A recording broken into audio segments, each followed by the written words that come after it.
Yeah, that one's out there now. There's the version called Composite Trial Balance. And that's the one where you can run just one company. If you try to run for multiple, yeah, Composite Trial Balance. It only allows for one company to run. There's another.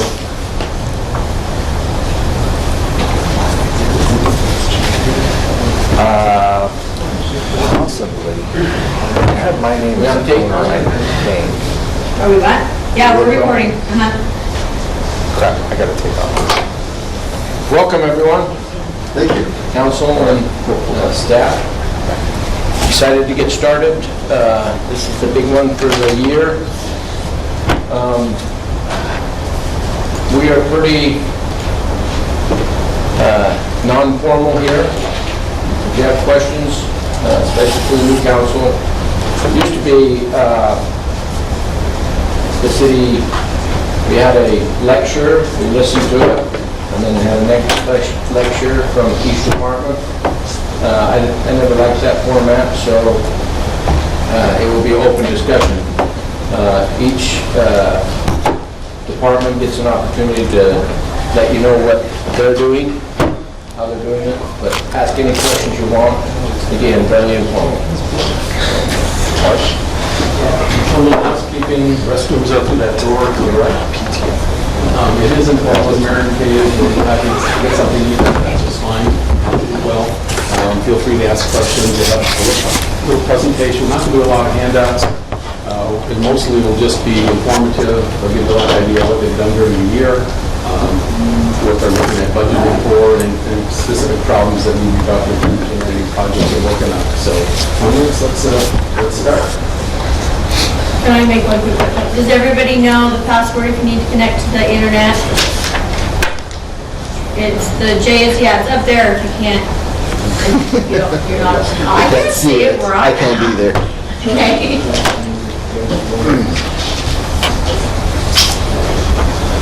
Mayor, council, staff, thanks for giving me the opportunity to be here today to talk with you a little bit. We definitely want this to be an open discussion as we go through this. What I want to talk about today is just some of the stuff that we're going to begin working on with finance. Of course, first and foremost is our budget. The second is some of our year-end procedures that we want to change to try to get the CAFR done a little earlier than we normally have, and kind of explain some of the roadblocks that we always have with getting the CAFR done here in West Jordan. The third thing that I want to talk about is asset tracking. It's one of the new initiatives that our city manager wants us to take in, and what we're doing now and what we're going to try to do in the future as we move forward. And we've got some other stuff that we're working on as well that we'll just briefly touch on as we go through this. But we'll start with the budget. And of course, here is our key dates on the schedule. Most of our directors are aware that their revenue budget proposals are due by February 22nd, and their expenses are due by March 7th. This allows us to be ready for April 27th, which is when the city manager will bring his proposed budget to the city council in an open city council meeting. So you'll be able to get that budget as normal about a week before that meeting to be able to review it and look at everything. May 11th, we'll review and adopt what we would call the tentative budget at that point. And then on June 8th will be the public hearing and the adoption of the final budget, as we've done every year. So, any questions on the budget schedule? We are going to change the format of the paperwork. Hopefully you can see this a little bit, and I'll explain it to you a little bit. Hopefully we can get this to work. Normally we have done what we've actually had in this column for our latest year. 2014, 2015, we're calling that the audited actuals. This year, we have what our adjusted budget is, and then our year-end estimate as to what we're going to do for 15, 16.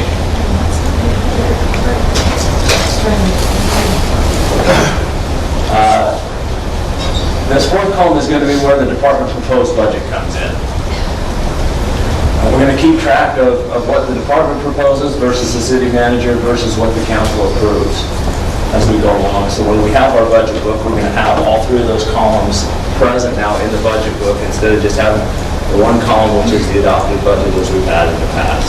When you get this budget for me, you'll see everything that the department had requested, and that will be balanced. Obviously, it'll be pretty high, and then you'll see how I had to cut it to get it where it's supposed to be. And then the end column will be blank, and that will be your budget.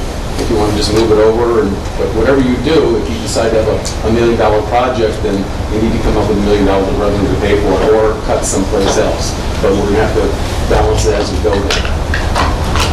We've also added this year for a better direct funding source. So for street lighting, we know it's fully funded by the street lighting fee, and we'll actually put that revenue at the top. So if we have something like street lights, business licensing, things like that, there'll be a number up there that tells you how much we're proposing to bring in and how much of the budget is going to pay for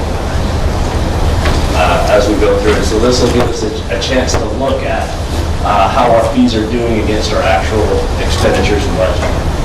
So Ryan? Chris, Yeah, so, like here, you're showing this is funded by the streetlight fee, but typically that just goes into the general fund. Are we gonna take everything that's kind of lumped into the general fund, kind of try and piece it apart to see how much funding should be going for that? I think just most of the stuff that is a fee that we have on our fee schedule is what we're really worried about at this point. We know that everything else will be backfilled by taxes at that point. You'll see. So the reason I'm saying this is because it's been a pet peeve of mine for a while to see, we have, what is it, the Good Landlord Program. It shows that we're paying, it shows the fees are coming in to pay for that, but the person who's doing that is also doing business licensing, so it's kind of split, and it wasn't, the numbers on the budget earlier, before you were here, weren't really reflective of where the money was actually coming from or where it was actually going to.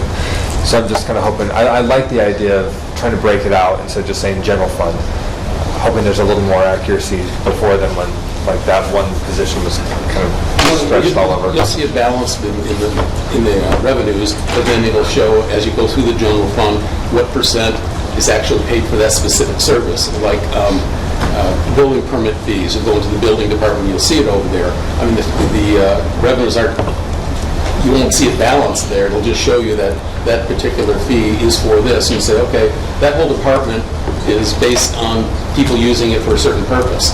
As long as we have housing that are being built, then that whole division is supposed to be there. And then you'll know how much it costs to do that. If you're only paying 20%, you may think, well, let's increase the fees because not the whole city doesn't pay, they don't need that service. And so you can get that generally in mind. Yeah, the frustration earlier was seeing, okay, we've got revenue coming in from the Good Landlord Program. It It just shows disappears. it's being spent on the Good Landlord Program, but in reality, that was only, I think it was originally shown like $80,000 to $90,000 was coming in and being used on the Good Landlord Program, but we're only using like $5,000. The rest was being used on business licensing, so it was a bit misleading. Again, that was before Ryan was here, but Yeah, and that's the purpose behind it. thank you. Yes. The street lighting, I want to take a look at that one too, which all the others fit in there. So if I look at the audited actual, it's, I guess that first number is a 6 and a 9. These are not real numbers. This is an Okay. example, So regardless what the numbers Don't take these as are, gospel numbers. well, I guess my question really is, we've got money, actual money for the street lights. Is what that's telling me on the left column. Yes. Then the next column, it says the adjusted budget. So if the second number is different than the first number, that means we changed that budget someplace after it was, This is going to be actuals for 14-15. This is the budget for 15-16. okay. So we will hopefully collect more money or less money depending on what's going on with that fee. And where does that adjusted budget come from? Who adjusts it? The council will adjust it as we go through. We'll adopt the final budget, and then as you go through the year, we'll do budget amendments, and those amendments will add to that, create an adjusted budget. Okay, so if we don't adjust it, would that number be a 0, or would it just be the same as the actual? It would be the same, well, it would be the same as what we budgeted initially. So it'd be the same number if Yeah. we didn't make any adjustments to it? Yeah, it would not be the same as the actual. The actual will always be different for the budget. Interesting how that works. Okay, so the actual is not a budget. No, The actual is what we spent. yeah, that's actually what happened. Okay, that's why it's different. Yeah. That's the auditor report from the prior year. So you know we actually spent when the auditors say you did it. So that's our... Okay, that's why it's 14, 15. So in this case, if that was a real number, that would be much smaller because we haven't spent very much money on the streetlights yet. You know, that top column, Yeah, it would be the it's same. just a notification on what percent is for this. It's not, it's just for information. Okay, let me go back again then. So the 14, 15 number, the actual audited, that is what we spent or what was budgeted? That's what we had What we spent spent. in the That's what we 14, spent. 15 year. Yes. The revenues and expenditures are what the auditors say are the exact. It's a report card from the prior year. Okay, and that's what money we actually spent. That's The money next gone. column is the budget that you're working on now. Okay, And then the other columns in our future budget. So there's 3 years portrayed there. okay, 14, 15, 15, 16, and 16, 17, which is the future one. Yeah. The 15, 16 is where we are right now.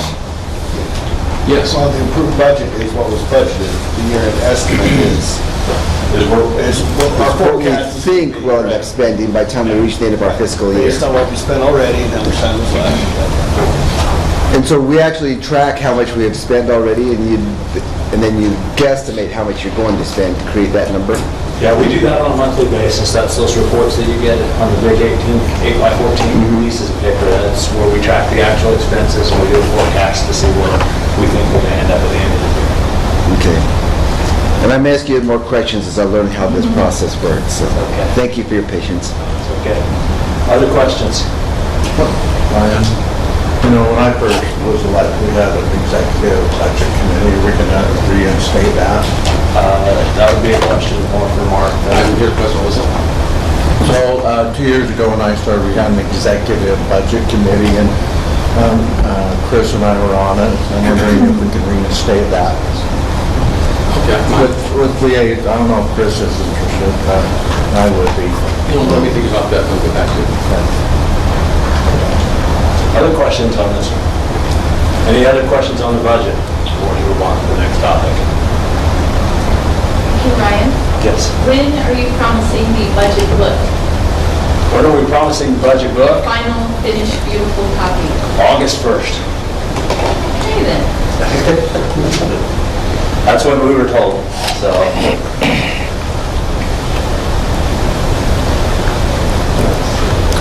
It's moving on here, but it's not moving up here.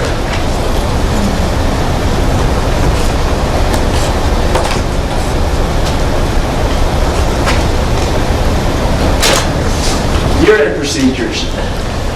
Why is it taking so long to do the CAFR? That's the question that I get a lot. One of the things is, the last couple of years, we've been working in 2 systems. And it's very hard to work in an old system and a new system and do those things at the same time. So it's been taking some time. We've had some training that has come in as well during that time where we've had to actually take training, take a week off from the audit to actually train on our new system as we've gone. So we've had some issues like that. One of our other problems is some of our older payments aren't being made till August or September. This happens when we wait until really late in the year to order some of our stuff. If we're ordering stuff on June 20th and it's getting here on, they're concentrating on getting the product here for us on June 30th. They're not always concentrating on getting the invoices to us.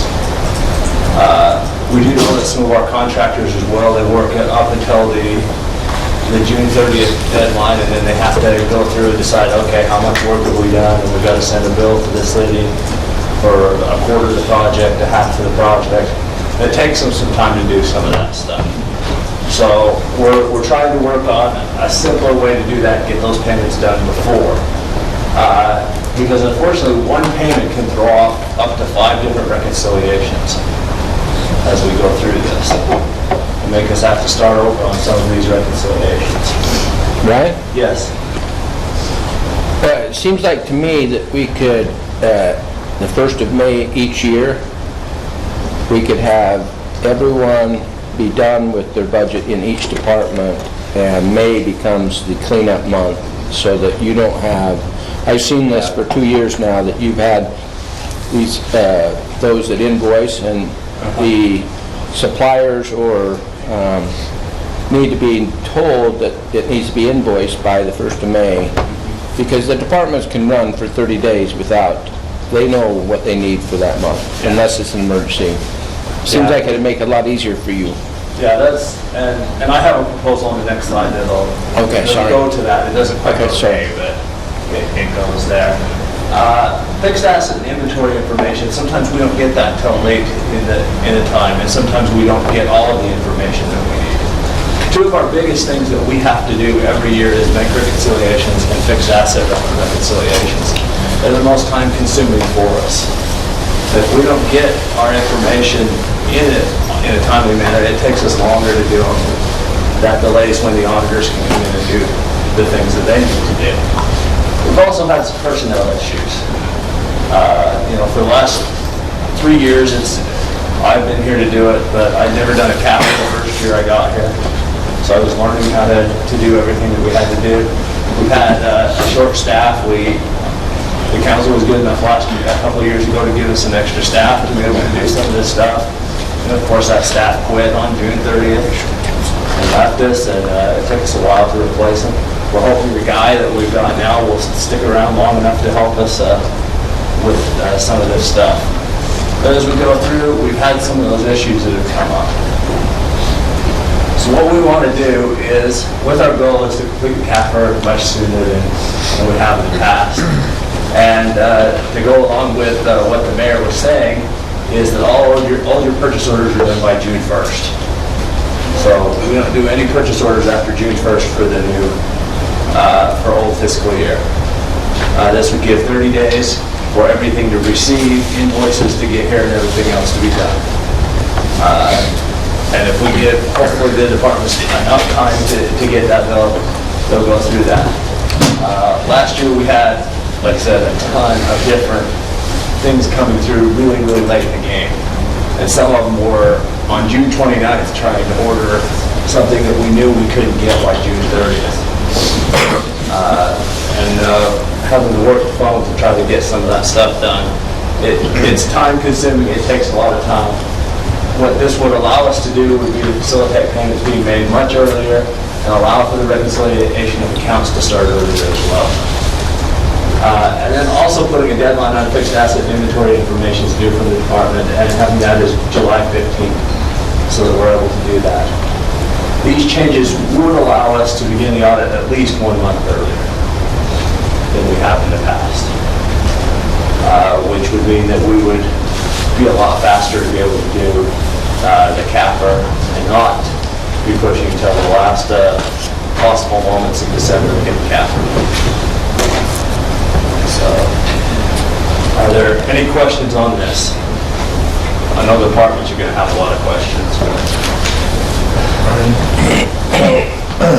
Our auditors, that's one thing that they mentioned was, and they even say nothing to merit attention to those charged with governance, which is the council, and internal controls. So I appreciate the fact that you're going to address that this year. So That's definitely been one of our weaknesses is having deadlines on this. We've also made some internal changes to the finance department to give one of our staff who does most of this reconciliation work, actually has staff underneath them and can use that staff to help him with his reconciliations. And he's doing that right now. So to try to speed some of this stuff up. So, other questions or comments in regards to this? Okay.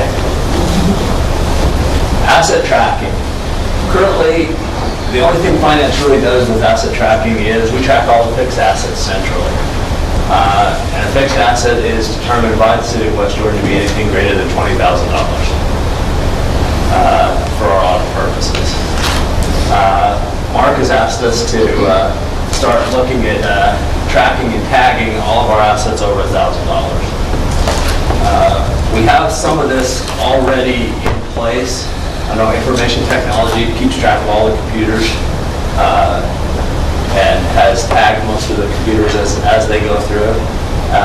Fleet has, with their software, anytime something comes in, they're tracking it, whether it's a weed eater, whether it's a lawnmower, it's all in there being tracked. It's now just trying to get some of this stuff together centralized as we work through this.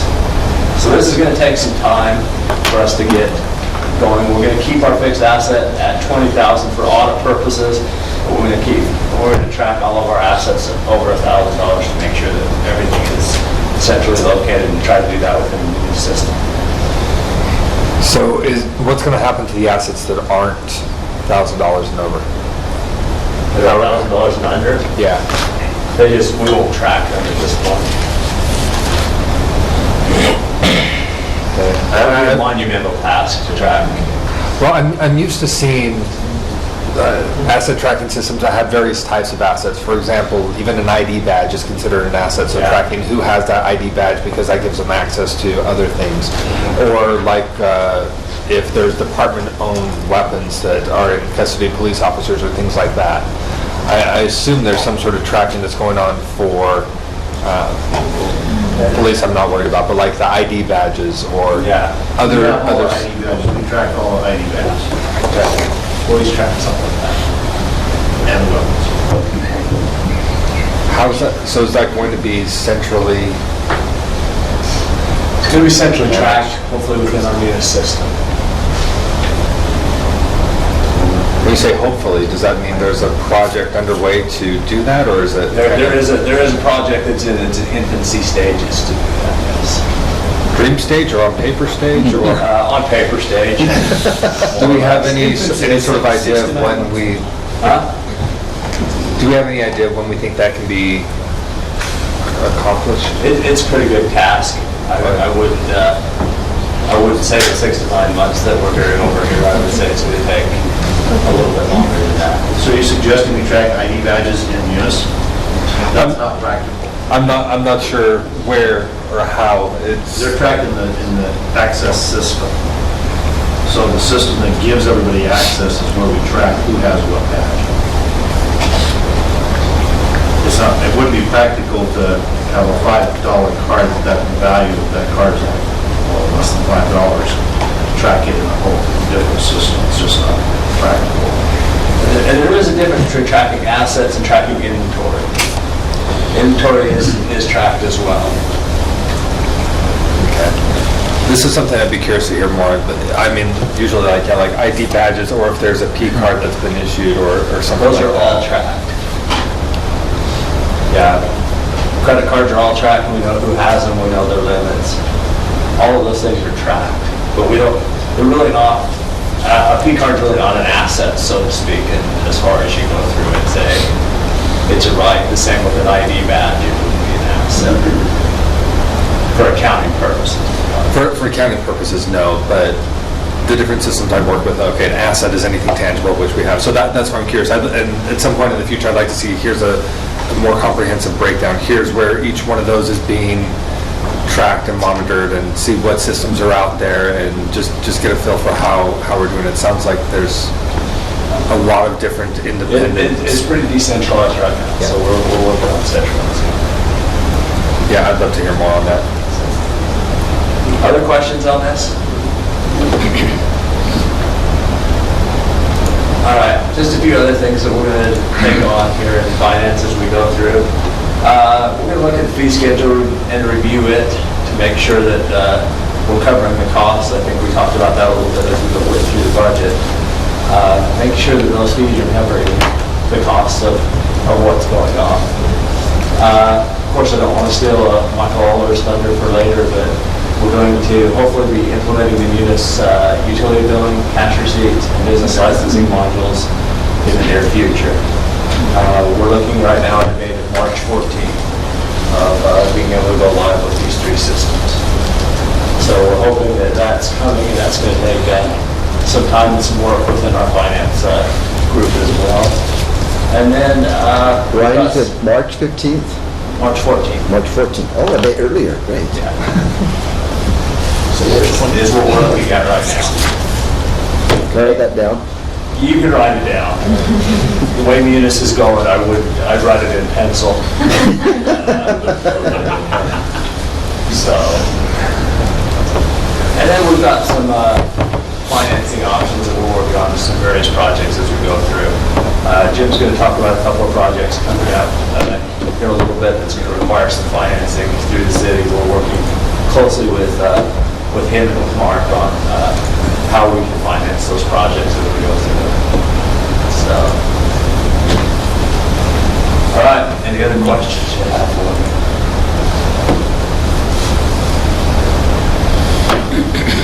Wonderful.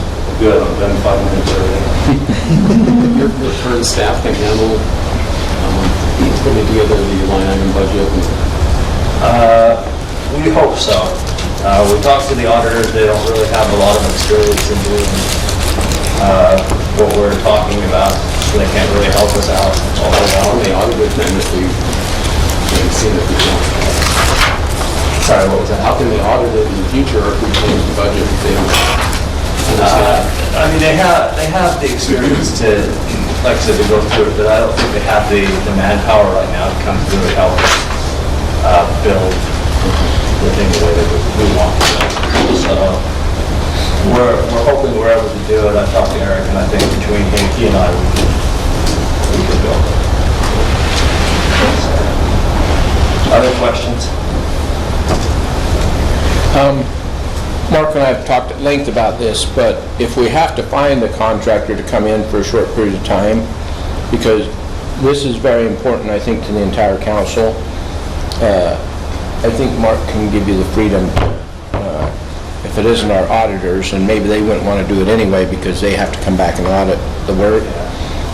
I'm sure there's a contracted firm, a CPA firm somewhere that could help structure that doesn't take you away from, you and Eric away from what you have to do anyway, so.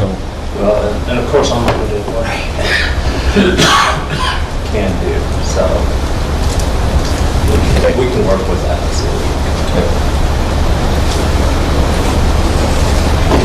Other questions? All right, thanks. Thanks, Ryan.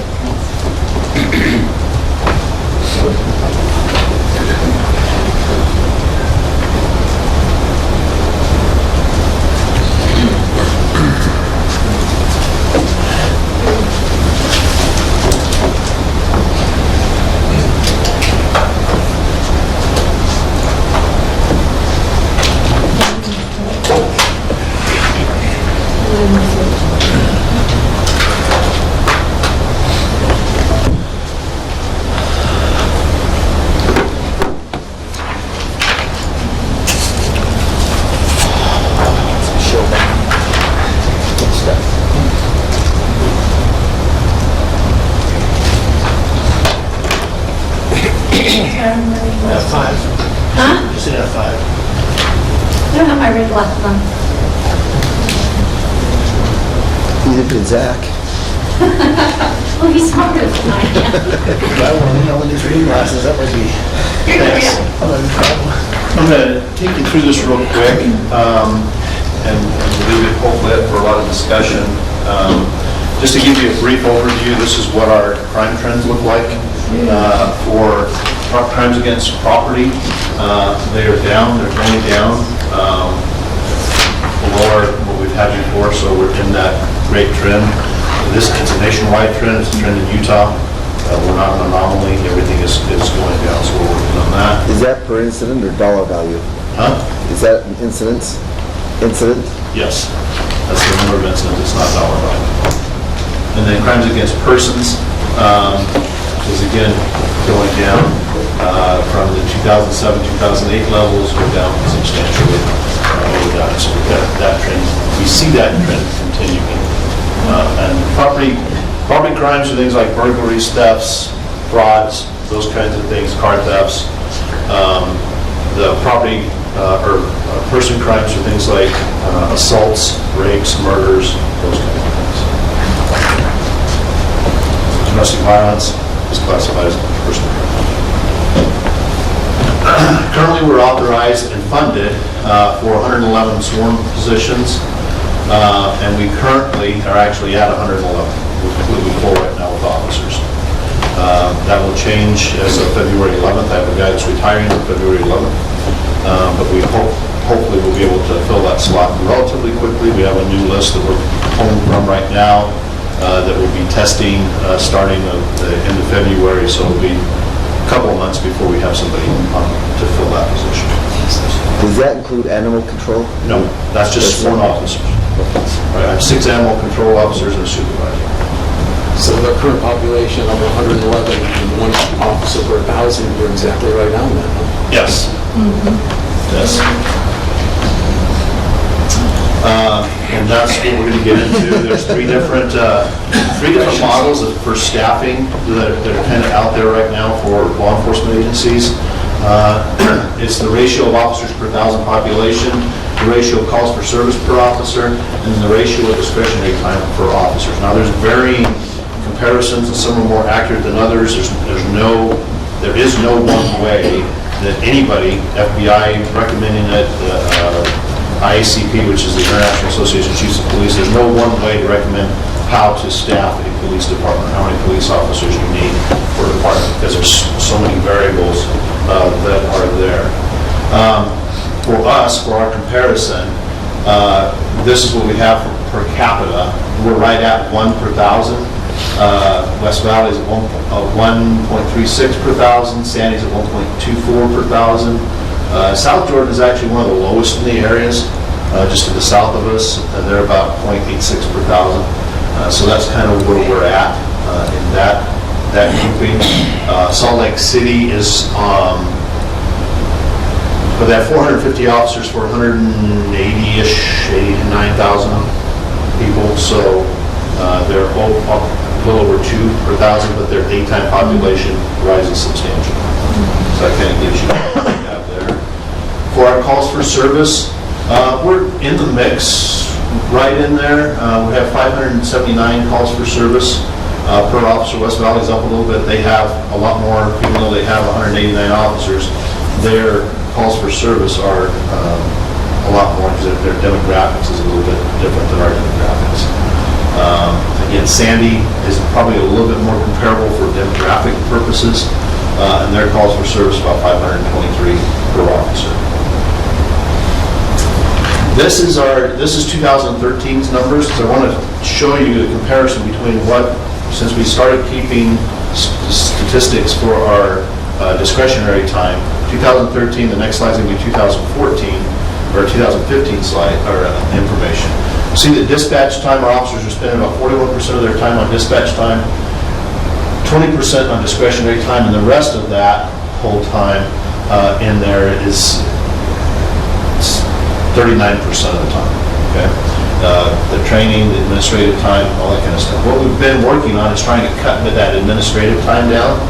We've been able to do that. We're down to 14%, but our dispatch time has increased to 52%.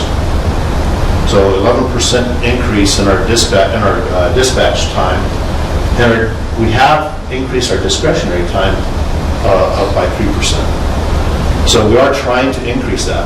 This model was done by a study in Scottsdale, and the recommendation is about 33% of the time be discretionary time, 33% be dispatch time, and 33% be this other administrative time between training, administrative reports, breaks, lunches, all that kind of stuff.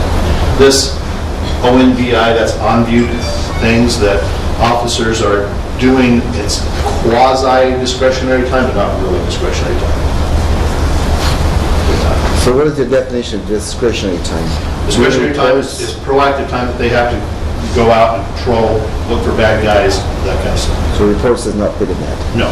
No, reports, well, it depends. If they are out there and they make an arrest on a discretionary type time arrest, that report, we count that into discretionary time for making that report. Same thing with dispatch time. If it's say, a call for service for a domestic violence or something like that, the report time that they have is counted in that dispatch time. Okay. So whatever time they spend on that dispatched event or a discretionary event. So with that, what that means is that for our officers per thousand, to bring our officer level of 1.25, the national average for the West Coast is about 1.45 per thousand. The national average on the East Coast is about 2. Why that difference is, I'm not sure, but there's a little bit different policing style on the East Coast. So to bring it up to our levels to 1.25 per thousand, I need 28 new officers, just to bring that ratio into perspective. And again, there's no one right way to do this, but when you compare all 3 ways, that's kind of where we're going. I'll show you that here. We need 12 new officers to bring our calls for service down to where Sandy's levels are, which is kind of an acceptable level, at 522 calls for service per officer. And then for our discretionary time, I need 30 officers, or maybe a little bit more, because it's hard to say how much time an officer is going to spend and what's going to happen when we put those in. But if we calculate the percentage, we calculated about 3 different ways, and we still came up with about 30 officers to bring our discretionary time up to 33%. So between these, on the outside, it's 30, between 28 and 30 if you use the first one and the second one. The comparison on calls for service is a little bit different because what Sandy uses as a call for service, what we use as a call for service, what Salt Lake uses as a call for service, those definitions are a little bit different. So we're not necessarily comparing apples to apples. It's not quite apples to oranges. It's more like a wine sap to Granny Smith kind of thing. They're different, but they're pretty close to being the same. So we need someplace in there between 28 and 30 officers. What I've done is and I've talked to Mark a little bit about this, in the budget I actually proposed 25 officers that we would increase. That's what the green sheet says. This has 30 officers because it's over a 5-year period. Because by the time, at the end of 5 years, our population is going to be higher, we're going to have more incidents, more calls for service. We've increased since 2013 to now, or since 2014 to now, 2014 to 2015, we've increased our calls for service by 12%. Okay, so we're moving forward and we're getting more calls for service. So basically six sworn positions each year. You can see that those are allocated. Here's the cost. These costs are one-time costs to outfit the officer. That's the equipment, radio, all the stuff that needs to be done for one-time cost for an officer. And that's for all 6 officers. That's not per officer, that's for all 6 officers. And then here's the ongoing cost. That includes wages, lease on the car, ongoing maintenance of equipment, those types of things. So any of the ongoing costs, we have fees for our radios, those kind of things. What does post-training cost now per individual? For us to send somebody through post, there's no cost other than the time, the wages that we would give that. That's a state pays for that? Yeah, the state pays for that. Yeah, the state pays for that right now. There's been no talk about them charging us yet, but the state pays for that right now.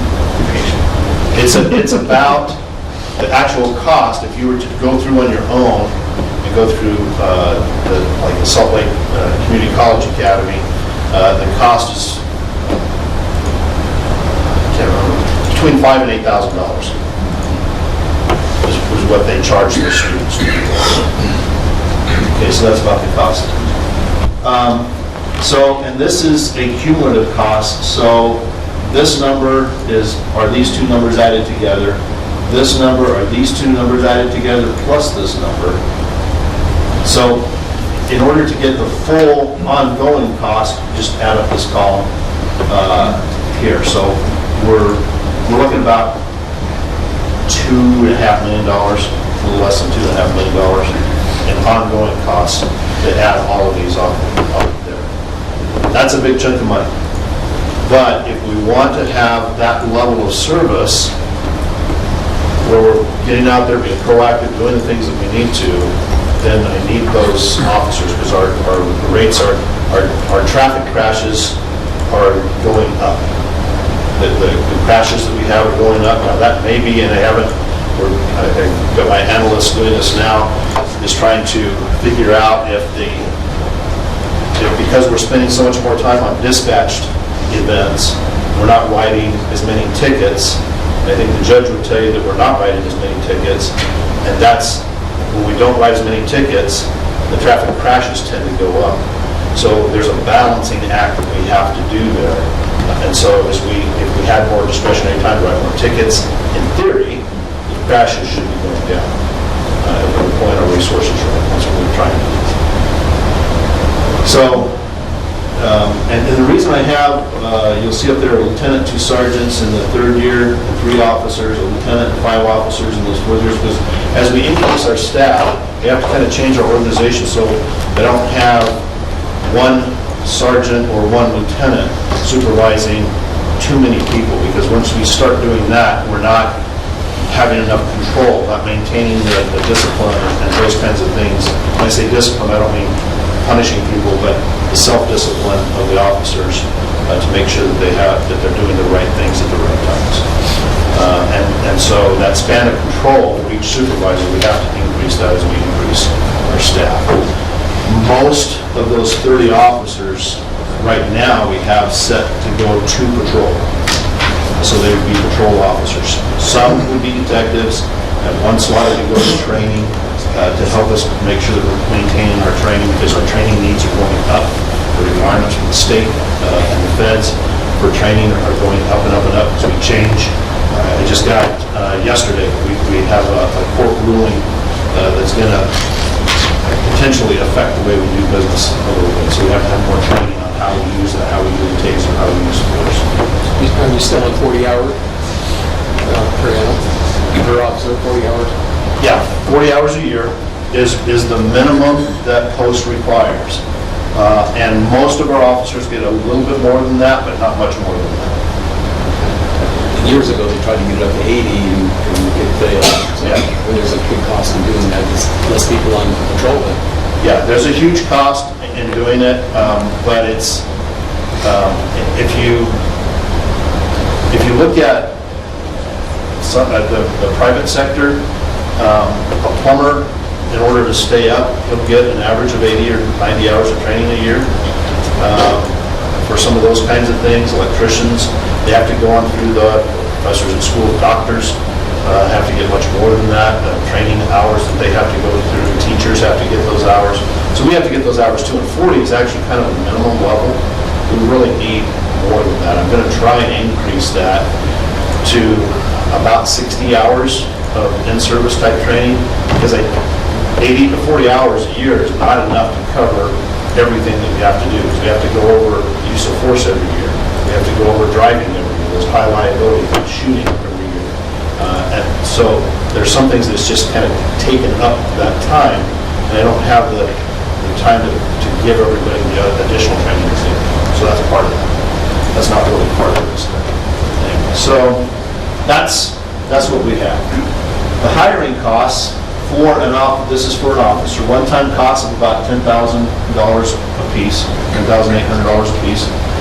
Those costs, again, are for the one-time thing like the uniform setup that the officer has, background investigation, a new weapon, radio, all those kinds of things that we have to do. Our radios are about $2,500 and stuff, so they would be one of those assets that gets tracked. Our weapons are less than $1,000, but we track any weapon very strictly. We know exactly where that is. We can't afford to use any weapons. The ongoing costs include the vehicle lease, uniforms, equipment, training, all that kind of stuff that we have to do, and then the salary and benefits. For the ongoing costs, about $77,970 a year per officer that we hire. Now, it could be a little bit lower. That's a mid-range salary and benefits. That's not the lowest salary and benefits. But okay, it's always better to budget a little bit more and spend a little bit less. So that's where that's at. Any questions so far? Yeah. I was in a meeting recently with council members from other cities. And one of the issues they said was a constant across the board was issues with hiring officers. Are we having that issue? We are. When I started here 4 years ago, our list, we would have 200 applicants, 160, 170, 200 applicants. The last time we did this, we had 70 applicants. So our pool is becoming less and less. We don't really know why that is, but the speculation and our best guesses as to why that is partially because of the attitude of the media. I won't say the general public, because I think actually the general public likes police, but the way we're getting beat up in the media and some of these cases and stuff, who would want to come in and put their life on the line and get treated like that? Our retirement right now sucks, to be honest. And it may be on par with some of the public out there, but they don't have to carry a gun, they don't get shot.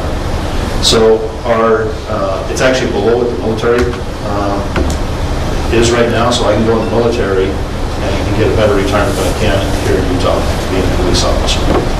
And that's generally, it's been on par, but the last, not this last legislative session, it was 2010, the legislators just got it for retirement. So that's part of that issue there as well. And to be frank, we in Utah, we're pretty good with our unemployment rate. So there's not a lot of people looking out there for jobs. Yes, sir. So, Chief, couple things. I know we have 111, and we had, last year we budgeted for that, and I appreciate you filling those spots. I just look at numbers, and Mark's explained this to me a little bit better, and John. But, going by past years, we had, like, in 2008, 90 inline officers. I don't know what that means. What's an inline officer? Well, we're talking about sworn officers is what I'm talking about. There's a couple of things you can say: line officer or police officer. That's somebody that has a job classification as a police officer. There's sergeants above that, lieutenants above that, deputy chief, and then me. But we're all sworn officers. I have 14 sergeants, 6 lieutenants, 2 deputy chiefs, and me.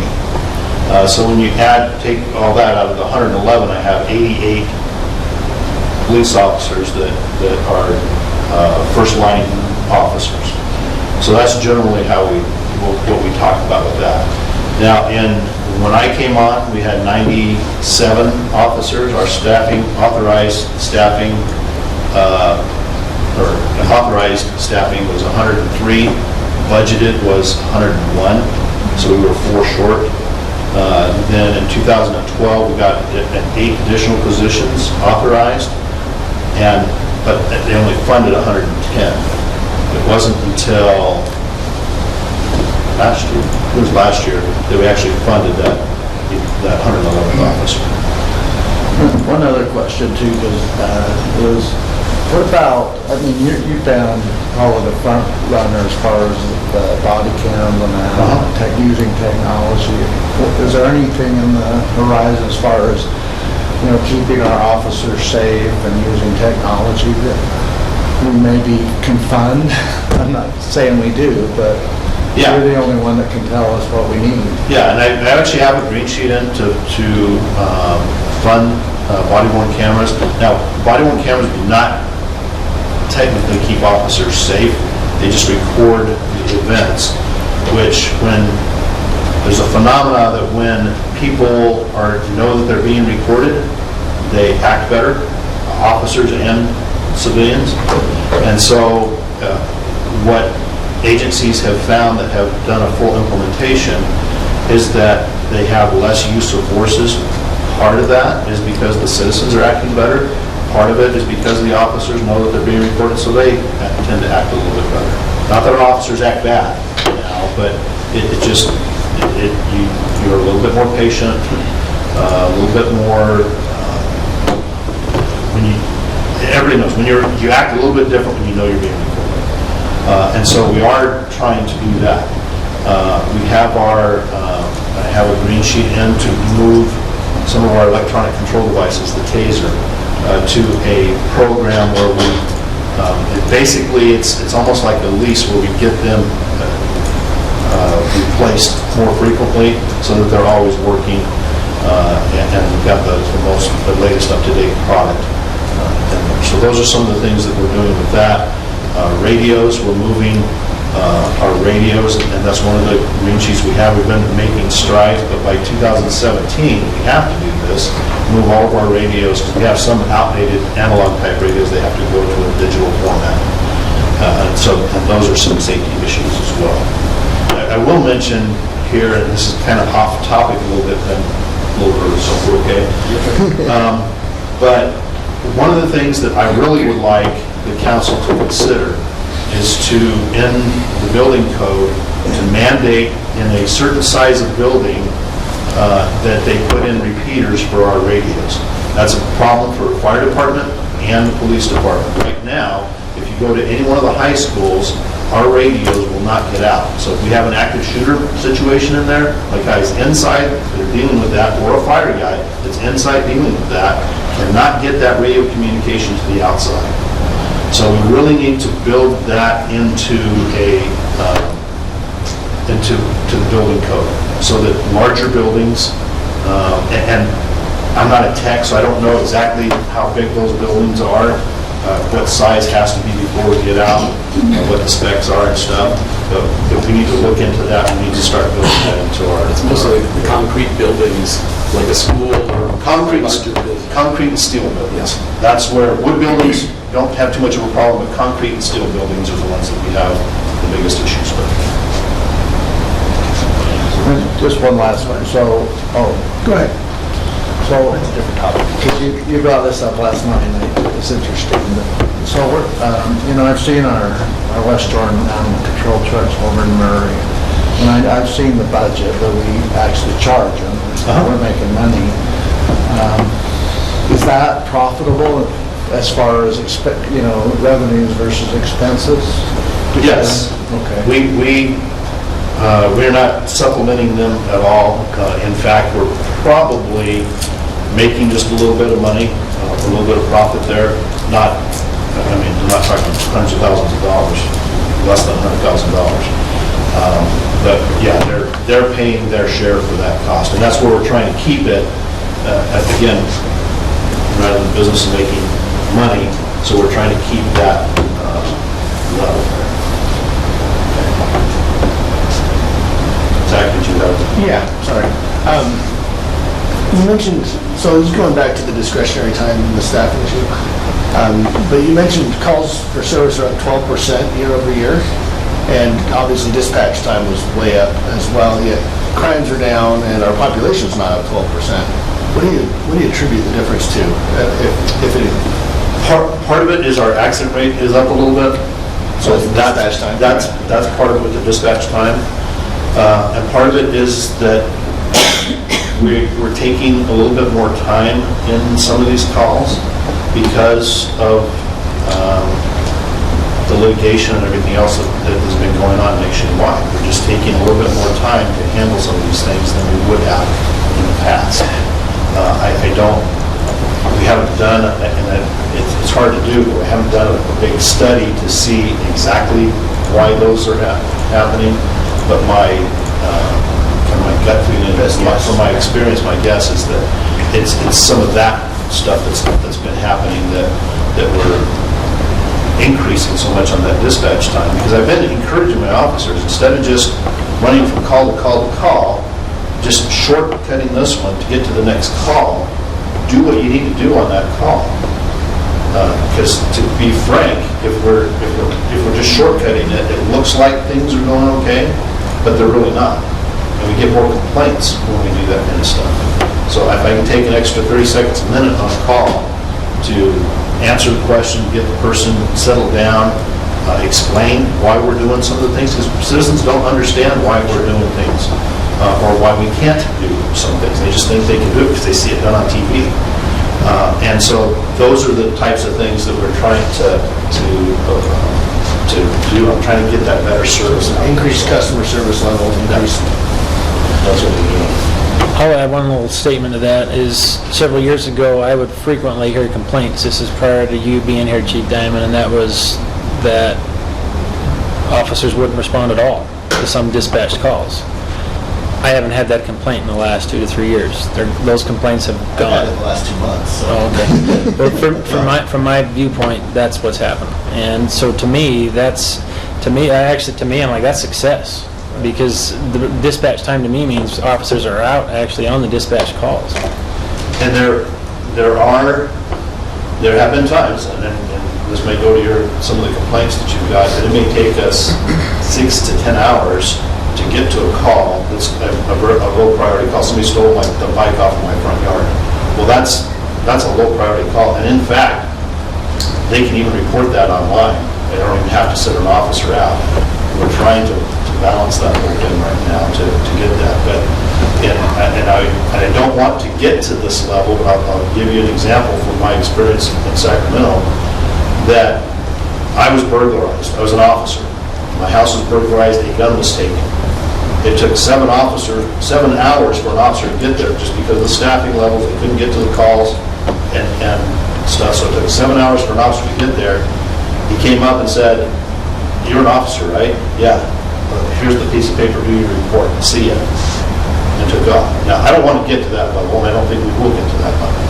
But we may get to a level that I may not send an officer to the bike that was left on the front yard that was taken, because they can report it online, and we can still take that.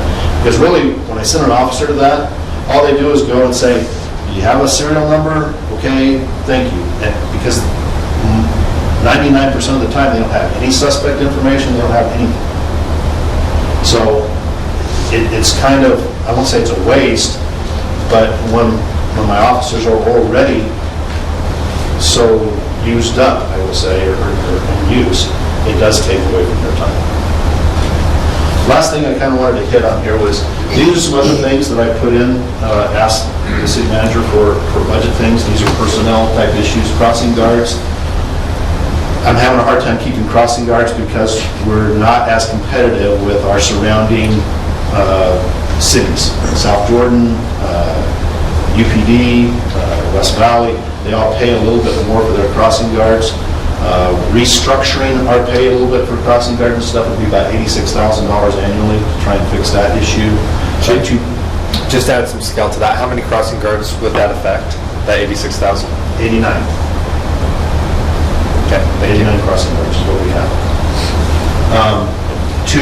Right now we have 1 supervisor supervising those 89 part-time crossing guards. We're proposing to put in 2 part-time crossing guard supervisor assistants to about $30,000 annually to help give her some backup, and so that we can actually get out there and monitor those crossing guards better. We do get complaints once in a while that crossing guards are not there, they're not doing their job, those kinds of things. So if we had these extra people, they could go out and monitor a little bit better. A budget coordinator, I have a $17 million budget that I oversee. And right now, I have a sergeant that's sitting in the back of the room that oversees the budget. He is not a finance guy. He's a sergeant. He's a police sergeant. He does very good at his police job, and he does a great job at the budget. But if I had a budget person, that would help me to put all the budget stuff on the budget person, let him do the social media, some of the outreach, and some of those other things, because he's also my public information officer. And he could work with Kim a lot more. We could get a more positive image and get some of those things out into the public. That's my plan with that. And then an additional CSI officer. I have 2 CSI officers. There's one of them always has to be on call, so that means they're on call half of the year. So if I get a third one, then I can also have that one. So I have one that specializes in blood evidence, one that specializes in fingerprint evidence, and then this one that specializes in computer evidence. plus respond out to the field and do all those things. So, and there's the one-time cost, 57, it's a high one-time cost because that includes a vehicle. And then the ongoing costs were about 59,000. Your crossing guards don't get unemployment during the summer, do they? I don't, Yes, they can, they can file. can they? And many of them do. All right. Because that's what they do in New York, and there's no problem getting crossing guards. It's a waiting list because of that. Yeah, and at John will attest, we have, our crossing guard turnover is pretty high. We get them out there. On the budget coordinator, I mean, that's $69,000, I guess, salary. Yes. Not that, you know, I agree, you know, we have great PIO on our police department, by the way. But shouldn't that stay into Ryan's umbrella, or Well, tell me why you would want it over there? so that I can take care of, switch the purchasing, switching my budget preparation, all those kinds of things to stay in-house to me. It's just like now, and Michael will tell you the same thing, I have a police technology specialist, because our tech is a little bit different, and I think he would tell you, I haven't talked to him about it, but I think he'd tell you that's been helpful to have that position in the police department to take care of some of those issues. It's been very helpful for us to do that. We had a budget coordinator up until I came here, and my interim predecessor, I won't mention his name, but he gave that away. Somehow that switched over, and that's what it was all. So it's, And that switched over. We did have a budget coordinator for the road. You had a predecessor. What's that? You had a predecessor? Yeah, I had an interim, but, well, my predecessor was Chief Macker. You won't mention his name in purpose. So, but those are some of the things that are on there. Again, this is a perfect world if we can get that. Whatever the council is willing to fund is what I'll take and what I'll use. We're still going to make the police department work and go forward, but just realize, especially on the police side, as the city continues to grow, as we continue to have these calls for service and things go up, our service level is going to come down if I don't have those additional officers to come. So, we have a safe city right now. I want to maintain that. I want to keep that. Any questions? Anything else? Just a statement, I believe you better plan on putting the 12 officers you've got budgeted for 16, 17, and 17, 18, I think it is, in 16, 17. I can do that. This council has been different than councils in the past, and I believe that we need the 12 additional officers on the street today, not in 2 years. And I can't tell you we're going to do that yet, but I just think that your staff ought to be planning on that, because I'm going to be pushing it big time.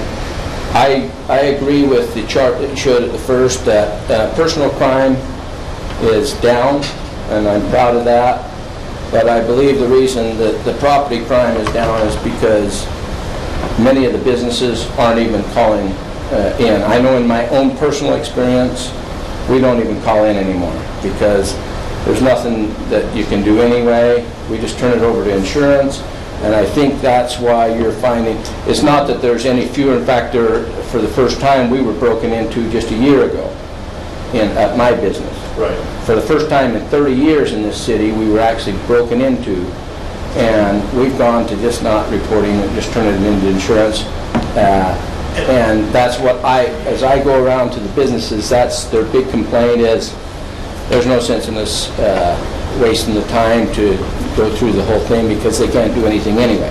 Right. I mean, especially on these, the scrap steel yards, or being able to take the copper. I mean, they're cutting out complete copper lines out of buildings and things and just going and turning it in for scrap. It's thousands and thousands of dollars, but there's not much you can do.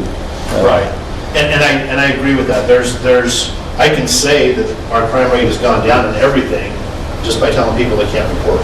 Yeah. So my rate looks like it goes down. But I do agree with you. There is that tendency, and that's not just unique to us. That's a nationwide trend, that people are reporting less and less those types of things. resident will report the missing bike off of their front yard, that really is a preventable crime, where the crime where somebody burglarizes a business or something like that is not preventable, but we're tied up with some of these other preventable crimes, if you will. But what I'm looking for, and what I'll be asking the council to do, to get you the funding to do it, is if we've got 12 officers on the street this next calendar year, we should have that discretionary time should go dramatically up, I would think, per population, and we'll have more time to patrol. Not to say that that will end it, but the more time that you have for patrol officers to be seen, Yes. the less crime you're going to have Yes. overall. This is what I see. I'm not an expert, but I just think that's... And that is true. The more presence we have, most crimes will go down, especially the property crimes will tend to go down. Person crimes, not quite so much. Homicide rates, really, that's nothing. That doesn't matter in that, because if they're going to kill somebody, they're going to kill somebody. Assaults typically won't go down because of that. They'll just wait till the officer's gone to do an assault. But yeah, the overall crime rate will continue to go down as we increase our, and our traffic. One of the biggest things is our traffic presence, and doing traffic stops, so we get those accidents down. That's a big thing as well, but yes. Thanks. I was going to say, kind of to the mayor's point, when you were showing the crime statistics per officer, I'm assuming that excluded things that have been reported online that didn't require an officer going out, Yes. right? So that might explain some of the perceived decrease in crime rate there, where it might still be reported just online. We just don't have an officer going out there anymore. Well, yeah, that's calls for service. Those crime rates would include any crime that's committed. So when I showed this slide, whoops.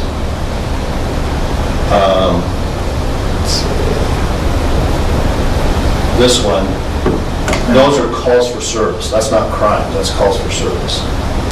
So some of those, it may just be a civil standby, or maybe whatever. I just wanted to make one other statement. As I talk to the businesses and the public, they are very proud of our police. They know we have a top-end police force. They know that they're understaffed, and they're wanting us to get more staff. So they're doing a fantastic job with what they have to work with. And that's the sentiment, whether it's a business that just got robbed or not. They just want us as a council to get you more help. We still get complaints, but I actually get more compliments here on the police department than I get complaints. My experience in California, that was grossly inverse. I got complaints, and very few. I can probably count on, the year and a half I was the chief there, I probably got less than a dozen compliments. Here I get compliments virtually every week. Yeah, that's what I say. So Chief, that's where I have to agree with the mayor, being out with your officers, I know it's kind of like a wingman, and have to have somebody that has their back if they're going after a bad guy. And so even though we might have see cars going down the street, I want to make sure that our officers can go into a situation somebody else has their back. So, our city can just go like this. I think we're probably a little, I don't know. And that's why it takes us a little bit longer sometimes to respond to calls, because I will not send an officer into a dangerous situation without a backing officer. I'm not going to do that. And with very few exceptions, if we have an active shooter system, it's up to the officer. If he's going to go in, I can't stop him. And we may end up doing this. So to keep an officer safe, I'm agreeing with the mayor, we need to step that up if we have the money. Yeah, it's money. It's a money issue, but it's, the police department and I are committed to doing the best job that we can for the city. We really are. We don't have a police reserve, do we? No, we don't. Have they ever experimented with that here? Or? Years and years and years. Years and years ago, they are. Everybody thinks that a reserve force is just a bunch of free guys out there. It's not quite that. They do cost money, because we also have to supervise them and all that kind of stuff. But it can be a force multiplier. With everything else that I've been trying to do in the police department, I haven't haven't looked at that yet. Certainly, if the council wants that, or Mark, if you want that, we can certainly start looking at that and seeing what the cost would be and what we can actually do with that. Yeah, a lot of departments have gone away from it just because of the increased liability, attracting their expertise, that kind of thing. Even now fire has a problem with reserve officers. Yeah, it's a different situation with reserves.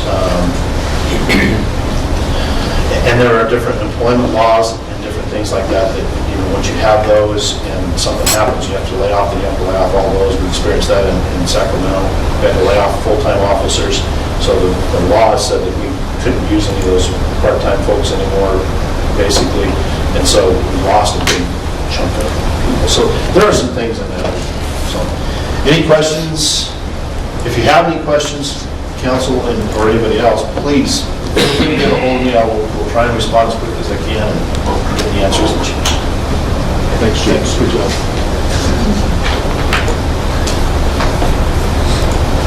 I shouldn't have to help the IT person, I'm sure. But you did bring your reading glasses. I did.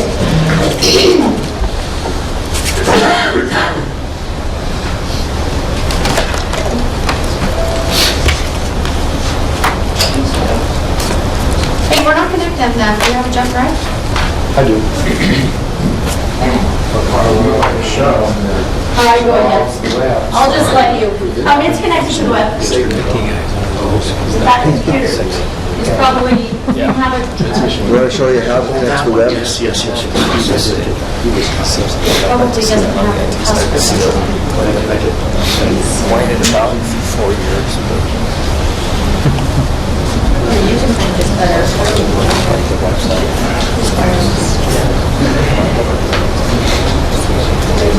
It's connected with the computers. Maybe you can just go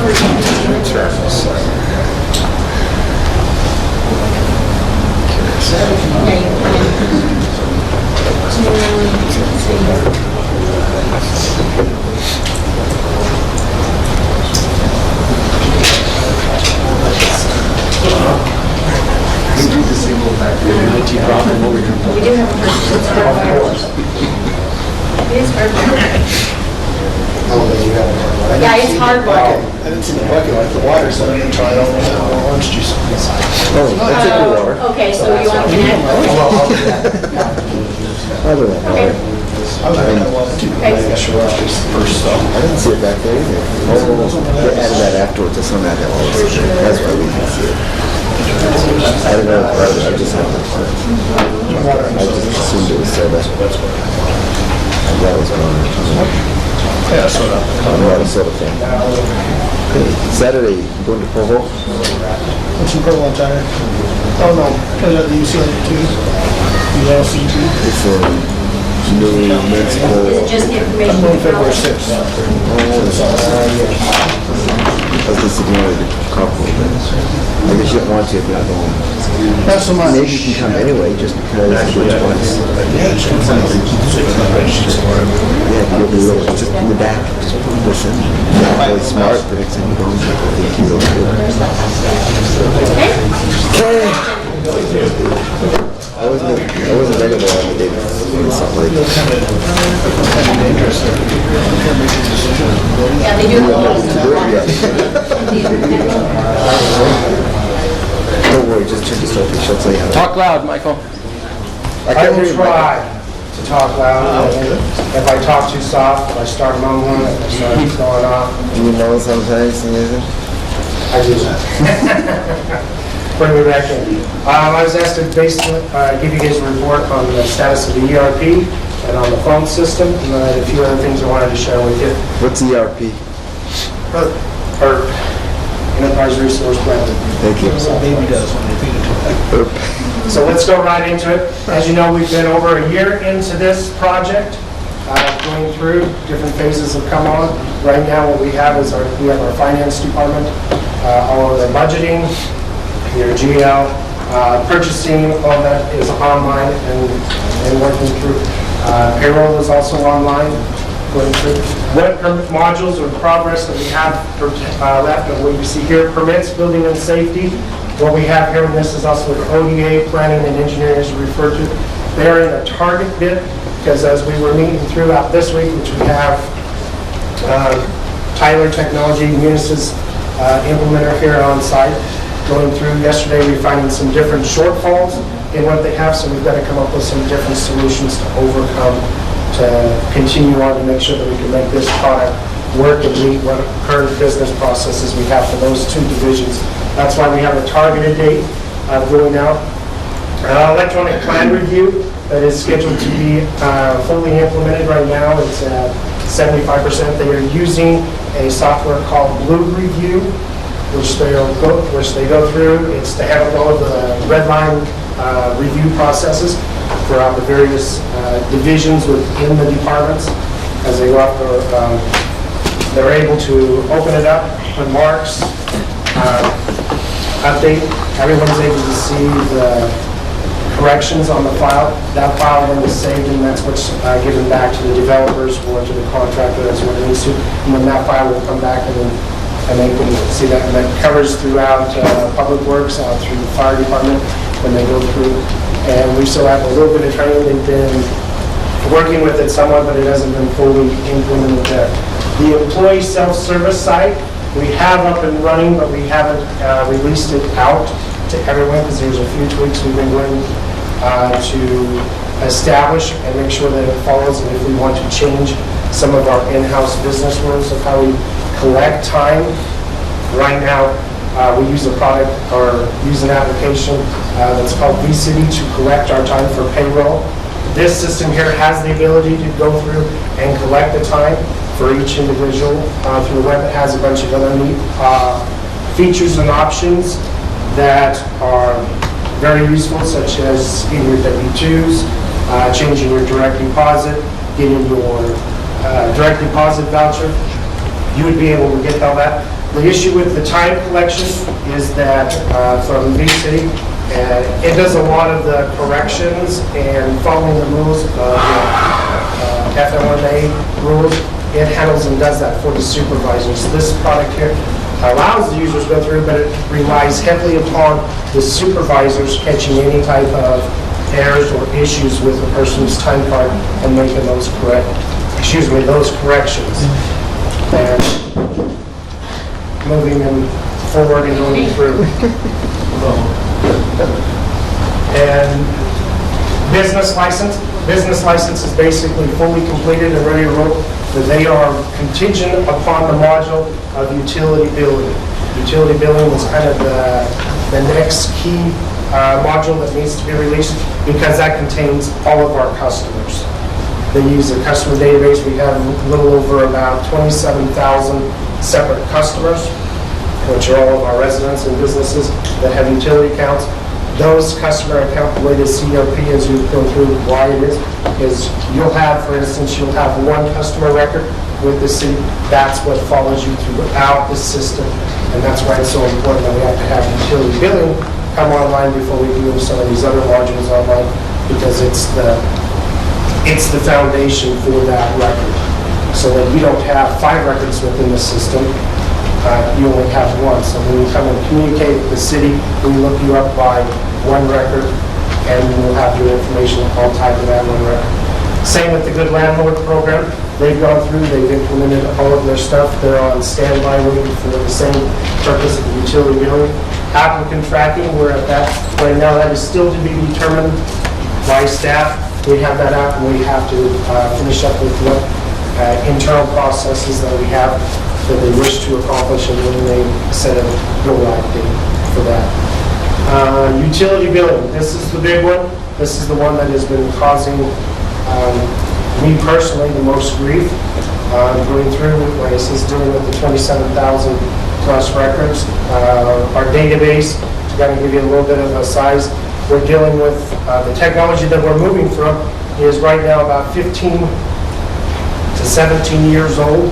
So we're taking the data that the city's been using all that time, and we're having to pull out all of the pieces and make it fit and match this new system. So to give you kind of an overview, there are probably right around, I think we're close to about 570 different data point connections And so I have all of these square pegs over here, and I need to fit them all into these round holes over here. So all of this data has to be migrated over so that our customers and residents still get their water bill, still have all of their services, still get billed correctly, and that there is very little change that they'll notice other than the way that they can have the options of paying and the way that they'll interact and how their bill will work.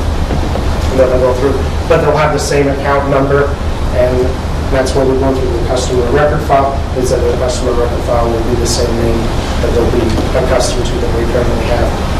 Moving over what ACH counts. Is that a manual transfer, or?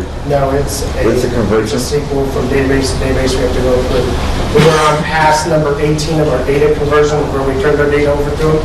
They manipulate it to fit theirs, they send it back, we go back through. We have to go through all the processes again, verify that they still continue to work, or whether there's shortfalls, or whether the data doesn't come over, and that's why we're up to version 18, and we're now pending for version 19 to come back through. I'll give you a little bit of a reference of projects of this size. I don't know how many of you work with them in your own private sector. They're usually between a 2 to 3 year project that they take on a timeline to implement. And usually the biggest drag and hold, well, there's usually two, is getting the buy-in and getting the internal staff to work and learn the new system, because it is new to everyone, and change is not always the easiest for everyone. And the other biggest is the data conversion, trying to take everything over here and make it fit over here. Questions on ERP, concerns, wanting to know? I do, you know, we were a couple of years ago, do we have a dashboard? The dashboard's there for the reports going through. That, I believe, I'd have to check with Brian, but I believe that was what the revenue staff is going through. And they've just been getting them up to speed, and also trying to camp out other fires where that position is going, not just for them. So I believe they are working on through that, so that you guys do have that financial reporting capable. But that is within the dashboard. You go through, you log in, and you'd have access to those reports. Anyone else? So that's a lot of information we have. Obviously, you've got security in There is place. security and all that, let's go through. Do you do that yourself, or do you outsource We security? have that all internal, we have that set up through our different firewalls and internal applications that we have to control that. Okay. And then I'm new to the email here, and I see that I have to change my password on email frequently to access my email. It's telling me after 30 days I have to change my password. Is that going to happen every 30 days? No, that'll be going through probably about every 6 months. So you'll be required. And that'll be implemented out for the whole city too. And yes, passwords have to be changed regularly. I've never been able to change mine. It requires logging into the network, and since I don't have network connection, the OWA thing keeps saying. Or the OWA. I'm still stuck with the default. There you come. See. Just have Michael come. He changes mine regularly. I guess that's a good Probably one. not something I should have said on the report. If you are running into things and issues or you're hearing them, please bring them to my attention. Don't sit and say, okay, well, and don't be intimidated or that I'm going to think less of you or I'm here to help. And I don't want you to sit with an issue and find out that you've been dealing with it for 4 years. I mentioned it before, but I didn't want to send, okay, here's my new password and send it through a grammar requestable email.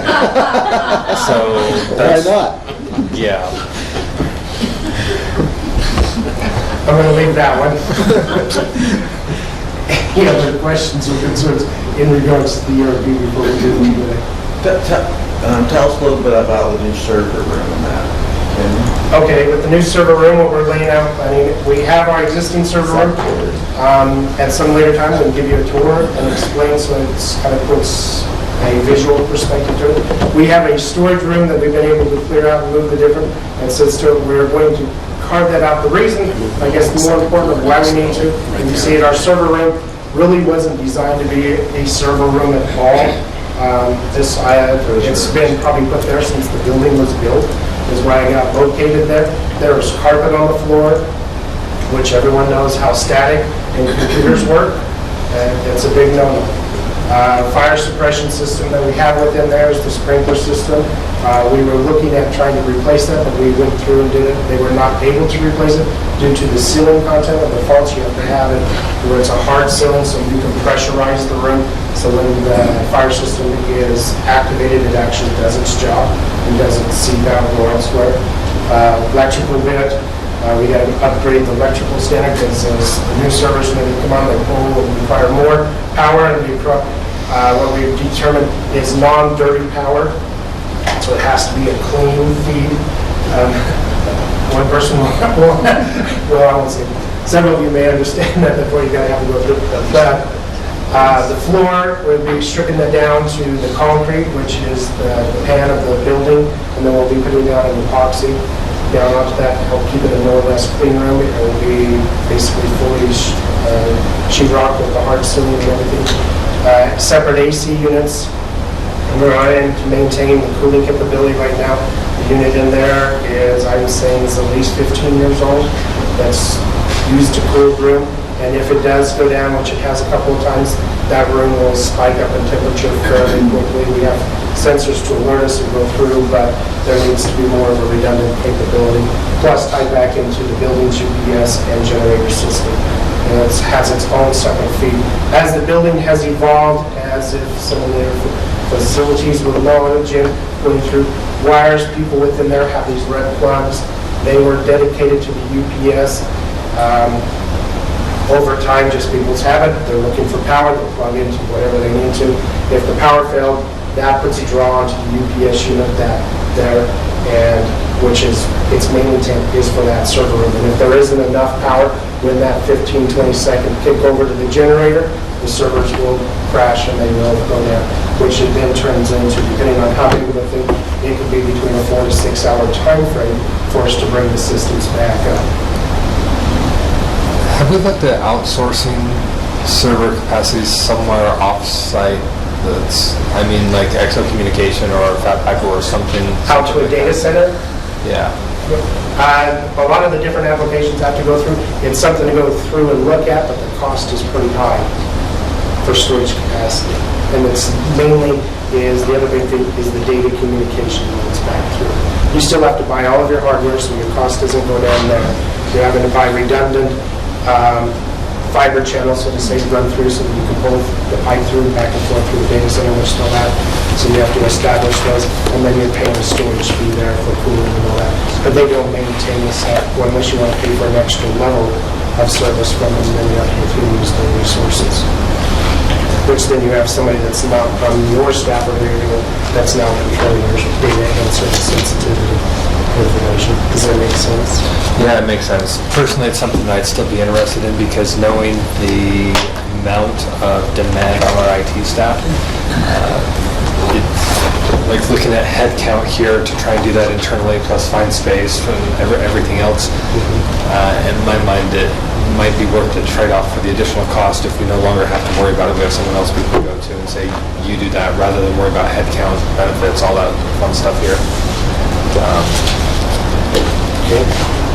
Yeah, personally, I'd like to check that out. Well, on that note, Michael, you know, what if we had an emergency disaster? How secure, how can we communicate? Do we have that ability if our server room goes down? We have I think that's what Chris is talking about, an off-site resource. You're talking about outside backup? Are you referring to backup, Chris? Or are you actually saying we're moving all resources to an offsite? I'd like to move all of our servers offsite. I'm talking about backup. Backup, we have a called mini server room at Pilot Station 53, which we have data here over there besides backup. We have a dark fiber channel and that's between City Hall and 53 as well, so we push data in there back and forth.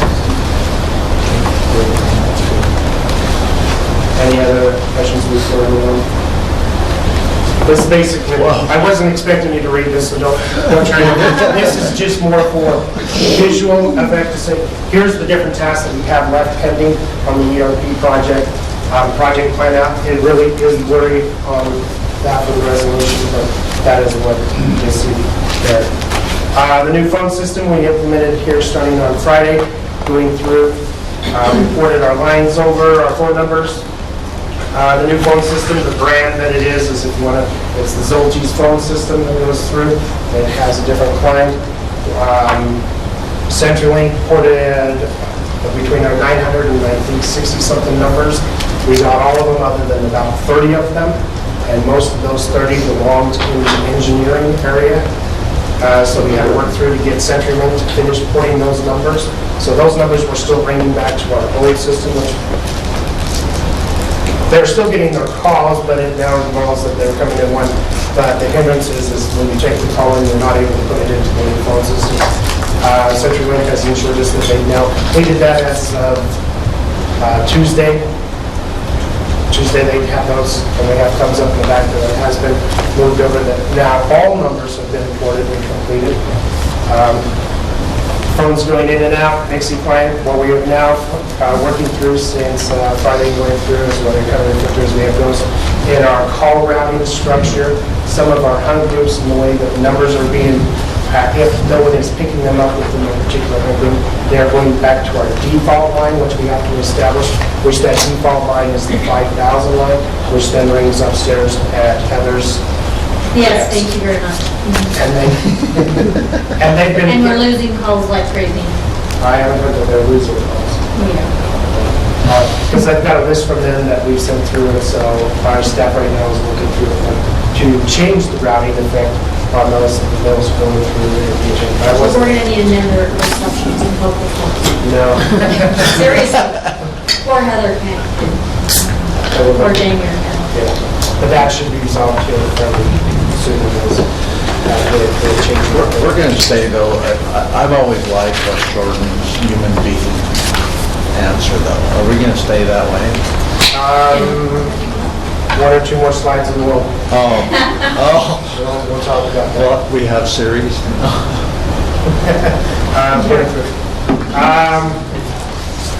Questions, concerns, phone system? Most of you probably haven't even a chance to even interact with me. Nuts and bolts of it all. Yes, you pick up the phone. Yes, you make a phone call. The phone works. So exactly. We have a mixing line, which is what's been new and exciting to staff in using is the software piece that goes through. It is a high availability system. We have a unit here. We have a unit out of 53. And just so you kind of a little bit, there was issues with the trunk on Friday. And in through Monday, we came in Monday and over through the weekend, worked through. We were all on failover mode, so that's why everyone was still getting the phone calls now.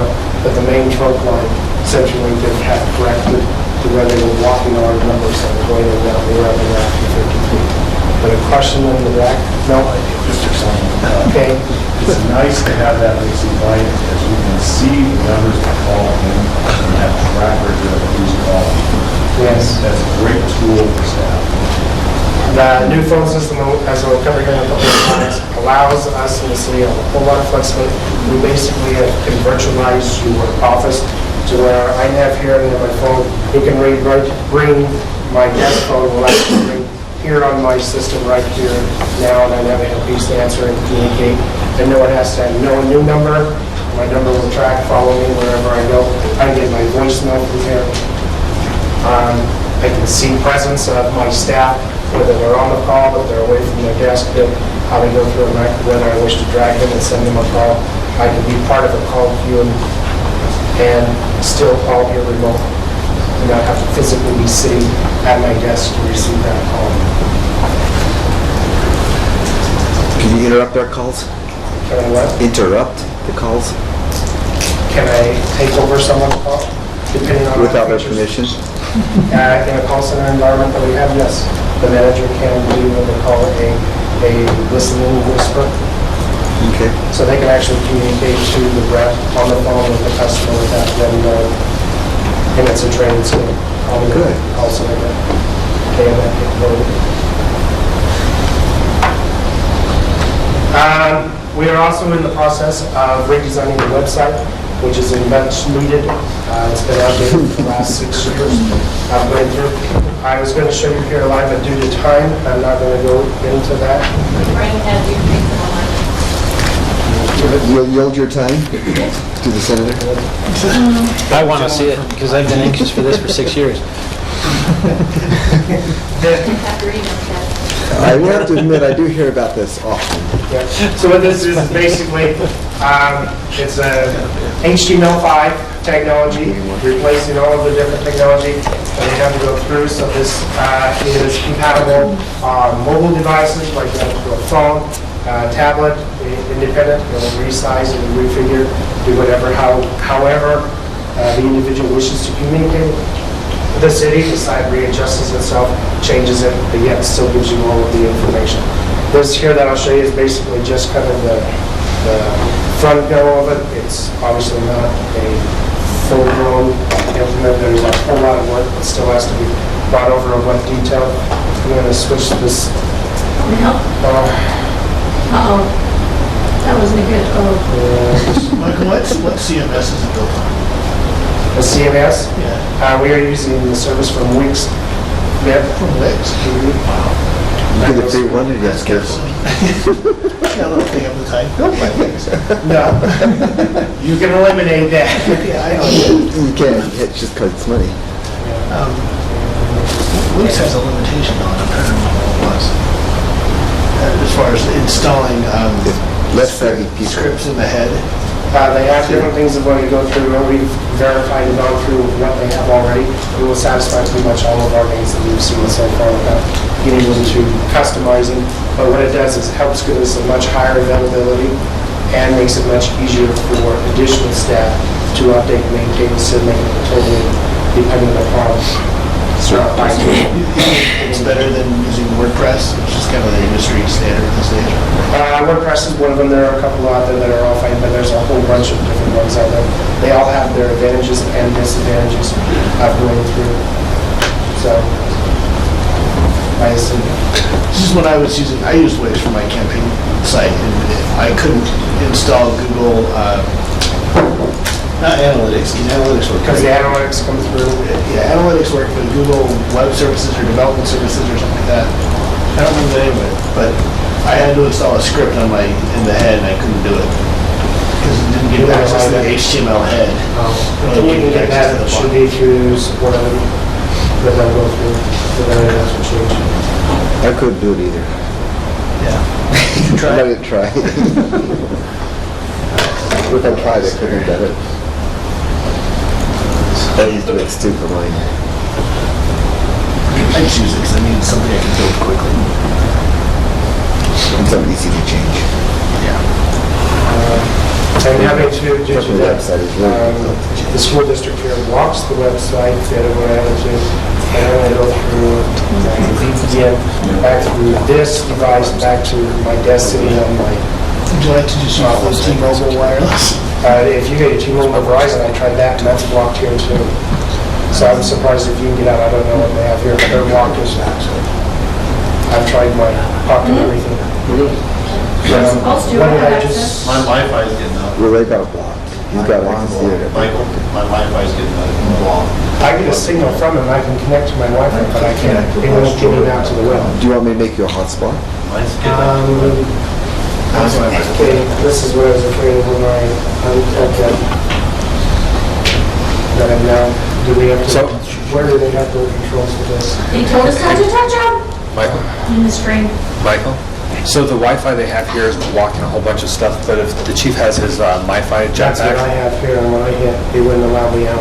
I'm Mine's using allowed me out. on my phone. Yours is getting you out? Yeah. Could we get a Yeah. hotspot, Michael? Because we're not able to get out.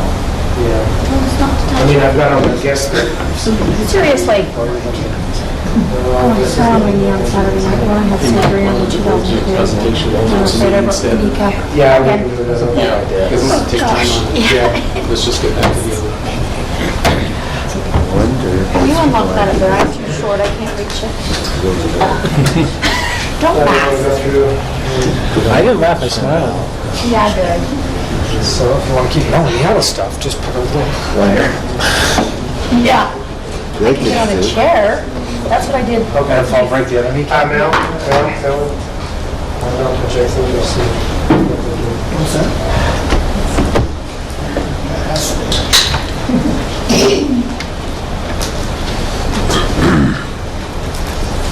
We still get hits on our website. Not very many. I got Smart, to like I was on it the other day. see. I was trying to. I've been meaning to ask. For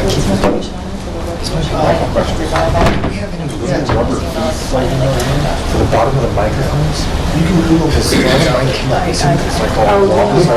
Yours is offset. If not, I probably can find it. I don't know when. I'll find it. If not, I'll fold it and paper and tape to the bottom. I'm the Victorian Prime Minister of Australia. You're doing well there, aren't you? One other Plural. Rubber. Just finish with your other Yeah, I'll share it. All right, we'll go back through. The other bit here is when I've talked to Mark, going through this, kind of what we're looking at proposing, where you're going into the customer, it's called a 311 Knowledge Bank Center. What this involves is bringing in staff, what we call basically reps, into a call center type, where we would have all of the phone numbers, everything within the city routed, which we have to one common number, so that anytime you call the city, regardless of department, it all gets funneled into the knowledge bank. They're the front line. They will pick up, you'll have a live person that will answer the call. They'll be able to answer probably close to 60 to 70% of all calls, and then they'll move it to the person or department that needs to handle that call. They'll have access to the system. The idea is that they'll be home-based, so we're not putting them up in the city, not creating new additional office space because of the new phone system that we have. We can have them all remote. It's kind of, as I refer to it, if you're somewhat familiar with the JetBlue model, all of their call reservation representatives are within their homes. Here within West Jordan and throughout the valley, we have a high educational level of a lot of people and staff, particularly homemakers, that are looking for part-time work. These are part-time staff that are out in the homes, and they work through and fill in that. So as you come through, you call, we'd open our operations as proposed through here from 6 a.m. till 10 o'clock at night, that you would call. They would answer this. This would alleviate those phone calls all running through the floor. This would eliminate phone calls going throughout any department that they go through. This would be the front line to answer it and give them that. If they gotta have a question on the bill, they may call and ask what time is the movie playing. They would go through and could look up and have access to the websites and do this. Provo has a 311 implementation. South Jordan has been using something sort of similar over there, but they have it in-house, and all of them are in-house. Here's what I'm proposing is we go through, due to the new phone system and different technology we have, we can push this out and not have to create, which saves money by not having to create additional staff in-house and keep costs minimal and going through, but raise the level. What this would create would be on roughly, what most important is 4,922 hours per week of dedicated customer service hours to the city for our residents. And where we are right now, the fourth largest city, this would put us in a big, strong foothold going through. If you see through here, we covered some of the different things of what this would kind of cost, and nothing's for free, unfortunately. Going through the departments and efficiencies. So this way, the staff that's already out in the various departments, such as the activities, they can now stay concentrated in doing the job that they've actually mainly been hired for to do, and not sit and answer calls.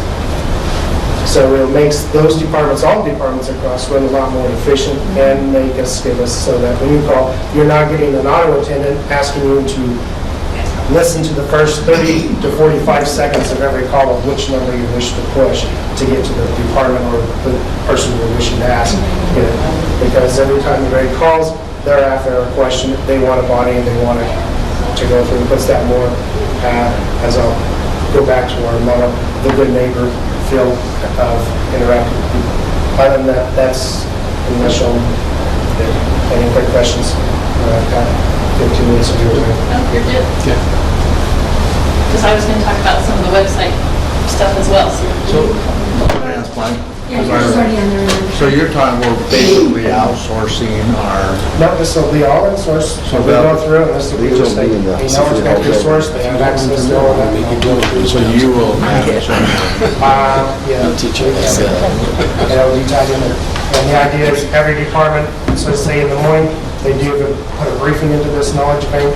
That way, when they have the access to that information, they got to call if there was something that's for public consumption. Yours is on the desktop, so if we close that down. So this will come out of your budget. Sorry, I have to say. Yeah, It will. So it's not out of Melanie. no.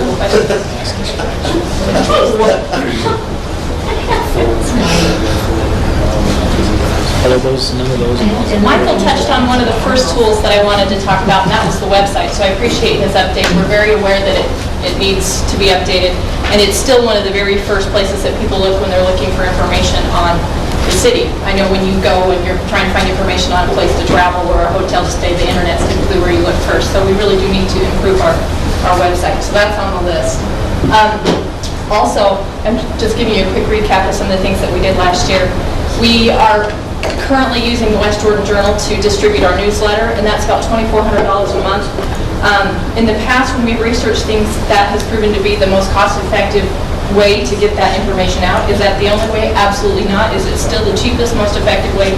Maybe not. So that's a discussion that can happen at another time, so happy to look into that if that's of interest to you. We had a smartphone app that we discontinued using about a year and a half ago, and it was kind of a first-generation app, and it didn't work great, to be honest. There's some really awesome ones out now that we are looking at that tie into our CityWorks software, so it has the ability to track with our work orders. So, for example, a customer could submit a pothole or a street light that's out through the app on their phone, and then it comes into the city and it ties right into our system, and then it tracks and it communicates back to the resident, lets them know the status update. The drawback with that, of course, it's a much better product, but it's a lot more expensive. We used to pay about $5,600 a year. This technology is about $15,000 a year, but it does a lot more. So anyway, that's being looked at. And then social media is really where I want to spend my time today. This past year, our social media presence has grown, and it continues to grow. Whether or not that's a good thing, a bad thing, that we'll discuss that today. So last spring, I went to a conference that was for government social media, and it was great. And what we realized when we were there is that we were all pioneers in government social media. We had pretty much all set up our social media accounts for government. And it was this trial and error experience of how do you use social media for government? Should you? What happens? A lot of people wanted to, had initially set up their accounts to just push information out. And the takeaway message that we learned at this conference is social media is here to stay. It can be a weapon of mass distraction. And there are many great ways to use it. Government can be a little bit slow to hop onto the trends, shocker, I know, but that it can be a really effective way for citizen engagement. And I know there are people in this room, one on the council in particular, who knows a lot more about social media than I do. So I kind of got kicked into it, kicking and screaming, because it was one more place I needed to spend my time, and it has consumed a lot of it. So at the conference, I was thrilled to hear over and over again that it's not a megaphone to just blast information out, because a lot of my counterparts here locally, that's what they set their pages up to be initially. They wanted to just talk to people.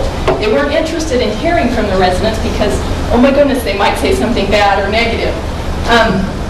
That never happens in West Jordan, I'm sure.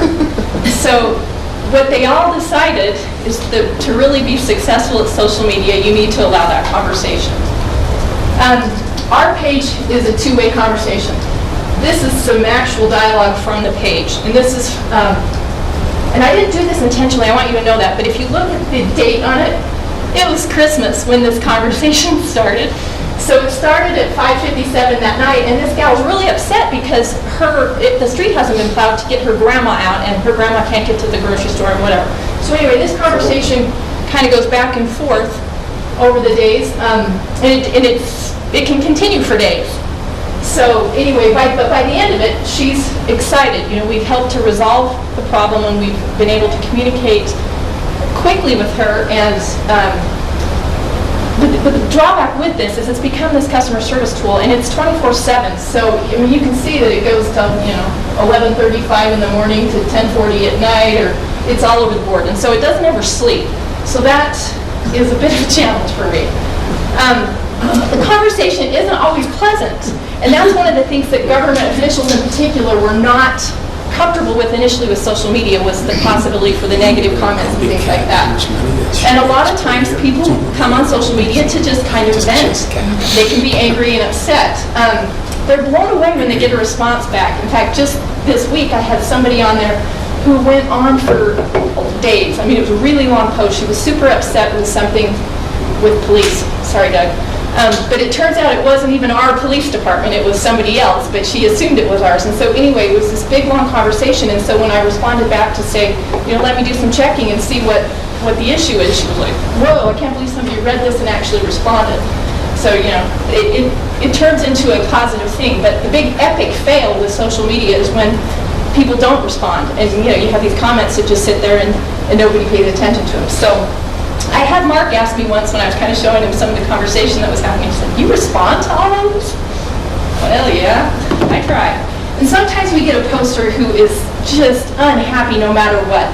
We kind of think it's these, the people that maybe stay in their basement and hide behind their computer screen and just complain about things. So my approach with that is I will respond to their complaint and try to provide them with some information that's friendly and informative. And if they continue to want to just rant or fight, then I'll invite them to take the complaint off of social media and talk to them directly. And then if that doesn't make them happy, then I just move on, because I realize I'm not going to accomplish my goal, which is to be informative and helpful.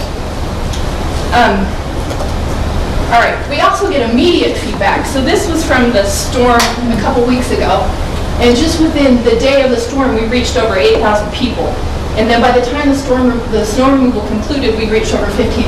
So these were great. Last night I came from Draper, West Jordan. West Jordan had the only plows out. Great job. West Jordan crews are the best.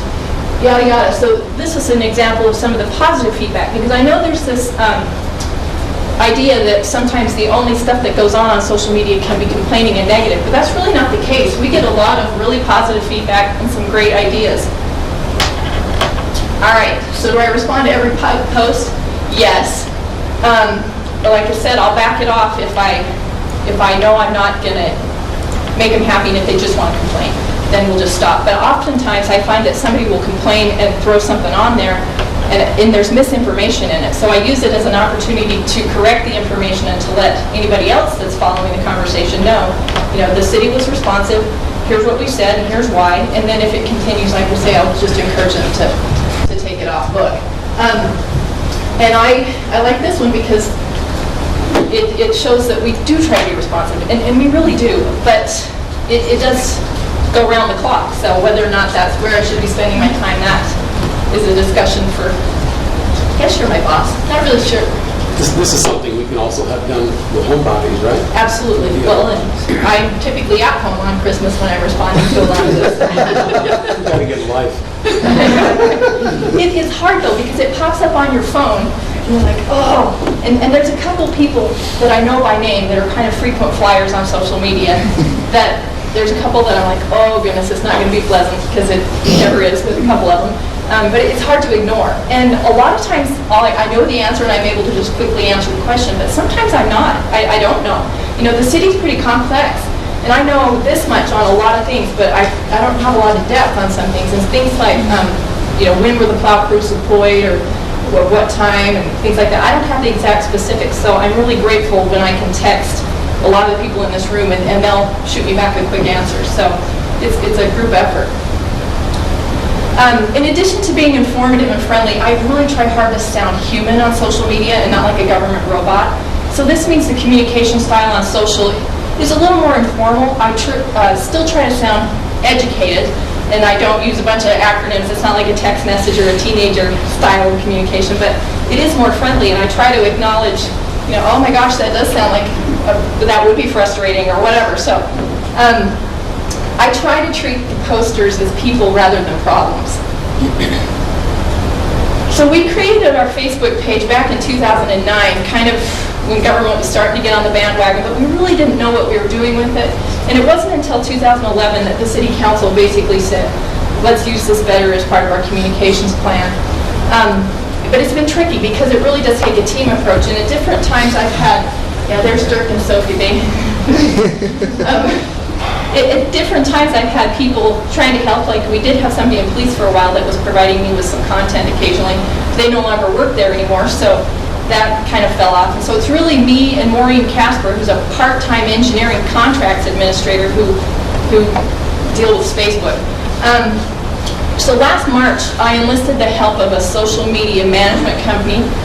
It was kind of an experiment. We don't have a contract, and when we stopped paying for the app, I had a little bit of wiggle room in the budget, and so they said, yeah, let's try it and see what happens with that. So they've helped us grow our fan base. They've helped us develop kind of some strategy, and they provided me with some help because it's just me. So who are our followers on Facebook? I thought this was kind of interesting because it somewhat mirrors our demographic. 70% are women, 25 to 44, so reasonably young-ish, which is our demographic.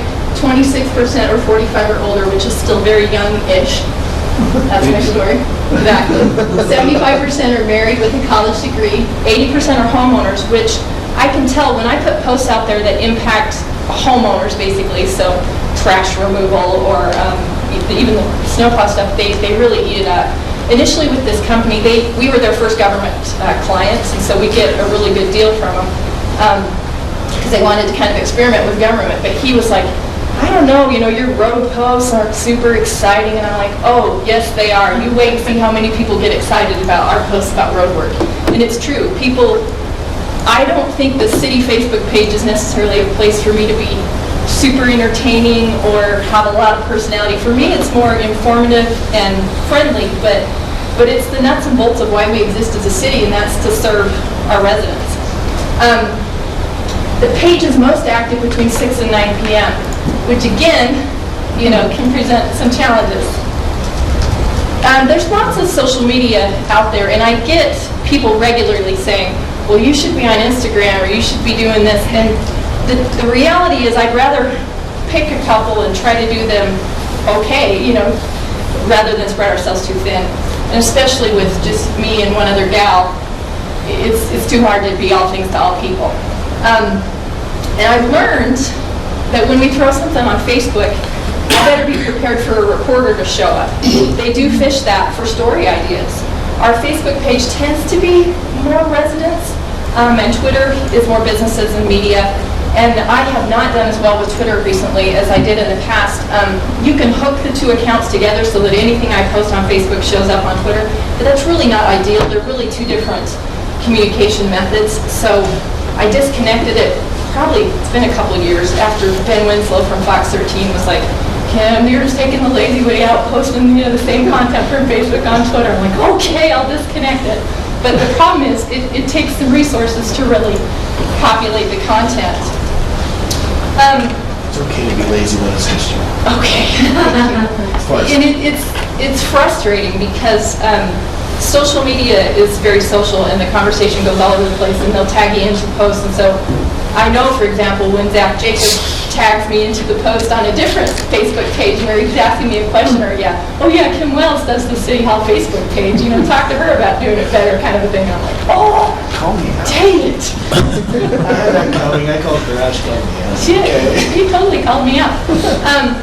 It's like having a pet. It takes a lot of care and feeding. So Are they licensed? What? You got licensing for those pets? I did. I stopped by the first floor and got a license on my way over.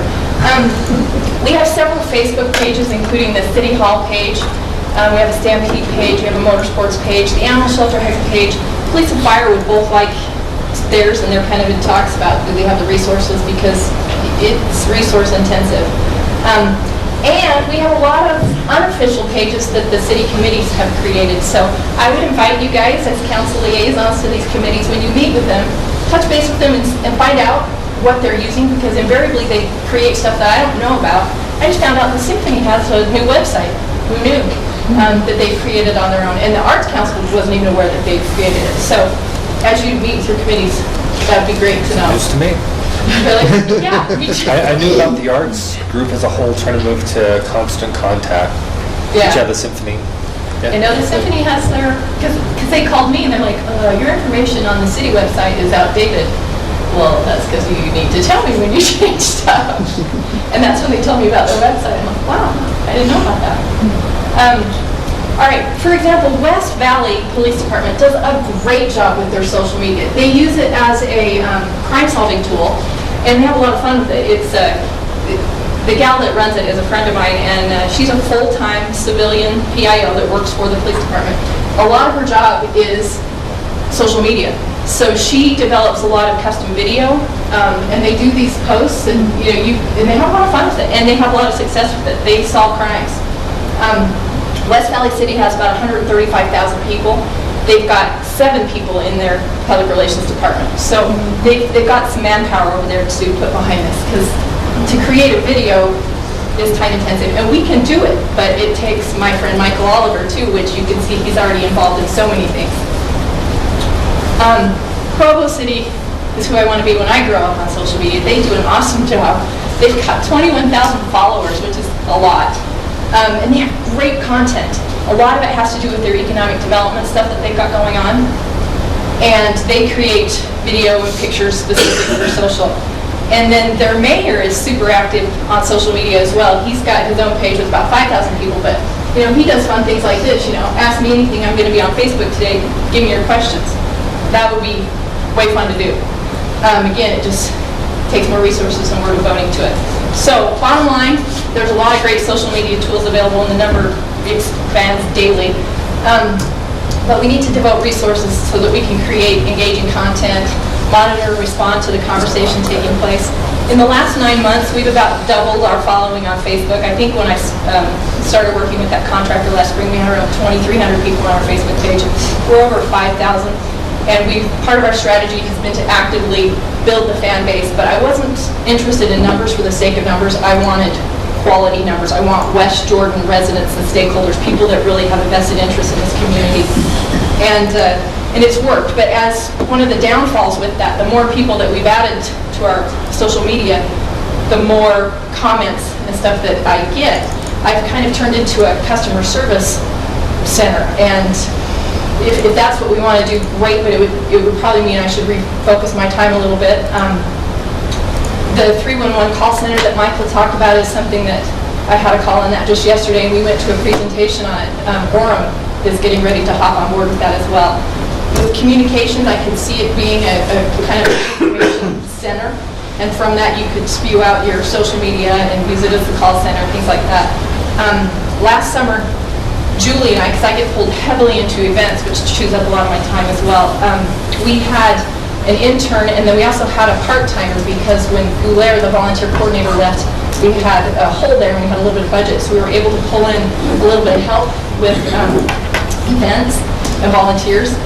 That position would be lovely if it would be full-time, and then we could use it for communications and stuff as well.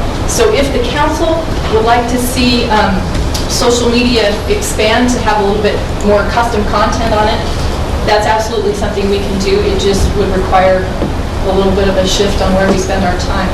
Ogden City, they do some really great things with their social media as well, but they actually have a full-time videographer, graphics guy, and they actually create their own news stories. So they'll script it, and then they'll shoot it and edit it just like a news story. And it's a quick 1-minute video on different topics that they put on social media. They just did a really great one about some of their detectives, when they're not out solving crime, they're collecting food for the students, the disadvantaged students that needed food. So anyway, it gives you an opportunity to kind of control your message and shape what you're sending out there. So Mark said at the end of these presentations I'm supposed to explain my green sheet. I have one, and it has $5,000 on it, which would go towards like an intern. So an intern would be super helpful to help with social media and things like that. So that is kind of where we're going with social. If we're going to sustain it, even to sustain it, it's swallowing up more and more of my time, or I need to become less responsive on it. So I'm looking for some guidance. Are you looking for this intern to be in the office or in the home? Preferably in the office, but I'm flexible. Some of it with social is certainly stuff that can be done off hours. I've talked about this in council, but I think we have to have a policy on social media as a city.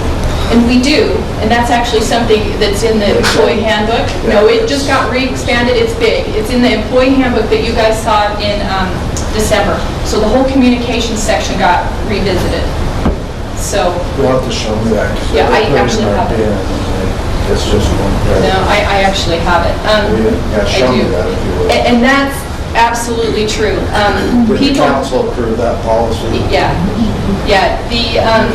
people need to realize that anything you throw on social media, it's out there forever. You can even decide to delete it, but it's still there.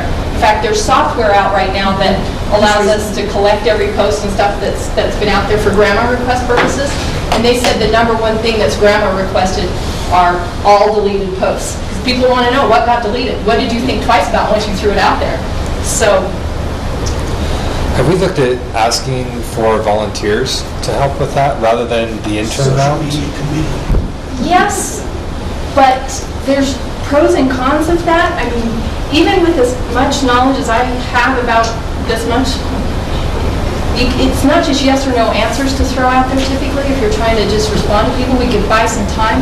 Volunteers, we love them, but they tend to come and go, and at the end of the day, they may or may not do their job. Some are fantastic, some not as fantastic. So, I mean, that's certainly a conversation. I'd like to look into that first because I mean, with the intern, you're looking still relatively short time and then they disappear. But I can think of easily a half dozen folks in my neighborhood who've expressed a desire to become more involved with the city and would like to be able to do something during the day from home. I mean, if they're, I think there might be some opportunities there. Okay?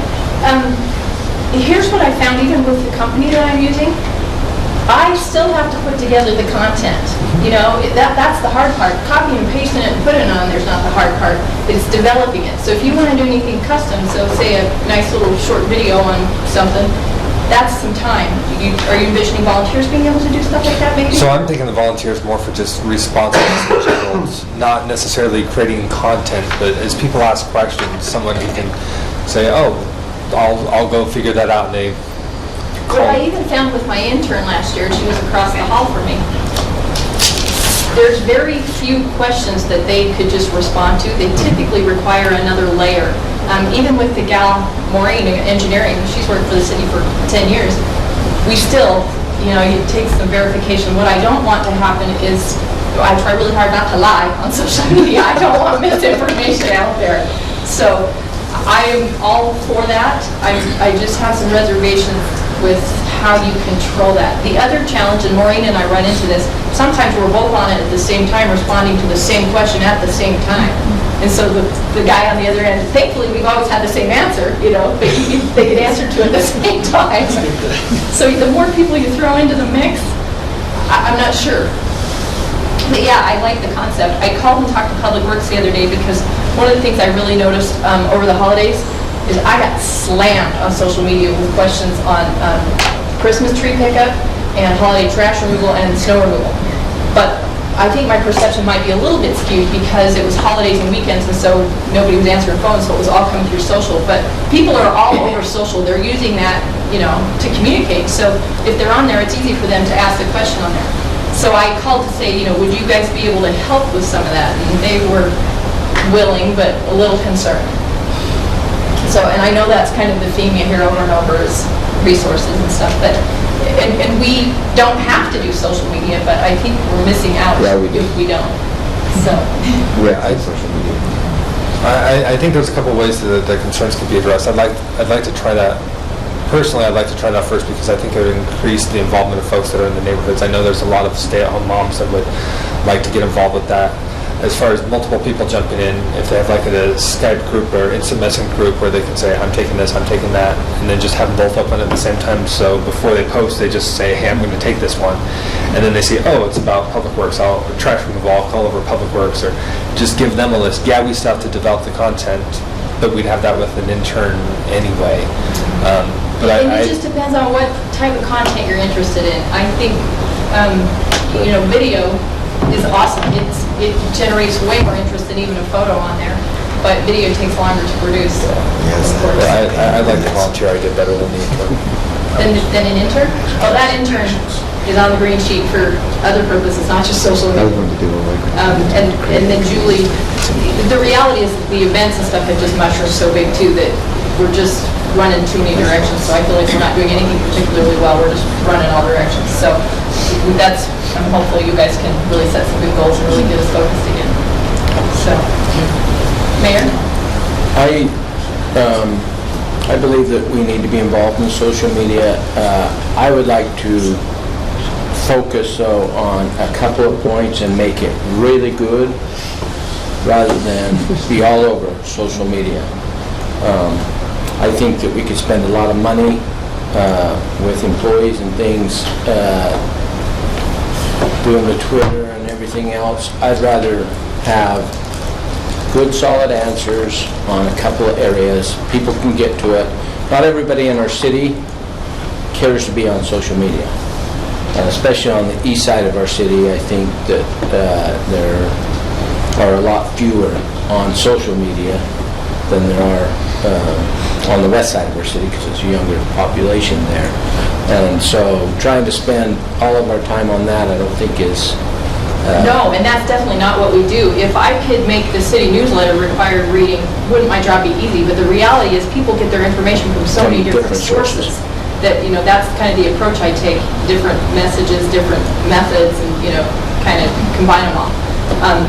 And I really don't have a desire to sit on my desk all day and do social media all day. But boy, I can tell you, if it's snowing hard, I know a chunk of my day is going to be tied up with comments coming in on social media. But what is the representative population, even on a day like that, of 110,000 residents and 3,500 businesses?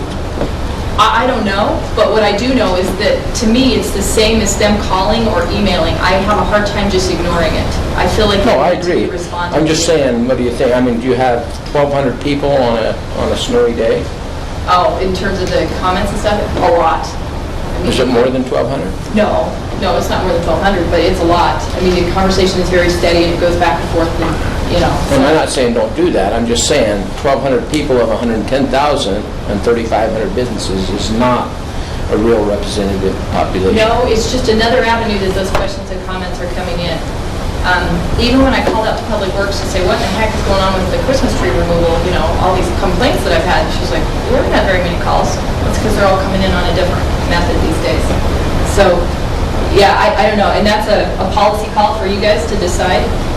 My green sheet, my $5,000 for an intern isn't necessarily for social media. It would help with that, but the reality I found is I can't just turn social media over to a fresh intern and say, oh, here you go, have fun. You lose a lot of ground if some misinformation gets thrown out there. You'd undo it pretty fast. And as far as representative population goes, you have a point, but then you also have a point with phone calls.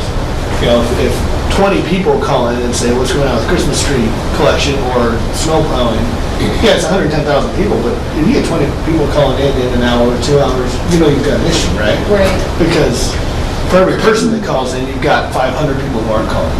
And it's the same on social media. For every person who comments on Facebook, there's 100 people that aren't commenting on Facebook who are having the same problem, who are maybe reading that and waiting. And on social media, it's even more so because you have, when you have that one person commenting and then you have 500 people reading it. That's true. That you don't know about. When the person's calling in, nobody's tapping the line, you don't have 500 people listening. Well, and there's some really fun It's an even analytics. broader outreach. Yeah, and just since March, our page posts have reached over 209,000 people, and of that number, 72,000 engaged with either a like, share, a comment, or reply. So, you can reach a lot of people. During the prison relocation thing, we reached over 65,000 people just in a couple days, and it was really kind of fun to see how fast and how far that message could travel with social media, because it just gets amplified, as people share it and stuff. So, yeah. That's why I'm saying being on all over everything rather than focusing And that's why we're on on two. focusing on the big issues and answering the question. I'm not trying to, and Zach is right. We need to respond and respond correctly, but I don't think we need to be actively engaging conversation. I think we need to put it out there, and yes, 500 people will see it. That's still 500 of the... 5,000. I mean, Yeah. it just, and we have some control over that. You can throw a tiny bit of money behind it and boost it to very specific sections, zip code, streets. I mean, you can micro-target some of this too and really increase your reach. It's just a whole different way of thinking. No, I agree. And I'm just trying to figure out how well do we want it to do it, A lot of places now have a social media position. And I'm fine to continue to do the best that we can with the resources that are allocated. That's always been my motto, you know, north, south, east, west, you guys determine where we're headed. So anyway, that's kind of my philosophy behind it. Any other We have to questions? set policy for Yeah, I it. still like, I'd like to see the policy. I'll hand it right to you. Thanks. I'm going to take a 15-minute break, and then we'll start from... Sorry, the break. You know, you can't talk to the break. No, it isn't the As far break. as social media policy, I think there's two different things that you can, that means, you know, what I mean, like, what's going to be in the plan? Engineering, is on Facebook all day, not doing the job. I decided to chew on the board. That's the social So we media got policy. an engineer who is doing the job better. Apparently she does it. The whole communications policy got reworked. Yeah, outbound public information to the project. We should have a governing policy about that as well. That's going to be more stiff than what's in the handbook. Okay, so I'm still cold. You don't work for a minute. Hey, dig it one for a minute. Sometimes there's more than one thermostat. the bottom line is, and originally had 4 pages on it, but then what they wanted to do with it is just defer to the supervisor if it's These are not. the LED fixtures that are on. They plug into a regular 120 volt outlet. Yeah. We're having city reports all around the city. So this is what's going into the arterials and collectors, and this is what's going to the residential. Turn that one back there on too. One of this thing. I think that's what they have, to turn this one on, that was cold, this one was, that one was hard. You did that one.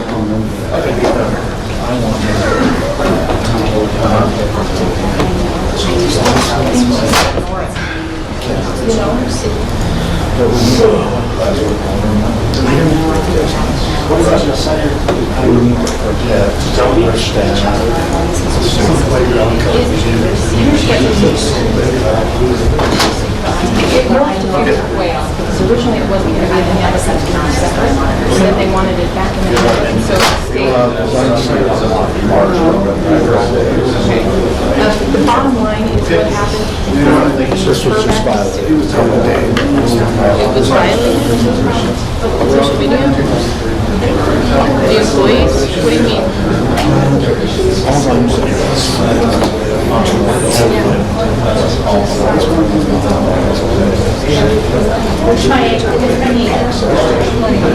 I fell Saturday night on girls'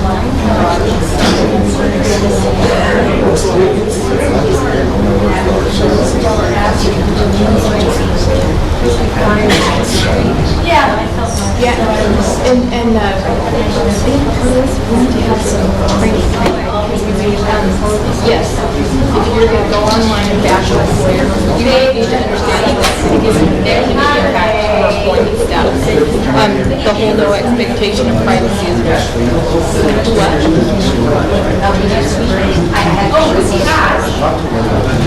Hootsuite? I'm the supporter. Are you talking about Hootsuite? The, I call it. oh, wait, yeah, Hootsuite.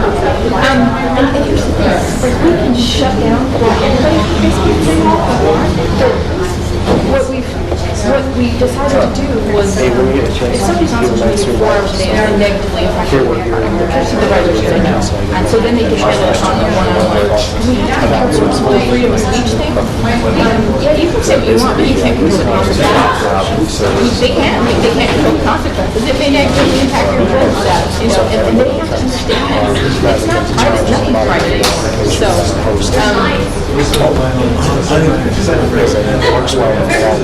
Here's mine.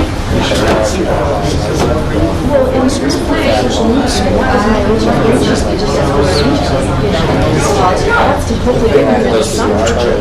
They are retarded, but you can still technically, yes.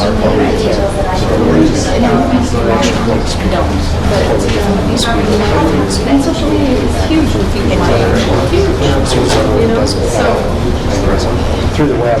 It's just frustrating because I'd like to do it well, but I can't do it without the trouble right now, or often, you know, I don't have the resources. There are applications. East and West Valley, we've got about 6,000 people on the social page. That's when I'm on the 900 posts. We've got 21 social media. The cost of lunch in Spanish. You know? They'll maintain it.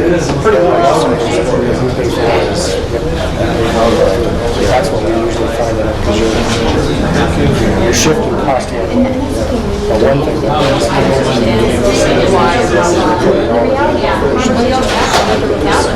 You understand. That was kind of what was driving the frustration that was had. Trying to come a year and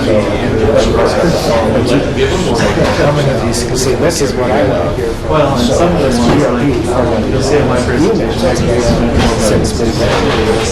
That's why, if we got connection issues or big activity, so I can send them, have a little bit of size, widespread.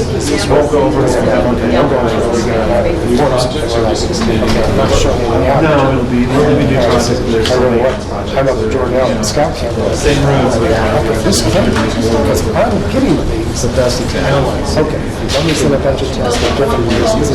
You see if it's outside, there was one where let me see if it's inside. Let me see, there's been a couple where it's like just the OWA thing is, you can still get it through the regular OWA part. Because everybody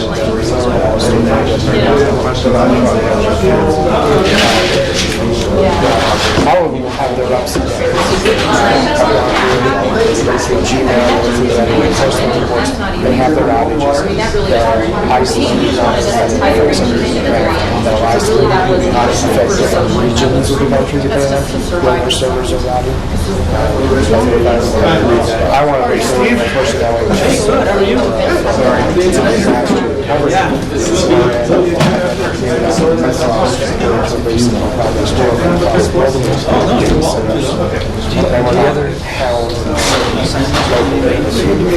The other side of it, into my mind is back with the CS.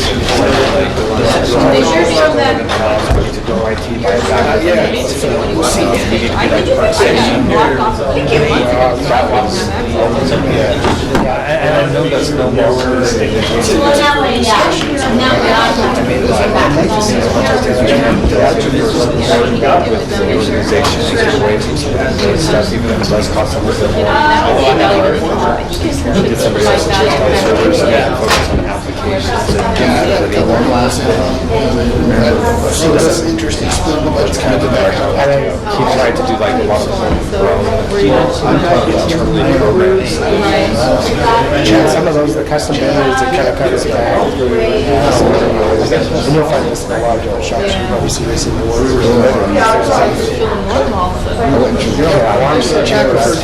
It's not as warm out there.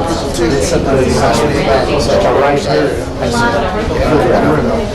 Don't adjust that one unless you just send it back to. I'm just running back to where it was. They said don't mess with stuff, so it was at 73. He's in a warm spot. Yeah. Put it back to. 70. Okay, let's put that one back to 70. Because With that one. it's not warm here, it's not warm there. But I can feel the heat. Yeah, and most of the equipment's in there. It's really warm up here. It's very good at that road, because I pulled my back. Yeah. They don't have any ventilation. They don't go on that side until right here. I would think the primary will be at some initial site. Yeah, These are certain things, it's just that way to get responsive and quick, you've got to have access she's ignoring it or she didn't see it, so she's not associated. I take it personally. Yeah, but in cases where that responsiveness we have versus somebody else that we can handle, I'm all for that. Yeah, well, I guess I kind of do it. The end of the game, things have to change. There's some issues I've been fighting with as I've gone through that. You guys are the pros. You're the guys that do this for a living. Not me. Why are we having these issues that we have? Why are you making a joke? We get a text.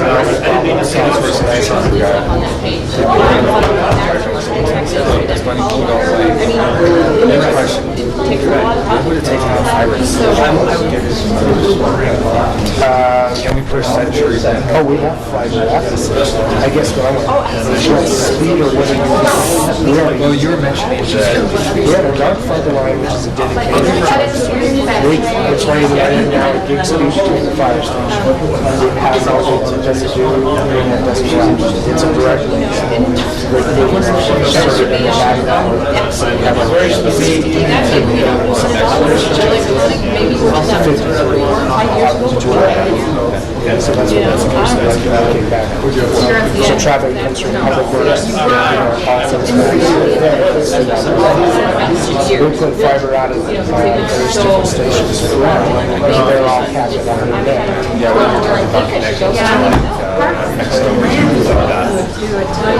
You have to then go through and say, okay, I gotta get a data connection line to the branch.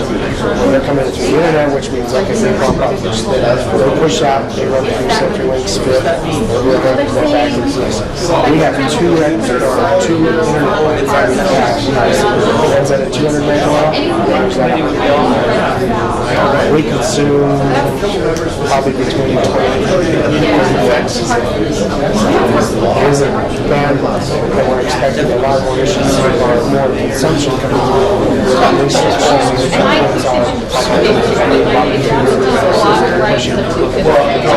We wanted to push the water more, like I said, the phone system.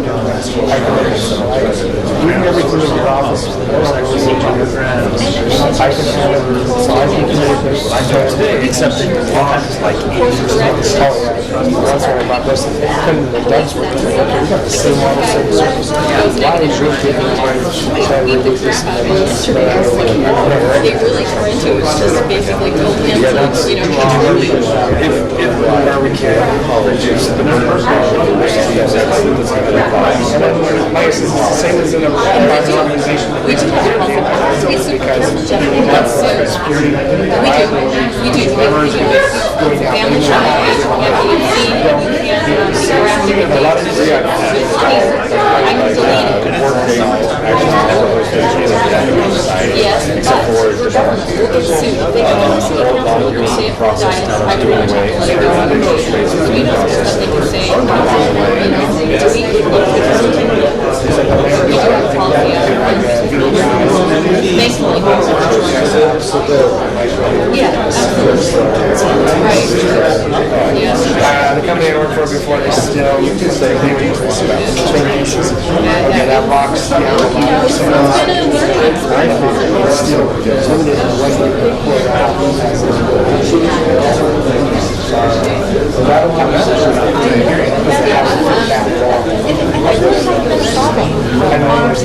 At least we were usually fine because it's hard to Like I said, there's a couple of times,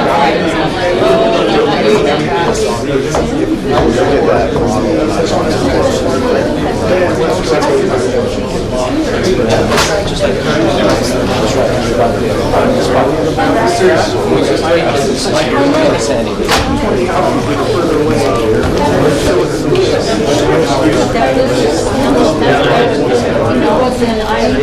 We continue to go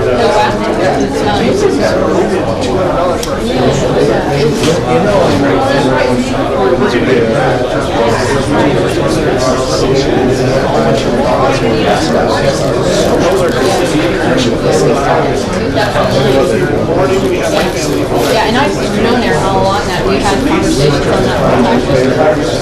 Oh, yeah. They do a good job. Hi, how are you? Thank you.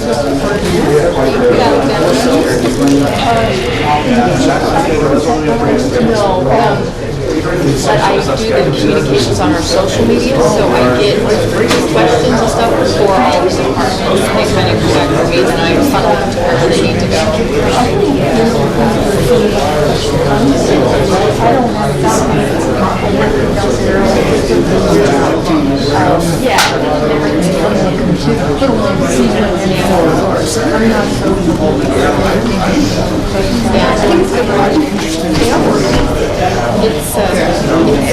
It's crazy. I mean, a lot of people just chat back and forth. It's really immediate communication. Is it the only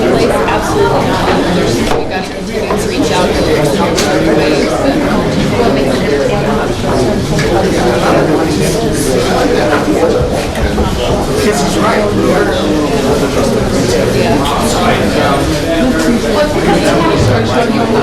think I'll sit here for a while, I've got my home computer, so I get some work done. And I just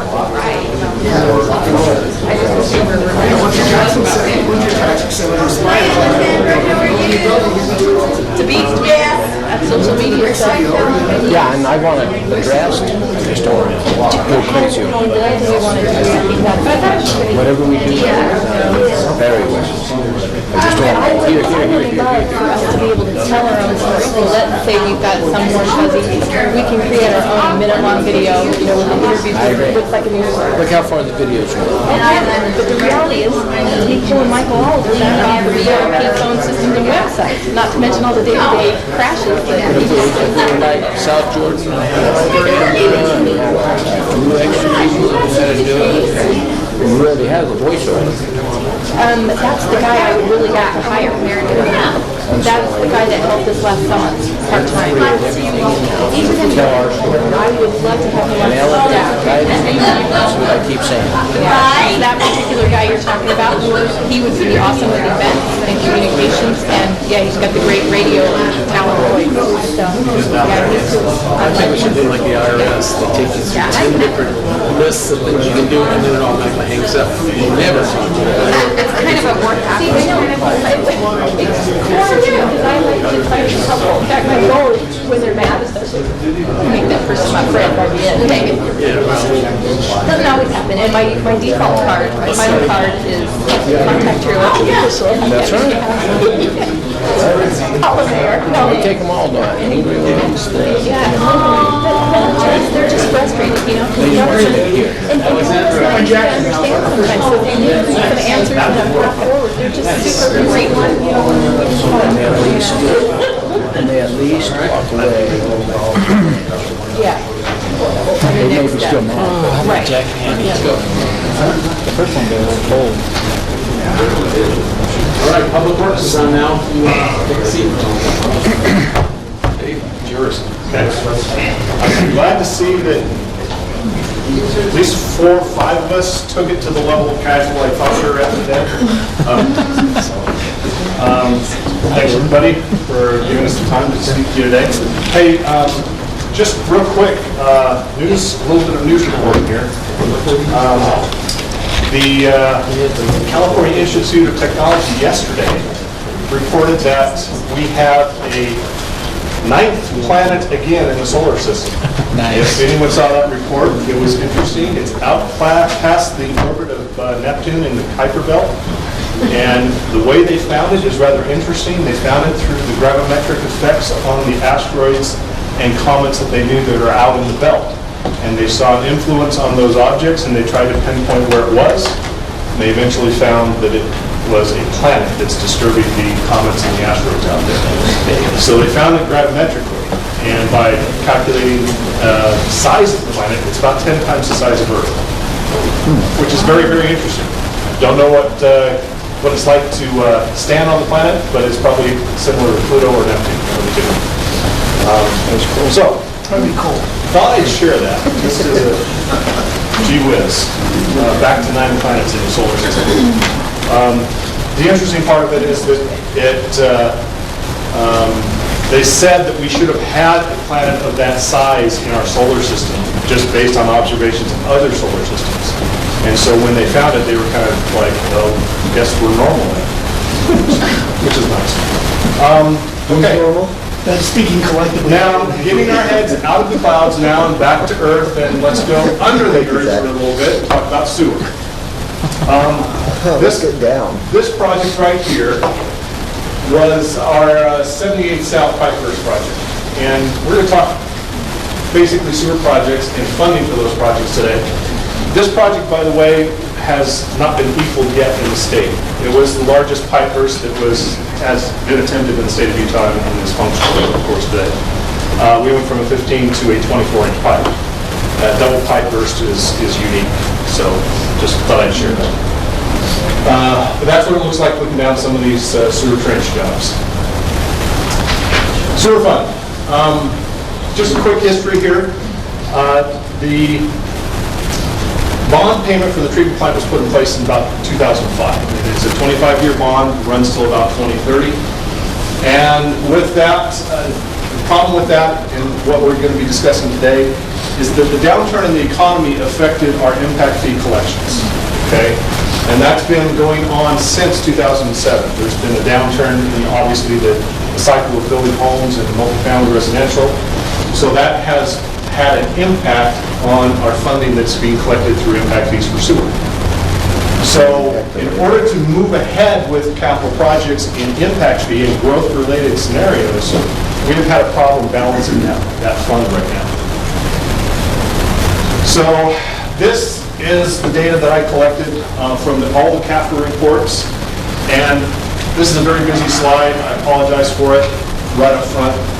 We'll get to the two slides and what the meaning of those are. But basically, the focus needs to be over here in our impact fee cash balance, which is now negative, and our user rate cash balance, which is positive, but it offsets that net negative in the impact fees. So there's about $9 million in available cash for projects and for sewer operations. To give you some context on that, you use approximately $11 million, $10 to $11 million a year in your sewer fund as a total for operations, maintenance, and the treatment plant and capital projects. So just so you know, you cycle through that $10, $11 million a year about, well, basically you would cycle through the cash balance in about 11 months. So, imbalance. This is what it was actually from 2004 until today. And this shows the amount of collections and where the cash balance has been running. Essentially, impact fees need to be set at a rate that gives us about $1.2 million a year to try to pay the growth component of the treatment plant bond. You'll see that in a second. So right now, this is where the comparison is. Restricted funds are at a net negative, unrestricted, again, that $10 million level. What does it mean? What does that mean to projects? Right here inside your strategic plan, you have the treatment plan. And at $1.7 million a year, 66% growth, you need about 1.1 plus million a year raised in impact fees to pay that section of the bond. If you don't raise that through impact fees, you have to pay for it from your user rate. There's no question you have to pay the bond back annually. That always happens. So when you don't raise enough impact fees, because you just don't have enough building permits out there, you're at a net negative. You're at a net loss. So question for you on that one. If we do have to pay for it out of user fees, is that just a loan that can later be reimbursed when impact fees come in? Yes, as long as you're accounting for it, and as long as you're turning it into your impact fees as a cost recovery method. Cool. We'll talk about that when we talk about impact fees that's coming up in future discussions with the council. But what has to happen then, if we're still having to pay as much as possible to a project like this, anything else that has a growth-related component here in capital has to be evaluated on whether that project moves forward or not. Right now, 3 projects are on hold that should be being done with growth-related fees, but cannot be. 100% out here on Wells Park Road. The next slide, we'll talk about them in particular, some of the future effects. Electionary projects, which require development fees, the impact fees have to be postponed. Some retrofits pipes, which are a split percentage between new growth and user rate, have to be postponed. Those have been postponed, by the way, and we're waiting on those. Other capital projects that are critical, that are growth related, can't be postponed. For example, when we went through and built 56 West from 70 to 78, there was $500,000 in there. It was a growth-related sewer project, had to be done with user fees. Because that project wasn't going to wait, that road project wasn't going to wait for a utility, a $500,000 utility to drive a $5 million project. You had to do the utility. Old Bingham Highway, the TOD sewer had to be installed per agreement. That was agreement we inked with the developer. That was already a set amount of funds. That is a growth-related project. However, we paid for that with user fees. So that is now also in the cost recovery mode, those two projects. 78 South Utility Project, there's a portion of that split that 78 South has that goes to growth. It's a smaller percentage, but still that percentage, about $120,000 out of the $1 million of that project, is growth-related that we're going to have to recoup later, also in cost recovery. So again, this is just to show you what we have to garner off of impact fees per year. And this 1.22 million amount gives us about 16 to 20 million in the treatment plant. And I have to verify what the actual cash is that we've already expended towards that out of impact fees to see what our cost recovery is. But there's another 7.3 million in impact fees required for the collection system. Round number about $24 million, $22 to $24 million has to be recouped from impact fees for these projects. So here's the net upshot of this. And I've worked with planning a little bit to get some numbers. If we look at what the future growth rates are and how many building permits we're going to get into town here throughout build out to the city boundaries, we're going to have to look at how we calculate our impact fees and what should be the net payment from the rest of the building permits in town to get us to build out and to recoup these costs. That's what we're interested in here, as far as from a capital projects perspective. So when you look at that and look at policy choices, there's a few policy choices you need to consider. As we get to full build out, the impact fees have to pay for the treatment plant, and so the imbalance has to be addressed. Ratepayer offsets, and how long does that occur until we get the money back? What would be the effect of raising the impact fee to compensate? Now, I've calculated there's about 10,732, this is for planning, single-family building permits that still can come in to build out. You take that $22 to $24 million net that we have to gain, divided by these number of building permits, you get about a $2,200 new sewer impact payment per single family unit. That is double what you have today. Sorry, notes here on that. So, what's that going to do to growth? What's that going to do to the building community? They're not going to like that. They're not going to like hearing that.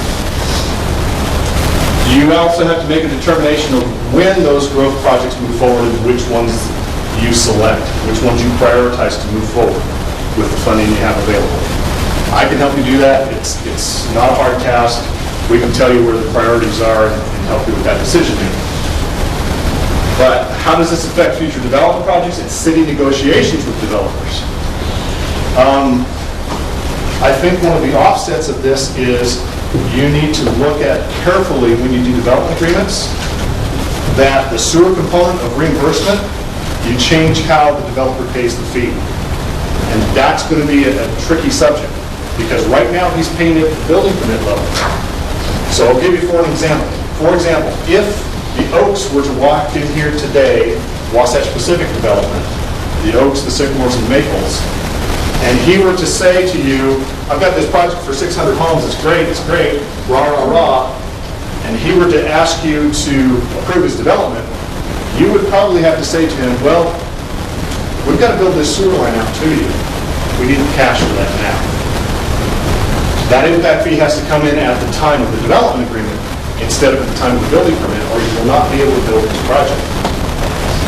That's part of the negotiation scheme you're going to be into now until this imbalance corrects itself and you have the building permits compensated back to the right level. So this is the current situation right now. We do have projects on hold. We're going to wait to see. This last year was a better year. We did bring in $800,000 in impact fees. That was good. Still didn't reach the 1.1 million you need for the bond. So that's it in a nutshell, all about the imbalance in the impact fee for sewer. Again, that negotiating point that I made, it's a critical one. If we have anything come in like the TOD again, what we actually had was a good situation with them where they did pay their impact fee when they came in for their building permit, and they paid a block amount on that impact fee.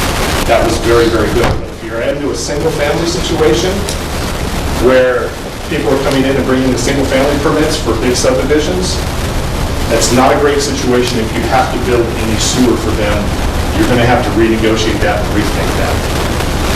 So, questions? If you were to receive a lump sum that would bring you up to current, would you be able to stay current at that point on? No. You cannot guess when building permit impact fees are going to come in. That's the point I'm trying to make here. We don't know where that industry line is going to be, but we know we're going to get the build out. So our impact fee has to recoup what we need to get to build out. And that's, I guess, my whole point. When we do our impact fee calculations today for sewer, we have to accomplish all of the building requirements that needs to get us there to build out, including the treatment plant law. And that way, you're assured that you've got the right amount on any new building permit that comes in. So that's the first point. The second point is, big projects usually come in and want to have connectivity to the system, okay? And when they do, if they're buying existing pipe, then things are good. Or if it's buying pipe that doesn't need to be upgraded, then we're good. But if they're out in the middle of nowhere, Jensen properties or out west, where they haven't got sewer yet, then we're talking about building a growth project for which you do not have funding. Then you're going to have to enter into a different negotiation. That's the point. That's the price. Okay, so about 5 things, but first, we're not doing any more leapfrogging unless the developer pays under pioneering agreement. We made that decision, I think, 5 years ago. So we do not do that anymore, like what happened in the situation where a development cost the citizens of West Jordan $11 million to go clear out past Bacchus Highway. Well, that's not happening ever again. Well, I should say ever again, but not in the next few years here. Second, we've been talking about this for 12 years that I know of, and nothing has been done. There's still an imbalance. The citizens that live here today are paying for the citizens that are going to live here tomorrow. So what do we got to do to get it done now? I don't care if it costs double the amount in impact fees. Those that move in tomorrow should pay for the cost. And so what do we have to do to push this forward so that there isn't this imbalance any longer? 12 years I've been here. We have to watch what's compliant with the law, first of all. And we have to watch what we need to build out and make sure that those calculations work. Now, what I mean by that, Mayor, is previous history. And I was not in control of impact fee development in this time frame. We have to watch. The law allows us to charge over 10 years what is needed in 6, if you understand. Meaning we can do our own imbalancing to help subsidize growth. That was done under previous planning directors, okay, directors of development. I don't recommend that in this situation that we're in now. So I would recommend whatever you're going to build in the 6 years, you try and pay for in the 6 years. But the other aspect of it is, I don't think you would, I think you would agree with this too.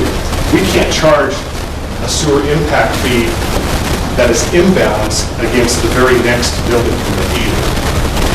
So we can't take the very next building permit and charge them $10,000 a permit and charge the last building permit that comes in later only $1,500 per permit, just because we need more cash now. We have to balance that over the entire timeline. We do, but do you have those calculations? I mean, at least out 10 years, because we need to institute it today. We'll be working on that with Fisher Rice, and we'll be looking at this long-term calculation versus that 6-year short-term window. Because even that has the net effect of which projects we're going to do, which growth projects we're going to do, and what we can set aside for the treatment plant.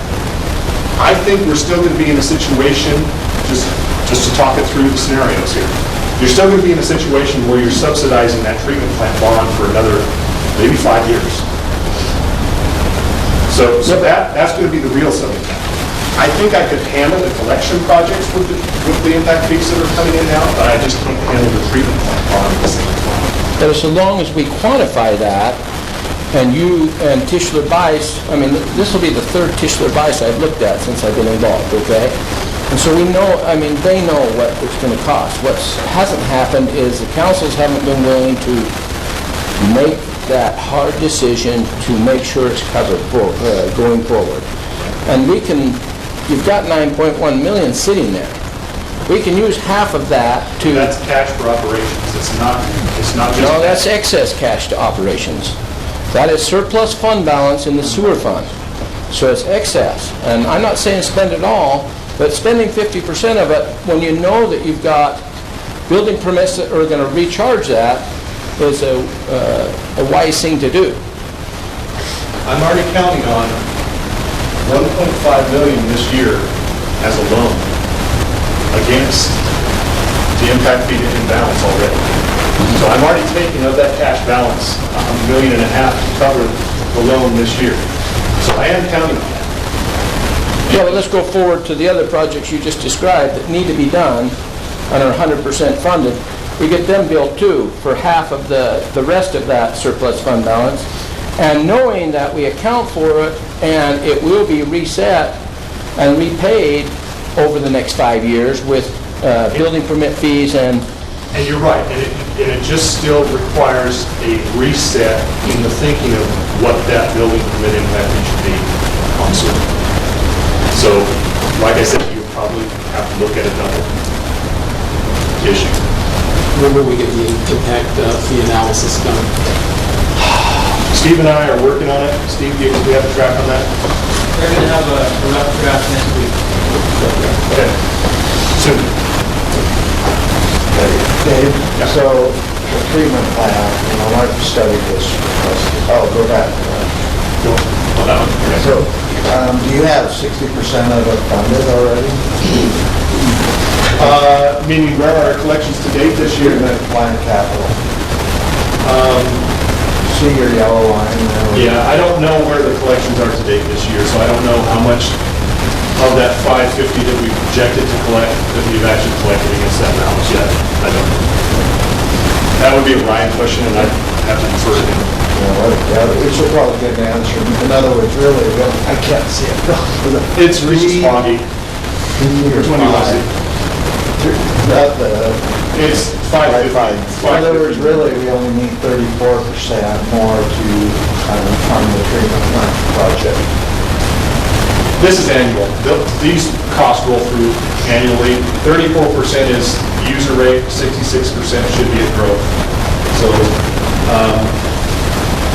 you're about half of the projection is for half of the amount that you need for the bond on impact fees right now this year. But last year we did collect $809,000, I believe. But you're suggesting that, which I hope we're doing, we're going to analyze the impact fees for the residents, not the residents, but the developers and businesses. What's been paid, what needs to be paid, what the excess capacity is, and the charge for that excess capacity. So that goes against growth. Okay? All right. Thanks.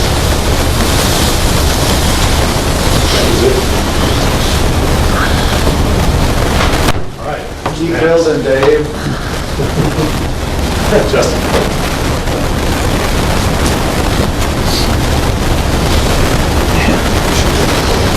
Please.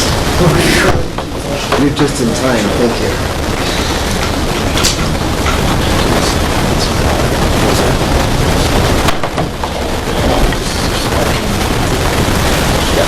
I'm not drinking secondary water. We don't have any on that table. It has ours. This is my first water, so I'm okay. Well, my presentation is going to be a little different than some of the others. I don't have an info dump that I'm going to dump on you. It's going to be more information that you've already seen, but hopefully it's going to be a discussion where we can resolve some of the issues that are still lingering out there, and hopefully we can move in some direction. We're going to be talking a little bit about the West Jordan secondary water system. Now, West Jordan secondary water system, it's been a thought or a concept that's been around for about 15 years. The first master plan study was done back in 2001, and then was later updated in 2006. In 2001, they were saying, hey, this is an opportunity where maybe we can save some money, and began implementing dry pipe systems and looking for source water. And 2006, the city council got together and said, hey, where do we stand on this? Can we move forward with the secondary water system? And they ran into a couple of issues. They ran into where we get water from, and they ran into the finances. In the 10 years since then, 2015, our thinking has changed just a little bit. We're not looking at necessarily how are we going to save money on our culinary water. We're looking more at where the next drop of water is going to come from. In this last calendar year, 2015, the city of West Jordan used about 15,000 acre-feet of water as residents. That's metered water that comes through your taps, goes into your bond, wherever it is. 15,000 acre-feet. The Wasatch Front Regional Council projects West Jordan to grow at about 50% in the next 35 years. We're looking at adding another 10,000 acre-feet of water, just water use to what we're already using. And in 2015, we were just under 130% of our contract with Jordan Valley Water, meaning we were 27% over our contract amount. To be able to look at an additional 50% brings up some serious concerns of where the water is really going to come from. And so the secondary water system, it has kind of changed from saving money to how can we keep the right water to those residents. So there's been a few things that have happened in 2015. The city did an update to the secondary water master plan, and the council approved that in November. And then we began doing some RPZ projects, which are basically backflow preventers to connect the secondary water system, the dry pipes that are up in the sycamores, the oaks, and the maples, to connect them over to the culinary system so we can kind of charge the system of culinary water to see what kind of condition they're in, because they've been empty for 10 to 15 years. And the RPZ project, in addition to just testing the system, if we do implement a secondary system, it provides that backup for water if we need it. Also in the meantime, we've been investigating different water sources. That's been the problem for the last 10 to 15 years, is where's the water going to come from to be able to put it in a secondary water system. In the recent master plan, that comes up a lot fuzzier.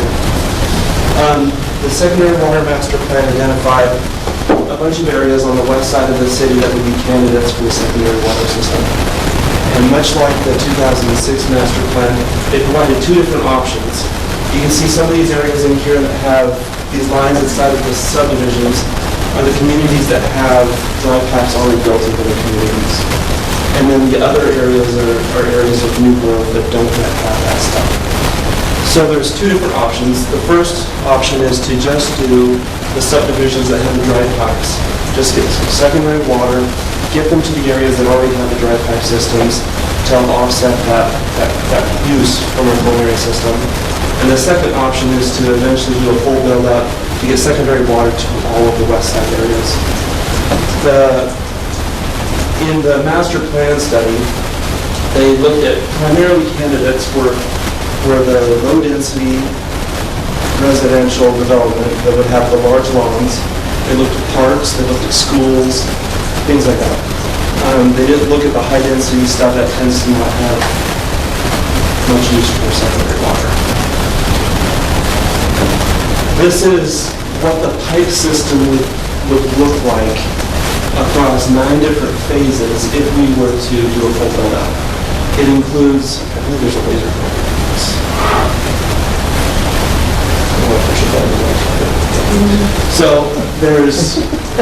So in addition to these subdivisions that have dry pipe systems in them, we would be bringing water to charge all of these systems, but then also bringing networks of pipes along with pump stations and reservoirs and wells to be able to fully get a system up and going.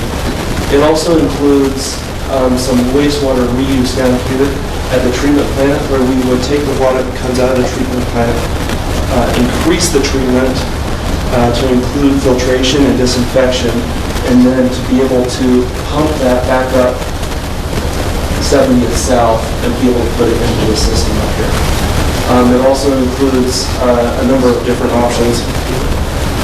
So the next big discussion, I'm hoping we can kind of get some feedback that this is more of a discussion issue. But we've looked at a number of water sources. Justin? Yep. Yeah. Can you go back to the earlier slide and show us what areas already are using secondary water? None of these areas are currently using water. What kind of elevation from the river bottom you were up to where that the first pump station? So what do you mean by the first pump station? Okay, so you're proposing here? Yeah, so proposing. So this is 4,000 west, this is the soccer complex right here. Okay, let me explain. So you're proposing to move water from the river From the treatment plant on 13. up to this station? What's that elevation? I don't have that number, but there'll likely need to be kind of an in-between pump to be able to get it all the way up to the top. About 450. Okay, 450 feet. Midway Point is about Constitution Park. So, I'm sorry, go back. So you said none of those areas are doing it. I thought the soccer park was using secondary. oh, I'm sorry, yes, the soccer park does. The soccer park uses, right in here, the city has a number of water shares in the Welby Jacob Canal that comes in and does the soccer complex right now. So that's the only place in the city that has secondary water? No, there's a few other places. Bateman Pond has a private system, and we use secondary water also at Veterans Park. There's probably about 5 blocks off the top of my head.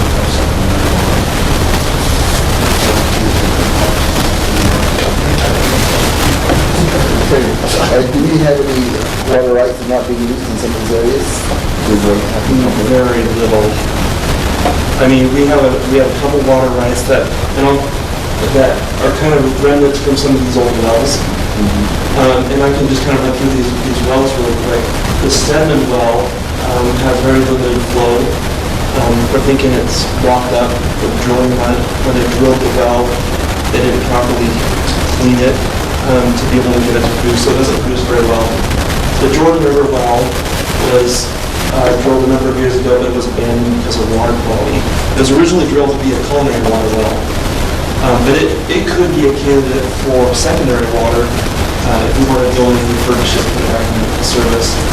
The sugar factory well was abandoned due to age. It was also intended to be a culinary well, but maybe a candidate. That one's being brought back to life for what speed with the Veterans Pond renovation. Hardly on the waterfront. Well, it's going to supplement the water. We're still going to get the water from the canal, but this will help supplement the water too, which will help cut the pH problems. So the sugar factory well, where's that located? The sugar factory well, there's looking at right there, the sugar factory site right on the campus. So you mentioned if you use the wastewater, it takes additional filtration. I thought that was satisfactory the way it was now, so it definitely won't be the river. No, the state administrative rules are 317-3. There's an extra set of rules that go into place if it's going to go back into what they say close or proximate contact with other humans, or proximate human contact. Where it goes into the Jordan River, it just needs to meet a certain standard. Because it's diluted? Well, it's diluted, and they don't figure people are going to come in direct contact with the river. Unless you go, there's a few people that go swimming in it, but if it goes into wastewater reuse, there's a new level of treatment that has to go into place because you'll have your kids running through the sprinklers. And what would that entail? It entails a tertiary treatment from the treatment plant, meaning sand filter, anthracite, or something like that, some sort of filter, or maybe even a membrane. And then to do some sort of disinfection, like chlorine treatment to be able to kill any sort of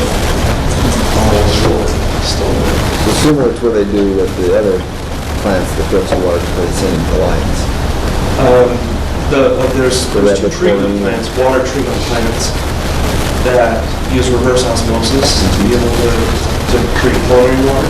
It'd be not to that extent, but it'd be something very similar. And then you mentioned we used 120-something% of our contract from Jordan Valley.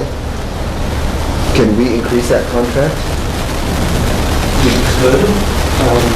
The way that the Jordan Valley contract works is we set the contract amount and we have that 100% line that we have to pay no matter what.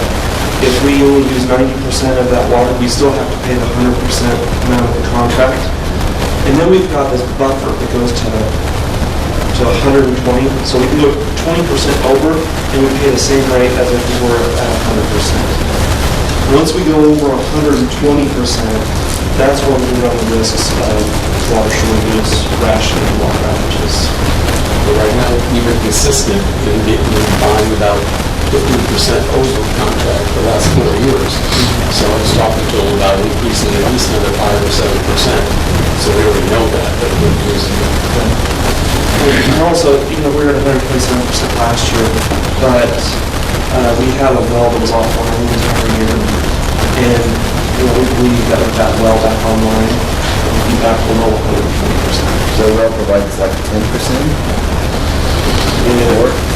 A lot of the water use is dependent on weather.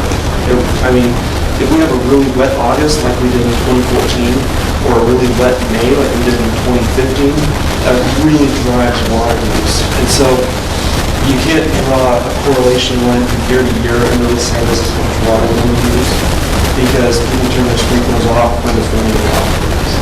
So they don't charge us like cell phone companies when you reach that limit, they turn it like, you have a percent you go over. We can go to 120%, and then we just run the risk over that. They don't give you more. They may not give us beyond 120%. Justin, didn't we just build 2 new winter storage? So will that bring down our usage? Is it right to store more or what? It doesn't bring down the total volume of water. It helps to buffer the peak of and this is a completely different subject, than the peaking factor and how the water rates are going. It helps to reduce that peak, but it doesn't change the overall volume of water that's used. So we have these number of sources, including the wastewater we use at the reclamation plant again. Those are 2 options. All of these options up here require some sort of either canal share or water right, which the city right now just does not have. The wastewater reuse, these 2 options right here, the dam and the treatment plant, are water that we could get without having to purchase rights. We would have to enter negotiations with the dam to use the wastewater. But technically the water that enters the reclamation plant is still held by the city, so we could reuse that. So on that one, Bannon pays to have that water taken away, is that correct? That's correct. They pay the treatment plant for their wastewater use. So if we did that, then they would be paid to have it filtered, and they, in essence, we would get free water, or get paid to use our water. So that would be a good choice. The problem with Bannon right now is their biological oxygen demand, their BOD. There's just so much organic that is in their water that it would require that tertiary treatment, that filtration, and that disinfection. And Bannon uses about 600,000 to 1 million gallons of water. They put that much water into the sewer system every day. No, I'm sorry, it's every year. That's not, I'm sorry, I had to think about that. That was every year. So they use about 600,000 to 1 million gallons of water into the sewer system every year. The water reclamation plant is close to 8 billion. No, that's per day. That's per day. 600,000 gallons per day based on the meter that was put in the sewer system. Okay. Do you have a meter that measures their discharge? Yeah. And then the reclamation plant is What's the difference of? 12 times, 13, 14 times the normal. But the reclamation testing and the water are the same. But the reclamation plant already has a number of their treatment processes already in place. They already have a filtration building that they already treat a portion of the water for. And they have already told us that we could pay to add the additional filters into their filtration building. So it really becomes a trade-off of adding the filtration into their existing facility and then pumping it up the hill versus building a brand new treatment. Require, energy. You're talking about power versus what the water is already at a certain level. Maybe we don't have to go, still fix that. Dannon has to be lifted 90 feet. 90 feet? What's that less than 400 feet, whatever that is? So the pump has to be a lot less. So you're saying you still have to treat that? We would have to treat By both of those. mixing it? No, it would have to be, we would have to filter the suspended solids and the VOD stuff out, and then we'd have to disinfect it.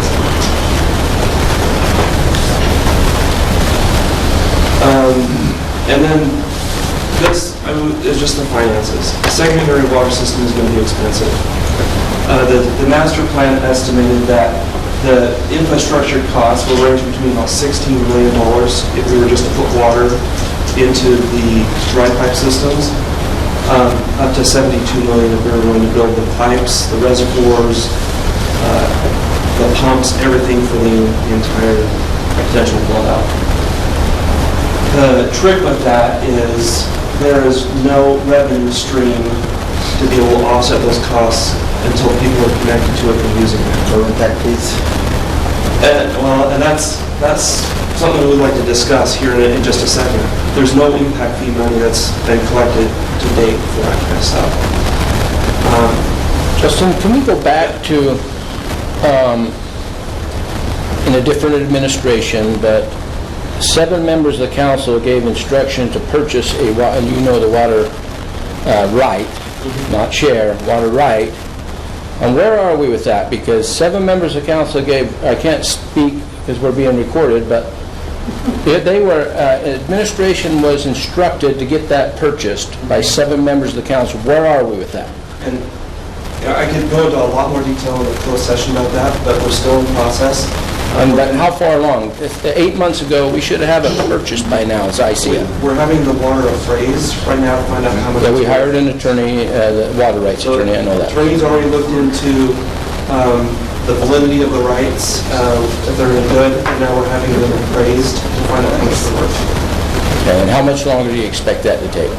Yes. Okay. Good. Now, sorry, I just wanted to get back to the source. I wanted to, we have... Absolutely, the source is a big deal. We're looking, this is going to be another enterprise fund that we're going, so we have to fund it before we can make money. That's really the gist of it, is you have to fund the system before you can make the money. I mean, to be able to connect people to a meter costs about $280. The cost just to connect to it is about $400 in addition to all the other infrastructure costs. There's just a lot of policy items that we need to go over to determine how we're going to implement the system. The master plan, the engineering company did the master plan. We've got these different questions in here. Metered versus unmetered connections. There's pros and cons to every single one of these items. There's no clear-cut winner or loser. The engineering firm recommends a metered connection for the secondary water to help prevent people from just flood irrigating their lawns and abusing that water use.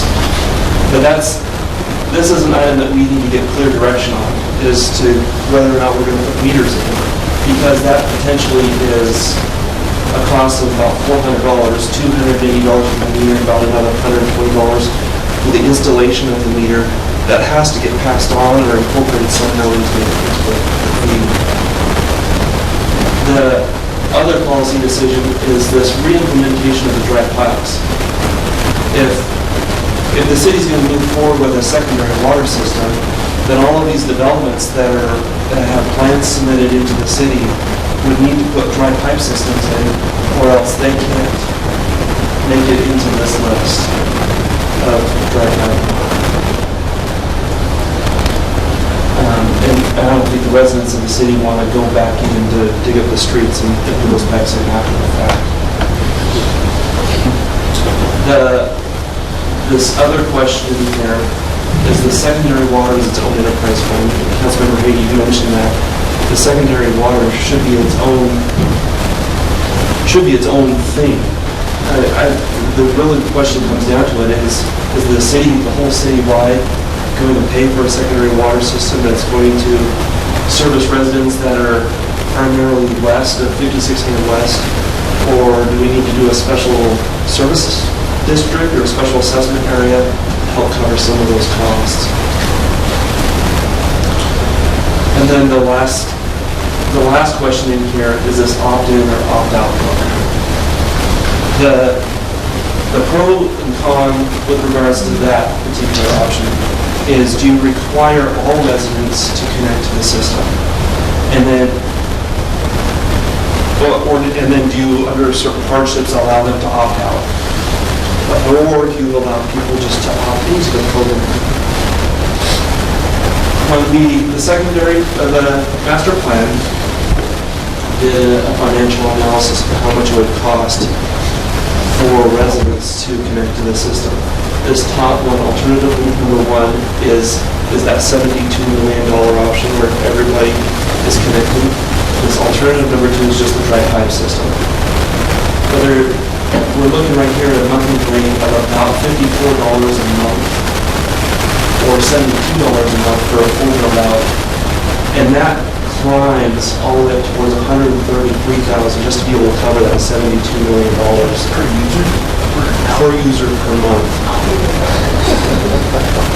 And then for the people that are on the dry pipe system only, it stays relatively level between that $55, $60 a month. But it's very expensive. But if you have an opt-in program where people are voluntarily connecting to the system, these rates will skyrocket because these rates are counting on, this right here is counting on about 4,000 people connecting to it within the first 2 years.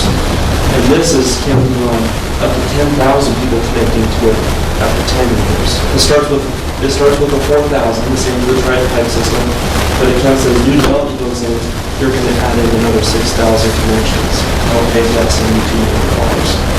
Just bear in mind that that looks like a high price for water in 2025, but by the time culinary water, it will be double that price to water you're on by 2025, based on 5% a year, which is already, that's what we've been told from Jordan Valley Water Conservancy District, add 5% a year to the culinary water price. So this will be a very half price water you're on than what you'll be paying for culinary water. So Mayor's exactly right on that, and 5% is a conservative number. This last year, the city saw a 6.3% increase. So maybe a good number to put up there would be how much money would we save compared to if it was straight culinary water? Well, put those numbers up there. That doesn't quite work though, because the savings is going to be seen by the folks who are able to use the secondary water system, not by those who... Only the people on the west side of the city are going to be able to use this. And that's kind of why, when you asked your first question, should this be paid for citywide? I think there's some benefit to having certain components paid by the entire city, like perhaps buying the water rights to start with, because it'll help lower the overall demand for water from us. But the bulk of it, I'd rather see us have a special assessment area so that the people who are getting the benefit of the lower rates are also the ones who are paying for it. I don't want to subsidize somebody's cheap rates while I get hosed. And it's hard to say 10 to 15 years what our water rates are going to be, especially if we have to build a major pipeline. But, is that really, we don't know. The other thought with the opt-in, opt-out, I don't know if I like either of those ideas. Kind of like with electrical, when you buy buy the lot, usually you're required to have utilities stuck. I think that should just be their part of it. I mean, otherwise, we're asking for a mess. Can you give us, I don't want to spend too much time, can you give us the questions that you had on the previous page in a written form for tomorrow discussion, and we'll have you direction by tomorrow? I think that we've had discussions in closed session. Everyone, we're going to build a secondary system on the west side of the city. I think that's a given. You need answers so that we can move forward with these questions that you've asked. And if you could just give us a written copy of that, we'll discuss that tomorrow during our discussion phase and get you answers and direction. One last thing I want to help clarify. The option 1, option 2 thing is not necessarily one or the other. There is the ability to build option 1 and connect all of the system, the dry pipe system together for that 16 million, and then progress from there. So we can start with just the dry pipe system. In fact, the first 2 phases are exactly the same. Connecting all of the dry pipe systems together and then building the other infrastructure. Another very important fact to remember is this does not include any impact fees. The city does not currently collect any impact fees for secondary water. If we were to implement impact fees for secondary water, that would help offset that $72 million. Are we including metering the secondary water? That's including metering. Yeah, we've asked around to a number of different communities, and that's one of those questions that needs to be asked. Do we want to meter the connections or not? I would think so. But, and exactly, just like what you're saying right there, if we don't meter it, then you end up with people that don't run their sprinklers 24/7 and don't care. So The council's making sure people don't cross connect by accident, so that takes some technology to do that. We get the whole system in the river clearing. Those are exactly the questions we had asked. Well, you have to anticipate that a homeowner is not going to understand this, it's got to be fluid. a lot of places like the Sycamores and the Maples that have these dry pipe systems in here have been connected to a culinary system now for 10 years, and they would have to switch over. My kids went to Harriman, they have secondary water, and I don't see a need to be metered, but I think they are assessed. Development, is that an option, metering their development? We'll talk about all these things tomorrow and give direction to them. We can talk about it at length. There's a cost associated with metering that can be waived, but I think that the council, we need to move on. Thanks, Justin, you've done a great job.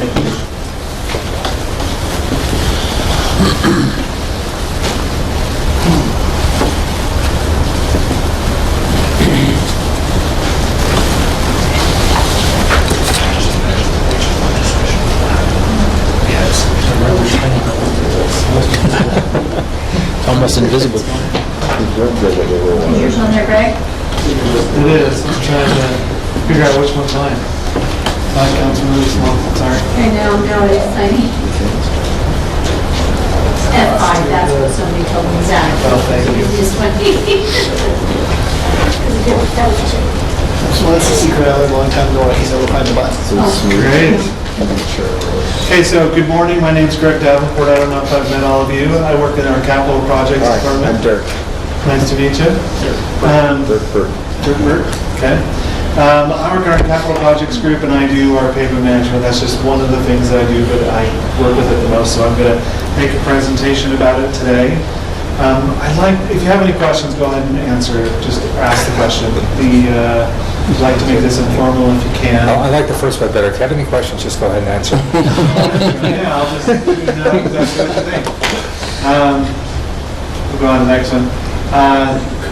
Many people think that the most valuable infrastructure that you guys own, maybe these buildings or fleets or cars or whatever, but our roads are actually the most expensive investment that you have in our city. We have over 855 lane miles of roads in our city, and conservative estimates put it at $286 million is what you own it. Unlike underground pipes that Dave talked about, that you really can't see, our citizens drive these roads every day. They know exactly how we feel about that investment. And normally, the design life of an average West Jordan street is 20 years. And that's if we do nothing, that they will last for 20 years. If we do pavement management, UDOT estimates that we can get up to 40 and maybe even 50 years. And so that's why we try and do pavement management the best we can. For those of you who don't know much about pavement management is applying the right treatment to the right road at the right time. And so if we can apply that treatment up here, and when streets are good or fair, then we'll only spend $1.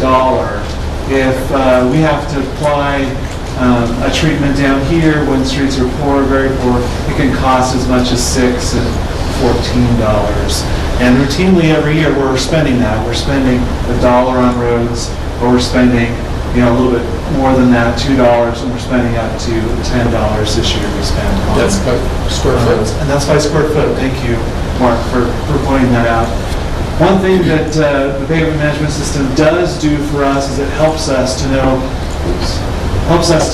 where we can do the $1 treatments. It also helps us to know where we do the late ones, but that's more difficult. I like to say all the streets in our city are in the fair and good category. But the truth is we do still have many streets that are in the poor and very poor. I'd also tell you that the toughest decision I make is not how to spend the $1. I love those types of decisions. The toughest decisions I have is how do I spend the $6, because we don't have a lot of money to spend that in a lot of places. So those are the tough decisions we have to make. We decide, for those of you who don't know, we decide what treatment goes where by using a pavement management system. The pavement management system we use is called Cartograph Pavement View. In our city, we have 5,000, you can't see it down there, we have 5,800 street segments. They average about 400 feet in length. And that's just too much for one person to remember. Our poor streets supervisor, Richard Smollett, can't do that. So we use a computer software. Again, this is a screenshot of that software. To keep that software updated, we survey about a quarter of the streets each fall. And the software goes ahead and, after looking at that inspection, it assigns a number to it from 0 to 100, 100 being the best, 0 being the worst. How are they surveyed? You just drive them?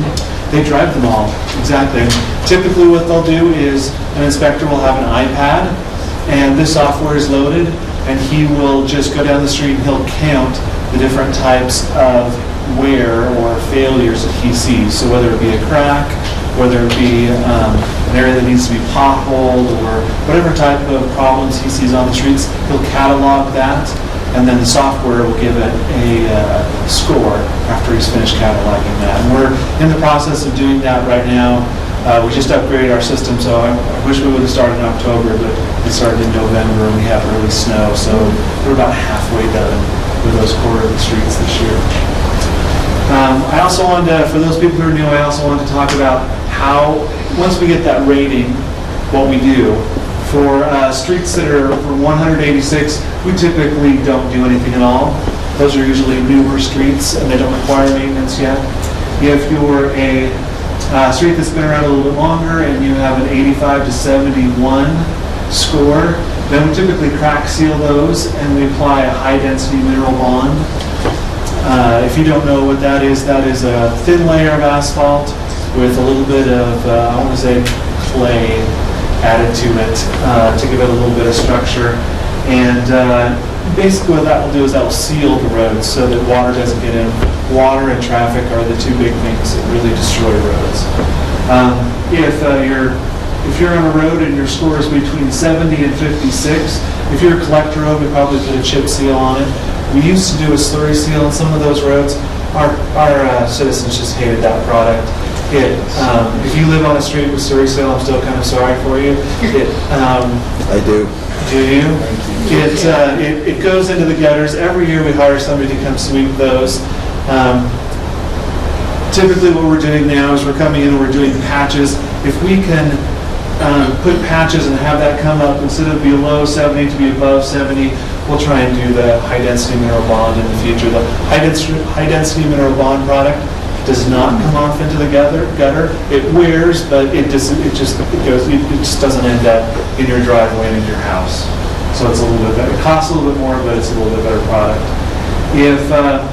If you're in this 55 to 41 area and you're in West Jordan, I'm sorry to say, and I need to let you know this because somebody's going to ask you, we typically don't do anything. I just don't have enough money. There are way too many of those streets, and so we play a waiting game with those until you get down to this 40 to 26 area, and then we try and do, we'll come in with our city crews and we'll mill the road, then we'll let people drive on it, and any soft spots we find, we'll repair those.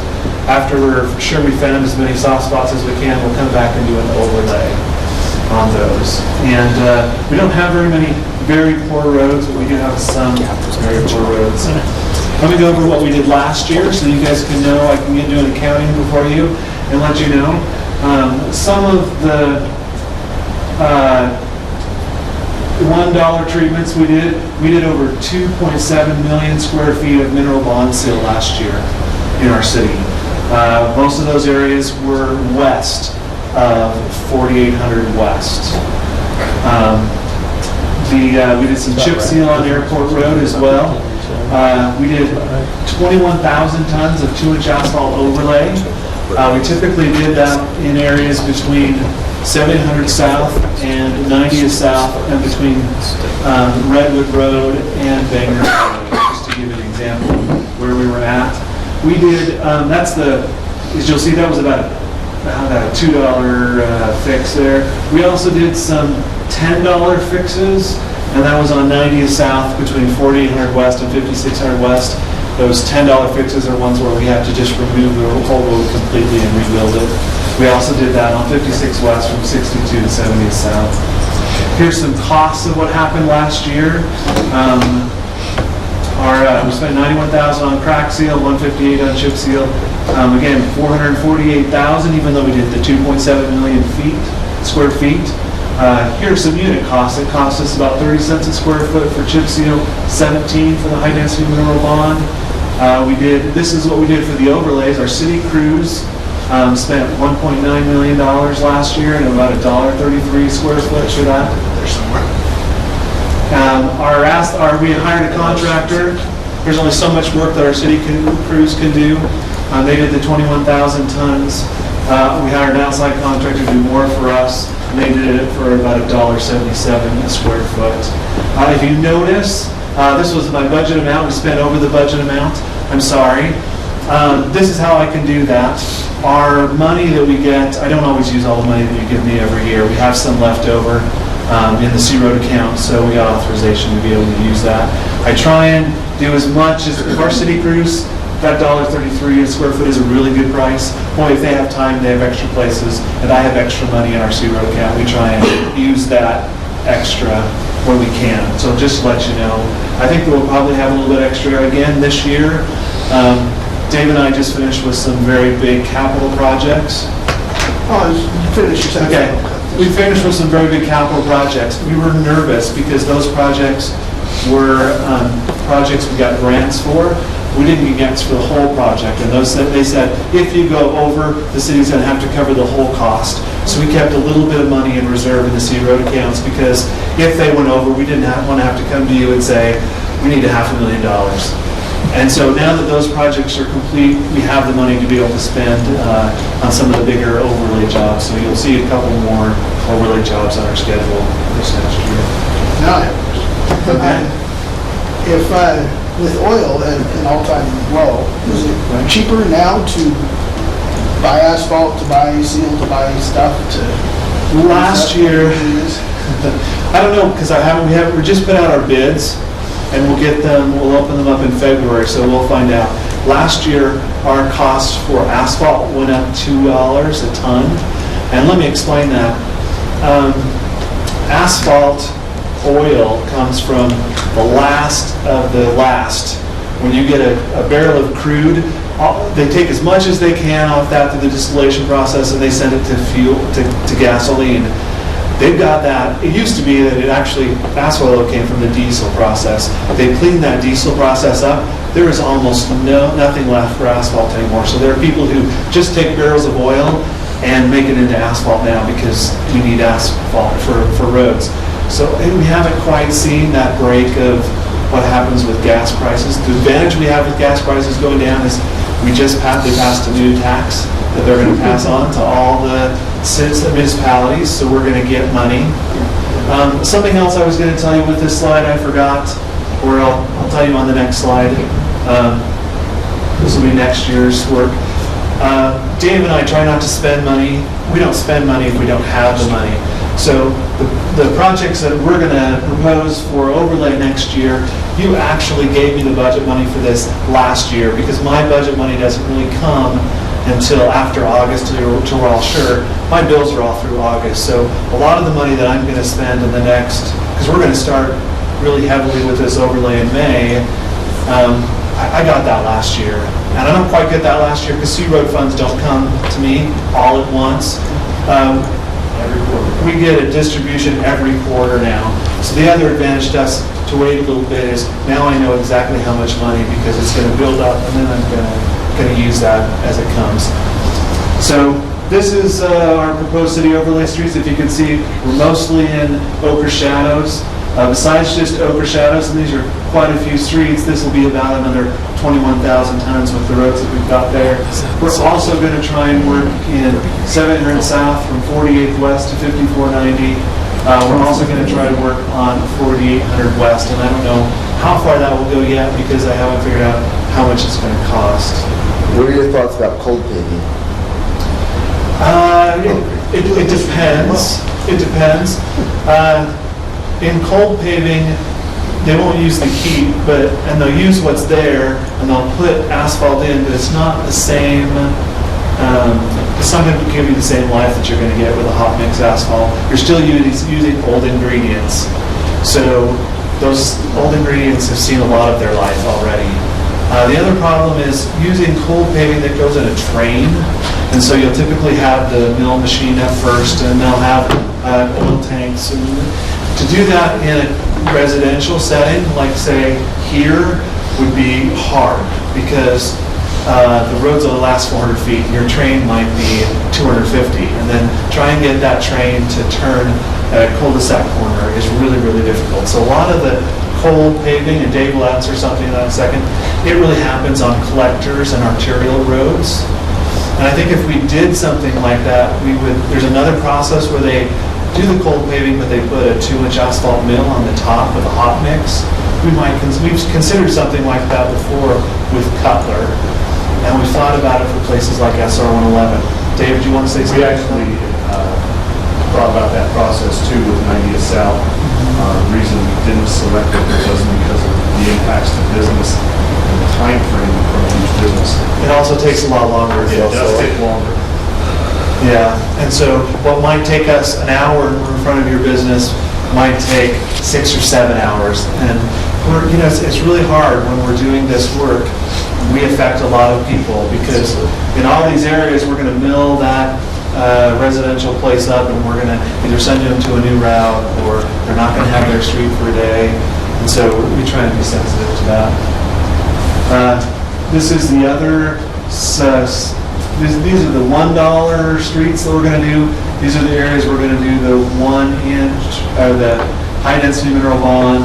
I don't know that we'll do every one of these streets because we're still kind of surveying either maybe some of these streets we may not be able to work at. I'm sorry I didn't get this map turned in time. I know that it's better to have it up to the north. I apologize, Wendell, but we're doing about from New Bingham Highway over to about 70th South, and we're doing it about from 48th West out to 56 West. So a lot of these streets have slurry seal that keeps coming off. We're going to fix that when we come in here and put the high-density mineral bond, and it'll stabilize it, and it won't have there shouldn't be a problem anymore. Are there any other questions you guys have about what we do? Do you use fabric barriers at all? Does it work? The experience I've had, we've used fabric before. The cost that I got for putting down a roadway fabric was the same as 2 inches of asphalt. And so we did it with 2.5 inches of asphalt and a roadway fabric, and I could have just done 5 inches of asphalt. In my opinion, you would have been better off to do 5 inches of asphalt. 2 years ago, we did fiber reinforced asphalt on 2700 West. I'm kind of excited to see how that turns out. We've had really good wear with that, and it only cost me $6 a ton extra. So normally we're getting ours for about $50 a ton, and when they apply it, it's about $75, $80 a ton. It's just $7 a ton extra. If I can get that fiber reinforcing, I think I can get 2 or 3 more years out of that. That's an exciting product that's just come on the market for us to be able to use. Residents in Dixie Valley have been calling me and complaining about the roads. Do we have anything scheduled in that area? They feel like they're the West Jordan stepchild. They don't get anything there. You know, we were there 2 years ago. We were there 2 years ago, and I replaced about half of their streets. So out of all of their streets, if they maybe have some streets that are failing, we can go look at that. But boy, any place in the city, we've treated them the best. Really? Would you not agree with that?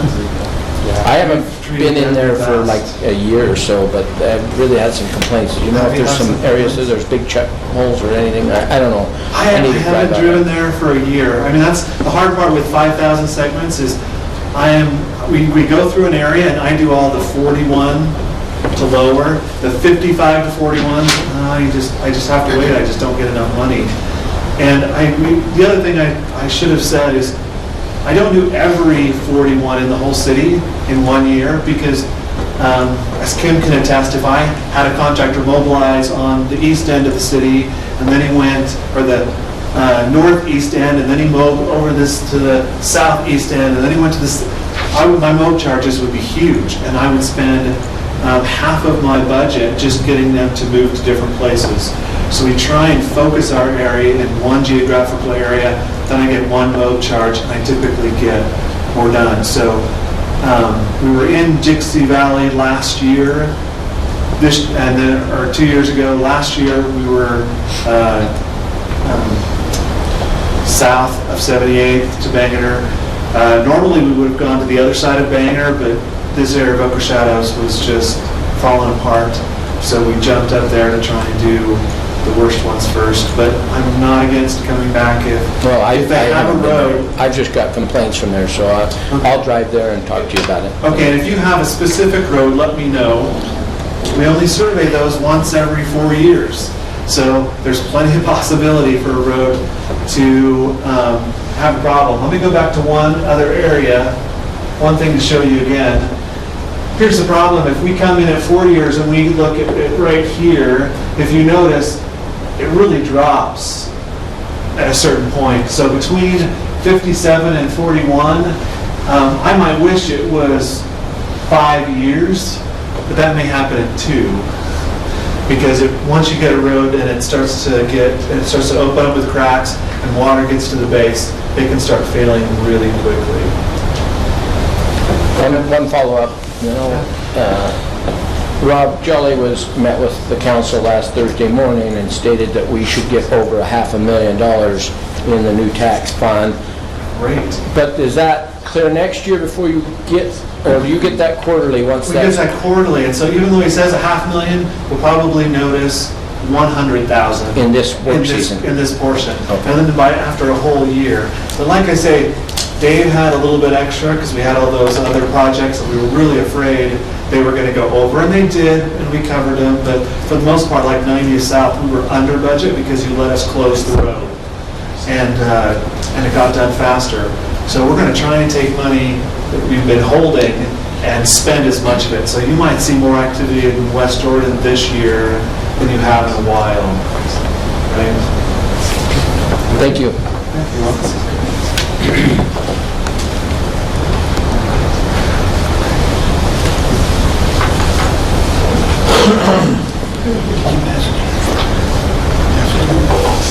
Is yours on the screen? Your presentation on there? It is. Okay, good.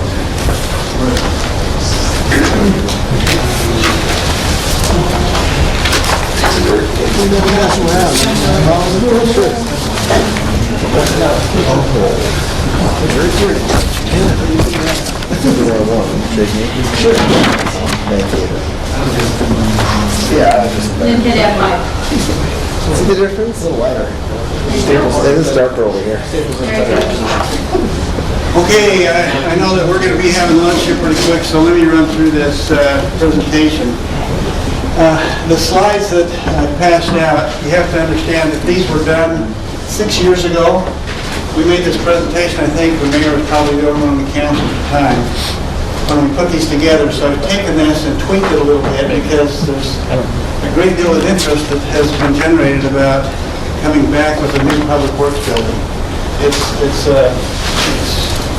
I think everybody's been out there and toured the existing building, and the need is pretty great. So, with these slides, and I made a copy for you, so we'll go through these fast and go back and refer to them later. But we looked at, and I had JRCA Architects, I'll back up, push the wrong button. JRCA Architects, we hired them to do the programming for this, and in the course of this, they looked at several sites throughout the city. And when I say several, there were about 3 that we looked at that were possible locations for the Public Works building. And after all that was evaluated, it was determined that the best location is going to be pretty much close to where we already are existing now. The others did not work out. Infrastructure wasn't there, distance was a problem, so where we are located right now is pretty centrally located in the city, and so there'll be a slide that we'll get to before that. But we looked at all of the aspects that have to go into this, and so they're all listed there, the groups of public works that are included. And putting this together, he looked at what the needs were going to be for each one of those. And so he made not a wish list, but he made pretty much an evaluation of what was the needs of our Public Works Department work. And again, I'm going to kind of go through these fast because we've got them and we don't need to spend a lot of time on them because we'd probably spend a little more time discussing some things towards the end. It talks about the current location, some of the problems we have, distance. Built in 1985. The building we're in right now is inadequate. And that's a very kind word to talk about that building. If you look up here, we did tour. At the time we toured these buildings that are shown up there, we recently took some others over, the mayor and the city manager, over to Orem to look at theirs. But you can look at the size of their buildings. Orem's 93,000 feet, South Shore 52,000, West Valley City 122, City 96, and here we are 49,000. Well, you guys are good. So you can see where there's a problem that we have, and we're in a city that's the 4th largest in the state, and we're continually growing. And the direction that I've been given is that we need to take a look at what kind of a building are we going to need when this city is built out. So we're not going to have to build another one again in, say, 25 or 30 years. So that we'll build a building large enough that's going to accommodate this. This is just another slide that we put together that shows how we can share areas within the building. Hopefully you can read some of this. It's pretty much the square footage of each of the different departments that will be needed. And again, when we actually get to the point of designing this, the architect will sit down with the different departments and he'll reevaluate the needs of those departments. But what we come up with now is 108,420 square feet of needed space. Now that's very comparable to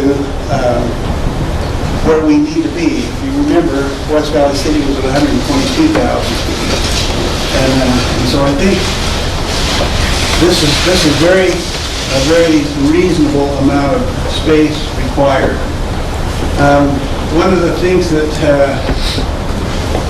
they looked at, I think, was a little bit of a comparison to the Orem facility here at 95,000 feet and what ours could be at 128,000 feet.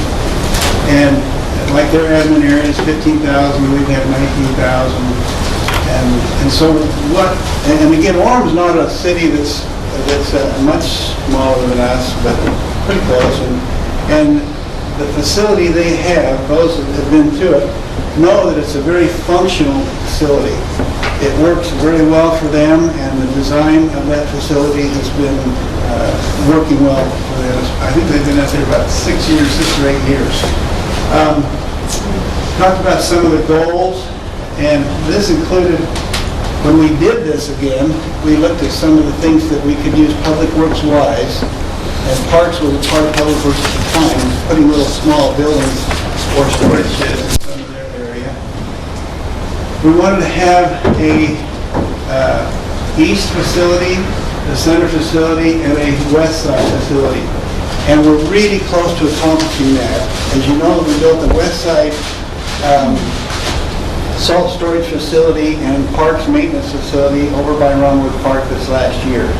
So that's really helped alleviate the trucks from driving back into our main facility to pick up salt and get it back out there.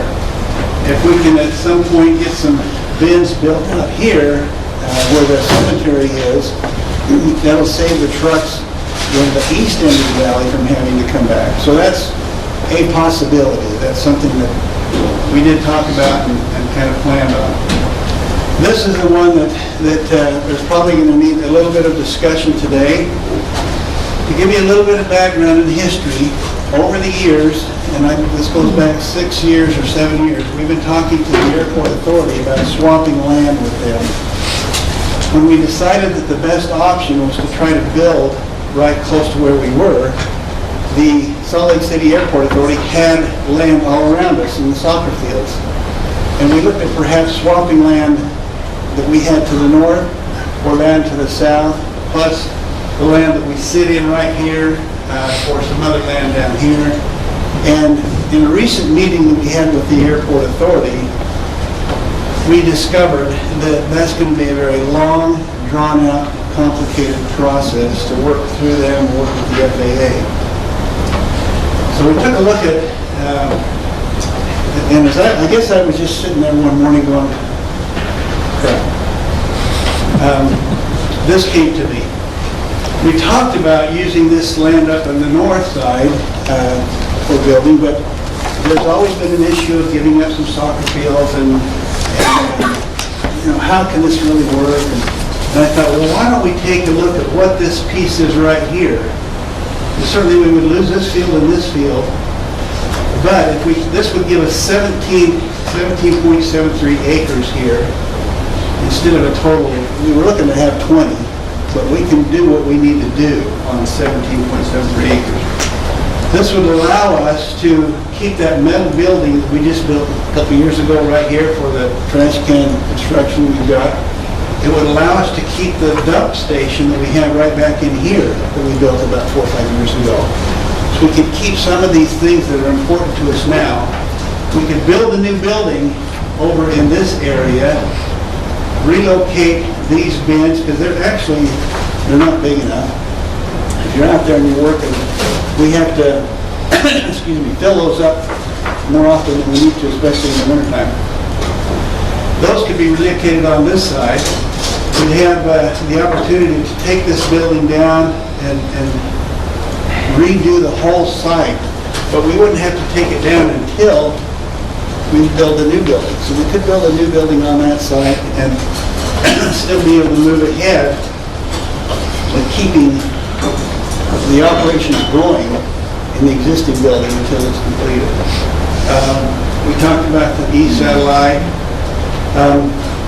This is, and again, it's a 6-year-old, see the November of 2009's date up there. This was the estimate then of $13 million. Now, again, when he did this, when the architect put this together, he had 4 or 5 buildings that he was going to put on the site. If you look at an economy of scale, you can do a better option for that with one building.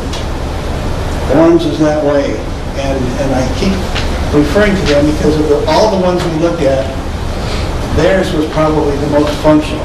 Drive-through bays for all the departments that had vehicles that needed to drive through. There was not a lot of backing in and out like we have in our current facility. So in my mind, my estimation of this is that you are looking at about $13 to maybe $14 million today to do this. Now, the other thing that's kind of interesting too is that they have site improvements of $2 million that includes demolition of existing public works facility. So they've got the infrastructure included in their estimate. And the good thing about that site is that all the utilities are basically right there. And so we're not going to have to be bringing in a bunch of utilities, some of the other sites we have talked about. I guess we can go back to this site. Now from this, we have to have a formal approval from City Council to do this, to accept this site. If, generally speaking, you're in agreement today, I can have a staff report on the council's agenda for the 10th of February for a formal approval of this site to move forward with it. Because we own the property right now, we don't have to deal with anybody else. We could put out an RFP for design immediately. So with that, we need to have some discussion. We've got 5 minutes before everybody's going to say, we're done. Did you want to talk about the new overflow zone? Protection zone? For the RPZ? Yeah. You have a slide for that? Jim, I've got a slide for that in my capital presentation that I'll go over. If you want to bring it up, you can. Well, I guess I can just kind of show you, and Dave will show you on his, but they have a future RPZ, the runway protection zone. And the runway protection zone is in the event that they go to a ILS, instrument landing system, I think they call it. He's a couple of pilots over here, not me. That future RPZ is about like this. It comes down about like this, comes across the corner of the building here, goes back, and so this area is in what's called their future RPZ. But even when we met with them, we brought that up about somebody, what if we sold this property to somebody building here? He said, well, we wouldn't want you building a 12-story building because of the glide slope, excuse me, that the planes would take. But because we own the property, there's not really much they can do about it. And it would not be more than a 2-story building anyway. So behind that, oh, thank you, Wendell. It would be high enough so that in the bay areas, there'd be mezzanines for a lot of storage. So, did that kind of answer? Well, the other thing they need to know too is most of our soccer fields are in this area. And in 2025, Salt Lake City, who owns Airport 2, are going to say you can't use it anymore, and you have to not only take out the sprinkler system, but even the grass. They just want all this thing to be in weeds. And that's their plan. So we have 9 years to plan how many soccer fields and where they should go. So they're not going to make us move out, that'll give us That's right. part of that Releasing property. it from them, and they're not going to redo it because they fear a small plane coming down in the middle of a soccer match. But we can expand there and not. That's have our a problem. property. That is our The property. rest is where everything south and east is, or west is leased. Can we have any of their old property, used to be soccer? No. We just have our own. And there was a great discussion last year when we had this discussion at this very same time last year about, well, we'll lease the fields. I mean, it gravitated into a long discussion of about an hour. Absolutely, on Halloween night, 2025, there will no longer be any soccer fields on all of this property. So if we do this, how much earlier will we be taking, are we taking part of the soccer fields to do this? Yeah, we'll be. How much earlier ahead of 2025 will we be taking that property out the soccer fields? And will we have other soccer fields to replace them?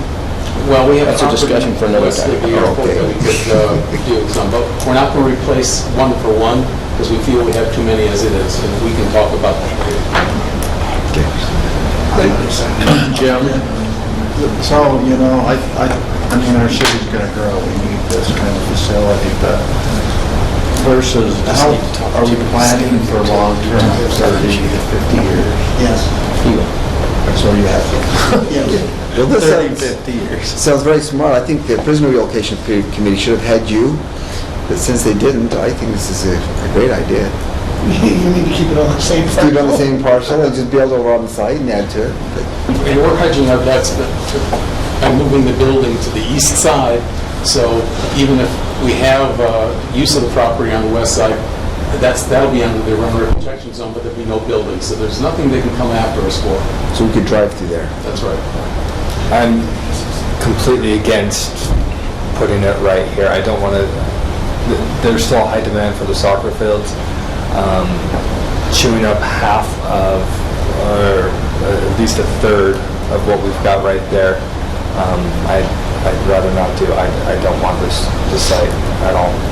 It's really a very small portion of soccer fields. I mean, it's like No, there's it's 16 soccer it's a fields. third of the city's portion. So if you could zoom, where possible, if you have it up on Google Maps and you can see it, we got a little, just that portion north of the Public Works facility that the city owns. Right. Ignoring all the other stuff, all the other stuff's going to be going away. So we have, I want to say, what, like 5, 6 fields that are the city owned right there. So you're saying this So- part would not have to go away? Correct.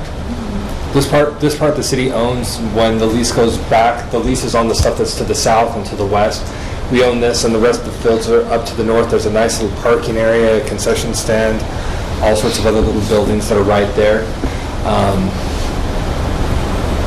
Yeah, no. Well, I don't, let me just say, the soccer complex is going away in 2025. You won't have need for a nice little concession stand. The concession stand would stay, it's both the property. well, hypothetically, but what I think the higher value there is, that corner that would be left if you built this facility here, Mark and I have talked about this, that corner that would be left here is going to be a high dollar corner once 78th is finished. And you could sell that corner and get tax revenue from that and utilize the soccer fields in areas where that high value per square foot is much, much less when the rest of the soccer fields go away anyway. Because they're going, I mean, the discussion last year, I agree with Chris, discussion last year morphed into we'll lease it from them forever, but we know now they're not doing anything. And even the idea of hanging on to it and then selling it to buy something else, do some other project further down the road. I mean, even talking rec center ideas, funding, if, I don't want to turn this into the fleet facility. So are you against the fleet facility or just this location? I'm against this location. Because we have to do something about fleet. I'm afraid, correct me if I'm wrong, but I was out there last week, and I'm afraid that somebody's going to get injured, and the functionality of the building is just the worst I've ever seen. Am I overstating that? No, you're Okay. absolutely correct. And so we've got to address this, and we talked about last year using we don't have a payment on the city hall anymore, $890,000, $900,000 a year. We can borrow $12 million and have the same payment without it increasing any taxes. So if this isn't the site, we still need to address it. The problem is we don't have to do nothing. We could start designing this tomorrow here. And we can have something functional within 15 months, I assume, once we start construction for the staff. Anywhere else, you've got to run utilities to it, you've got to make separate plans, you've got to purchase the property or something else. That's why I support what you've been putting here. Where will the pigeons go? Where will the pigeons go? The other question I had, Small arms are employees out there. We have a lot of in-house hunters. They probably enjoy the practice.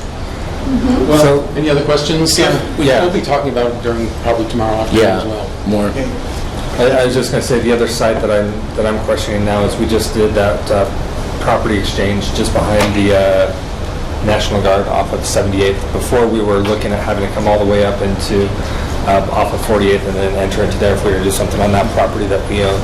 And there was a lot of concern about the road, having to rebuild that to handle the weight of the trucks because we didn't have entry off of 78th. I'm wondering if that might... We looked at that piece, and the problem is if we built something there, coming out on the 78th would be a problem because there's no light. They could only do right turns, maybe. It just wasn't as functional, but I was actually a champion of that like a month ago, but now I'm not. Yeah, and then where we were told that there were 3 sites that were considered, I don't think we heard anything about the other 2. Well, the other, one side was on the south side, which was the property exchange with Salt Lake City Airport Authority. Right. The other side was, we used to call it the 52-acre site, which I think... Which is what you were talking about, yeah. The 17 and 19 acres of that is no longer available. And the northern 29 acres has to be a park, so that's not in the realm of things either. Well, the southern half is available. No, that's where you just surplus. You know, I think we need to analyze, I mean, we have soccer fields, and we need to think about moving. I mean, the kids are still wanting to play Well, soccer. and I think Brian's got, I mean, this is probably not the discussion for that, because Brian's got he's got a plan for that. But, well, I'm not, but I've been out there too, and I saw our ladder truck up there, Jimmy rig, so they could just change the oil. And if we can't service one of our most expensive vehicles, we're talking about oil change. Okay, let's break for lunch. Thanks. I did.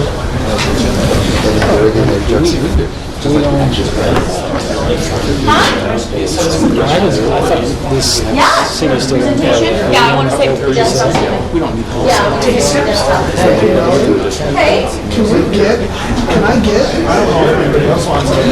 I've always looked at that and said, dang it, it's, what are you gonna do with these?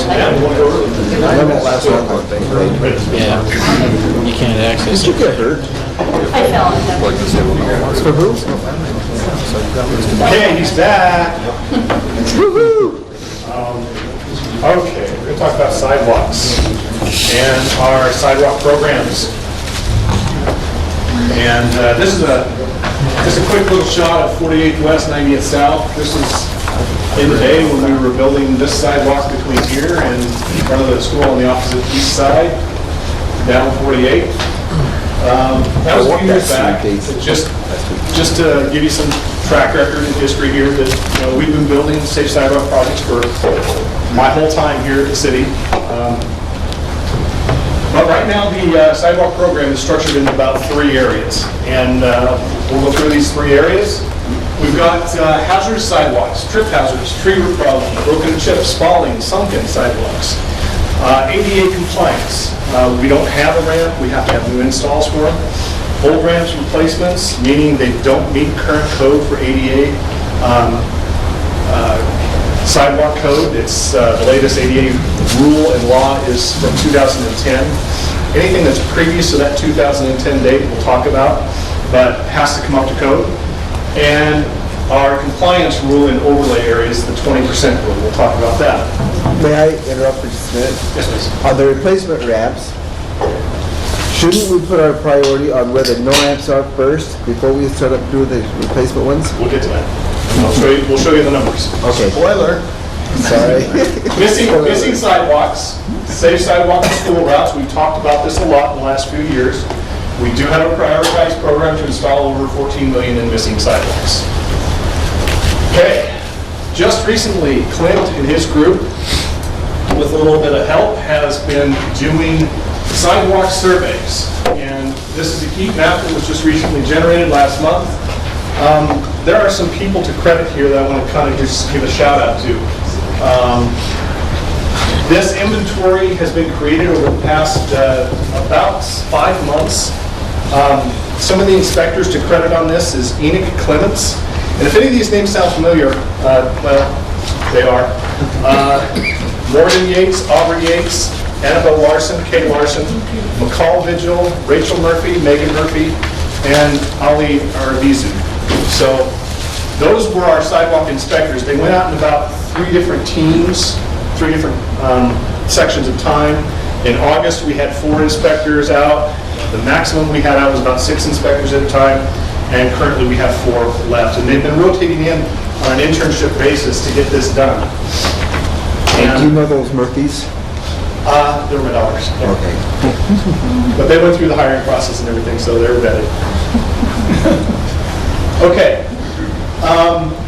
So they've gone through, those interns have gone through, and they've hit about 95% of the city right now. We have only a couple of districts left that will finish up. So we have an inventory of ADA ramps, and I'll go through this. This was your question here, Dirk, Councilman Burton. Right now, we have 377 no ramp areas. Okay, those are the ones we want to try and fill in. 1,545 no detectable warner. What that means is there's no plate. It's a concrete ramp, but it doesn't have a plate. So if a blind person comes up to it, he can't feel that he's actually entering the street. Okay? Does it matter what the plate's made out of? Yes, it does. There's several different products, but it just matters that there's one there, that the detectables are there. Because that's current code. But it can be concrete? It can't be concrete, I guess, because most are not. Can't be concrete because those concretes degrade real fast, but go ahead, Greg. Yeah, it can't be concrete, but the old concrete, it has to be a certain shape and height. And when they originally put those in, they weren't the right shape, they weren't the right height, and they've worn off over time. And that's the next category. We have 1,658 of those that are concrete detectable that are the wrong style. Those have to come out and be replaced. But Go ahead. you'd think that this would be opposite, but the plastic ramp detectable surfaces, we are seeing way more life from those than the concrete. For whatever reason, when the concrete gets cold and you hit it with something like a snow shovel, it punches those right off and they break. Yeah. So the plastic ones, the new forms, the new designs, those are the best designs to put in. So we have question on that. Could we actually put a plate on top of the old existing concrete ones without removing the old concrete? Sometimes, yes. And the real issue is not just where the plate detectable sits, it's actually in the slope coming in and out of that ramp. The slope is the main criteria where we're deficient and why most of those with the no detectable and the concrete detectable have to be replaced. Because those slopes coming in and out of the ramps are no good. So just 377 will cost about $750,000. That's a 2,000 ramp. And at 2,000 ramp for the 3,500, 3,600 that need to be replaced, about $7.2 million. And what happens if we don't do it? Well, I'll let the attorney speak to that, but at some point you're going to get sued. Okay. It's going to get sued? Plain as. Yep. Okay. Hazardous collection data, hazardous sidewalks. Now, not all of these points that were taken, and let me give you the data on that. Right now, we have taken over 42,000 points out there. That's either cracked, spalled, sunken, separated, lifted, those types of issues. 42,000 points. So, if our concrete crew can come around and touch and check off those points at about a rate of 500 or more a year, and I don't know what the rate's going to be. We just barely started with our concrete crew. Well, we've got about 84 years of projects ahead of us. But not all of those will require work. Some will, some won't. And we'll have the rankings on that for you in the next 6 months to a year. But essentially, this is what you're looking at here when you look at a new modern ramp, okay? This is what we have to have for ADA compliance, and this is kind of what I want to touch on next. Right now, ADA 2010 is the most current code, and it requires this 20% set aside. Every time you do a 2-inch overlay, which is deemed a thick overlay on a road, you have to go back and change the ramps and use 20% of the budget you used for the overlay budget to put towards the ramp replacement. That's code, and that's a requirement from federal code. And that's what we're trying to do right now when we come through an area Greg just showed you the pavement management areas in Ochre Shadows. If there are deficient ramps in there, we've already touched a few of those streets with ramps and new ramps. We'll have to go back through and get the rest. Yes. We're just doing 20% of our cost for that year. We rarely get every ramp. We typically get every no ramp. We typically get many of the concrete detectable ramps. But we don't get every ramp because it costs so much money to do those ramps. We're typically spending 20% of the project budget on ramps. So you'll see routinely $200,000, $250,000 a year spent on ramps. Sounds like we're wrapping it up. Yes, we are. Sidewalk improvement program, you should be familiar with this. If you're new to the council, you may not be. What this is it's the prioritized program for missing sidewalks and safe school walking route sidewalks. And the rankings for these, this has been developed, it's updated about semi-annually to basically look at which road we should be doing next. Right now, we are working on 32. We have completed 8200. Sugar Factory Road, we're working on in one area. 13th West, we're actually in design on. And next coming up is going to be a project on Old Bingham Highway as well. So that's down near the Terra Linda area. So we're coming right down this priority tree as much as we can. What moves things up this priority tree is, and puts them to the top are two things generally. It's whether or not they're on a safe school walking route and there's a missing sidewalk on that route or near it, and if we get the property. Meaning if people are willing to donate that property, it moves that right up the ranking tree very, very fast. Again, so here's some of the projects.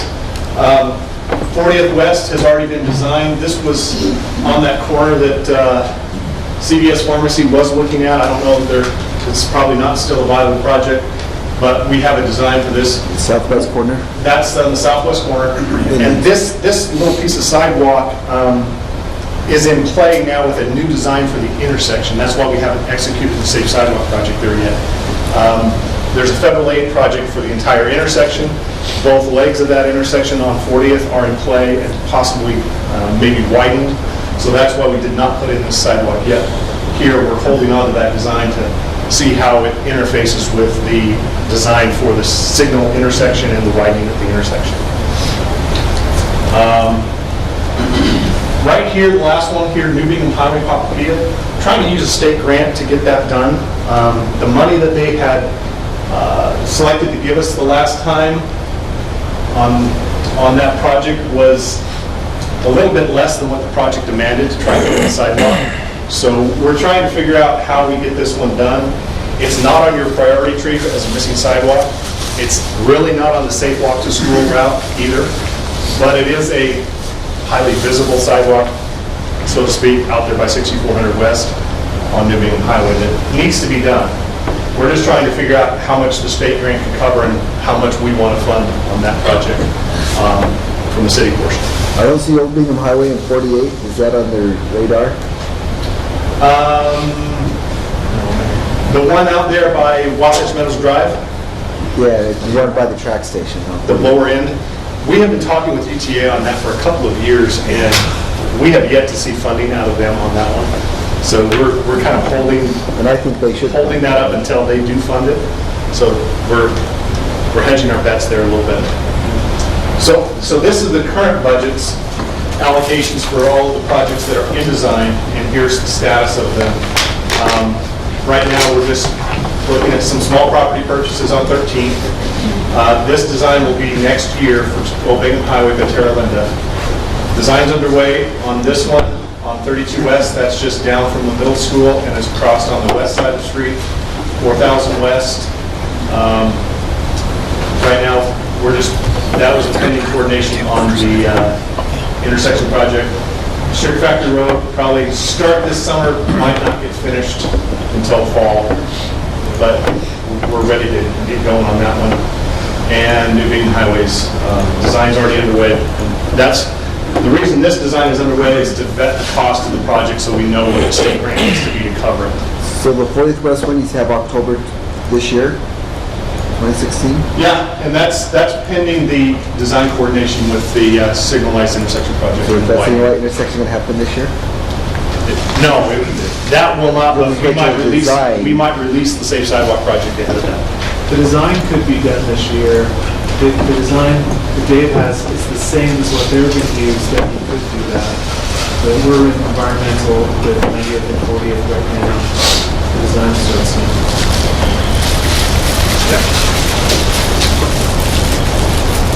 Okay, so hazardous sidewalks are right now being handled by the concrete crew. Okay, they're going right down that highest severity, biggest problem list, and they're tackling those as soon as they can get to them.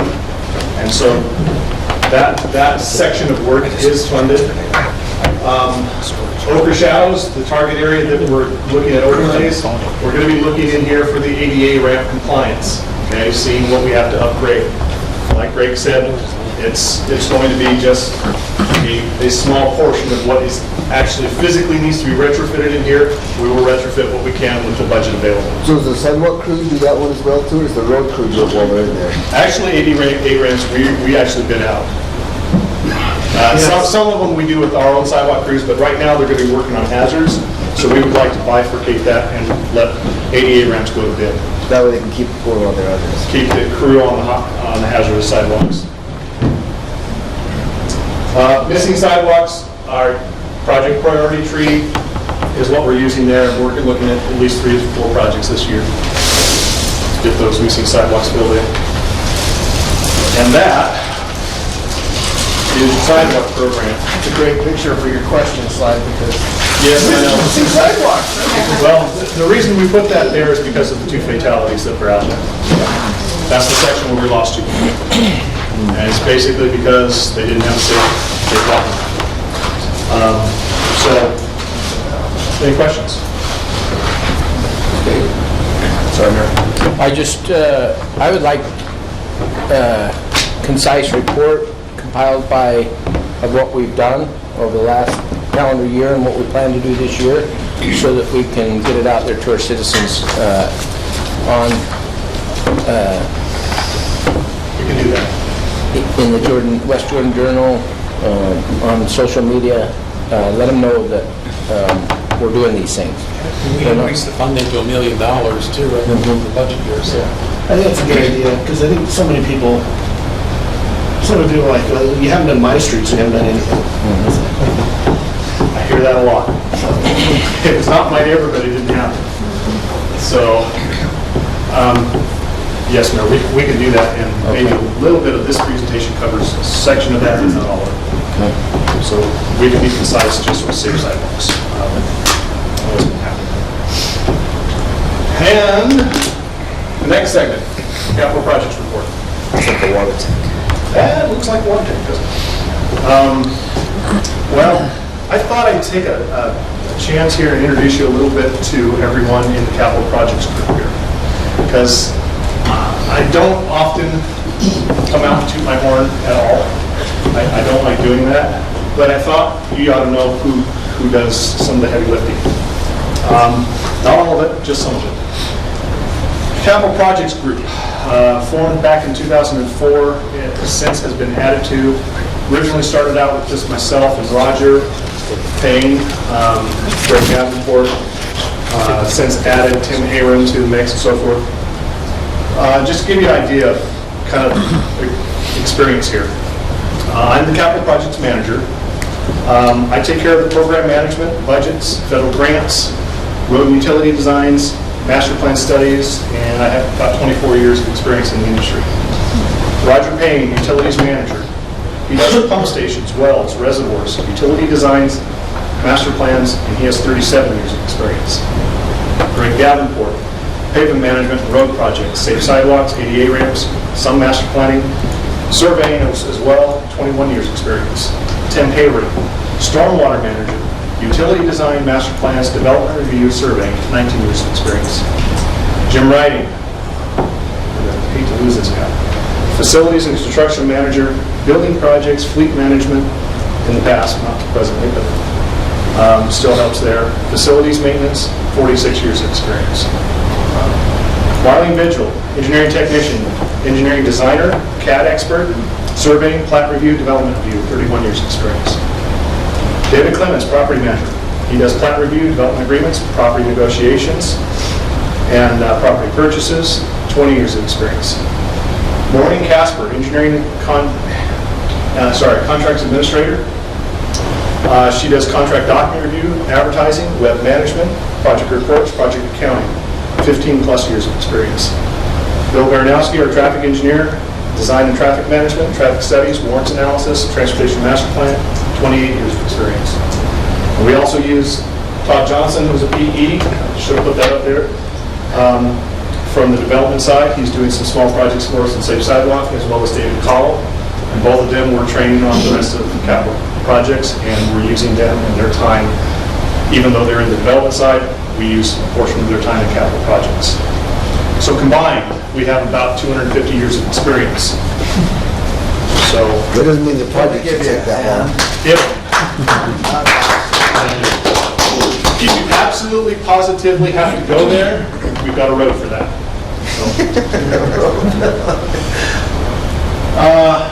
I just wanted to give you a report from last year's presentation to this year's presentation to kind of give you some continuity on what we talked about last year and where we're at right now, okay? So of the road projects that were budgeted last year, where are we at currently? Intersection improvements on 13th and 40th, 78th and 90th. They're in the environmental phase. 56 West traffic installation, this was just a small component of the 56 West build, that's been completed. 56 West, 63rd to 70th, that has been completed. 78 South, 40th to 48th West, state grant number 1, it's under FAA review, this is out in Seattle right now, I'll show you a slide of that in a second. 90th South reconstruction, 48th to 53rd, 3.3 million SIB loan. We finished this project at 2.6 million. There you go. So that is done. And right now, we're doing the final auditing, and we expect that we'll receive a check back actually from the state on some of that money that we spent. 70 South right-of-way study. This is under completion right now. You should see a final report of this in a week or two. We do have the final report in. We're just reading through it and making sure that it meets the completion issues that we saw. Safe Sidewalk, 13th West, Gardner Village, completed. This one was done in-house. Greg Davenport designed that. Safe Sidewalk, 82 to 60th. I'm sorry, 82 South on 60th West, right by the charter school, Ascent Academy. This was done in-house by Todd Johnson. That was one of his first designs, and that's been completed. Safe Sidewalk, 40th West, again, that's designed and we're pending. Old Bingham Highway Overlay, this one was done in-house with Greg Davenport, part of our pavement management, and I don't know why I have 2017 on there. It's completed. That's completed, sorry. I think it was, it's a row error here just by the overlay of 70 South. 70 South Railroad Crossing. We are waiting on this one. Kudos to Ben Southworth for bringing this one forward. When he first came on the council, we've been waiting 8 years. We've designed it. We've had our permit information into UPRR for over a year.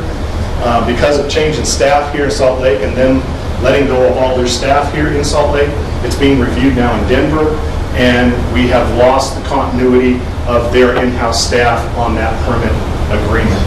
UDOT has already agreed to this crossing.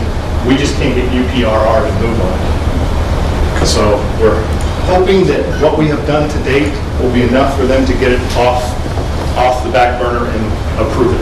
The design on that's complete, and it's been approved by you guys as well for the design. So it's ready to bid out in our cases. Hey Dave, it's Yes. not a big deal, but my brother-in-law now works for them here in Salt Lake, but if we need a contact, I mean, he's just brand new, I don't know, but if there's somebody, do we know who the players are in Denver, or? We do and we don't. Bill Ince, who still works for UPR, just moved back to Omaha though, and he's not in control of the project anymore and not our public relations liaison anymore on permits, so we're just trying to find out who's new. But we do have, go ahead. Our engineer is CRS Engineering. who is a UP&R railroad engineer. That's a big focus area. One of their workers is the person in Denver who is reviewing this permit.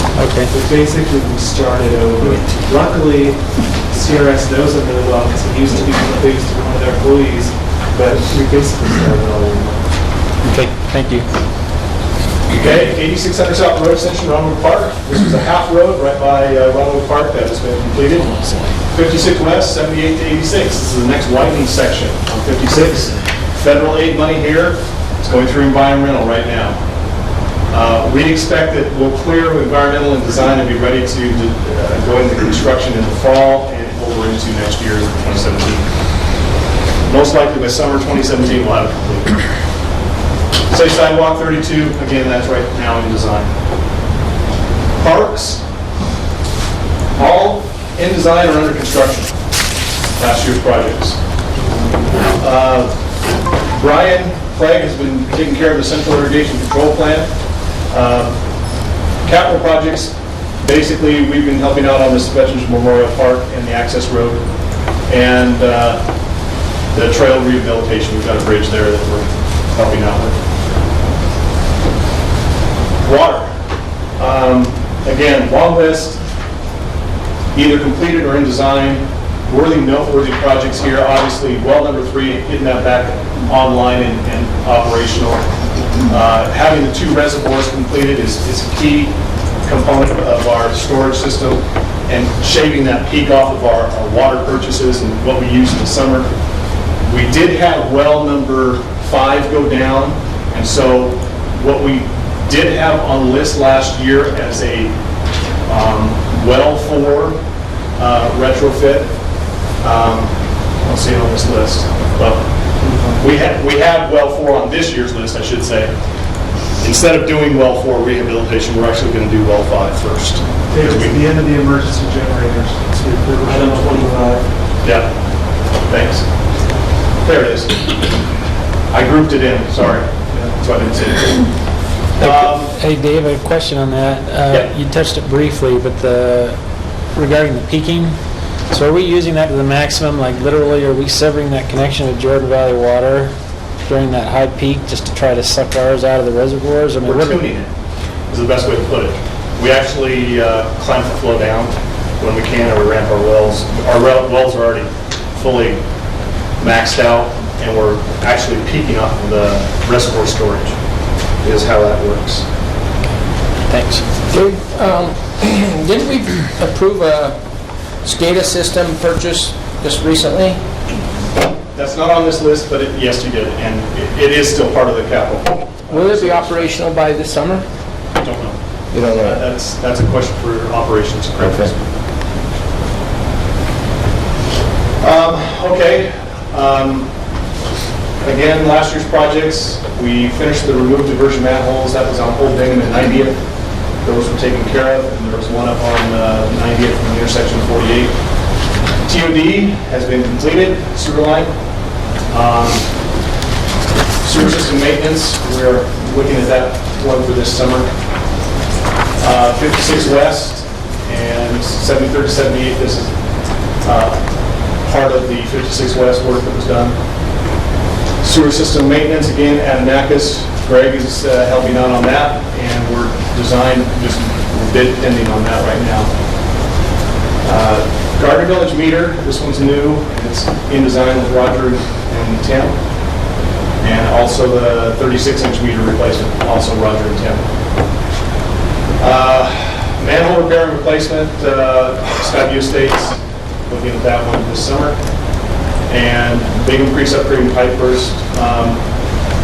There was a portion of this project that was done prior to doing the Bingham Creek crossing. The rest of the project is on hold down the rest of the road on 13 until we can work out that impact fee component issue on the road. Then lining some manholes behind Walmart. We're looking at, those have been lined, and we're evaluating that material over a couple of years here to see how it holds up against the hydrogen sulfide attack. And if the material that we have placed there works well, we'll use it as a specification to line the other manholes that we have to line.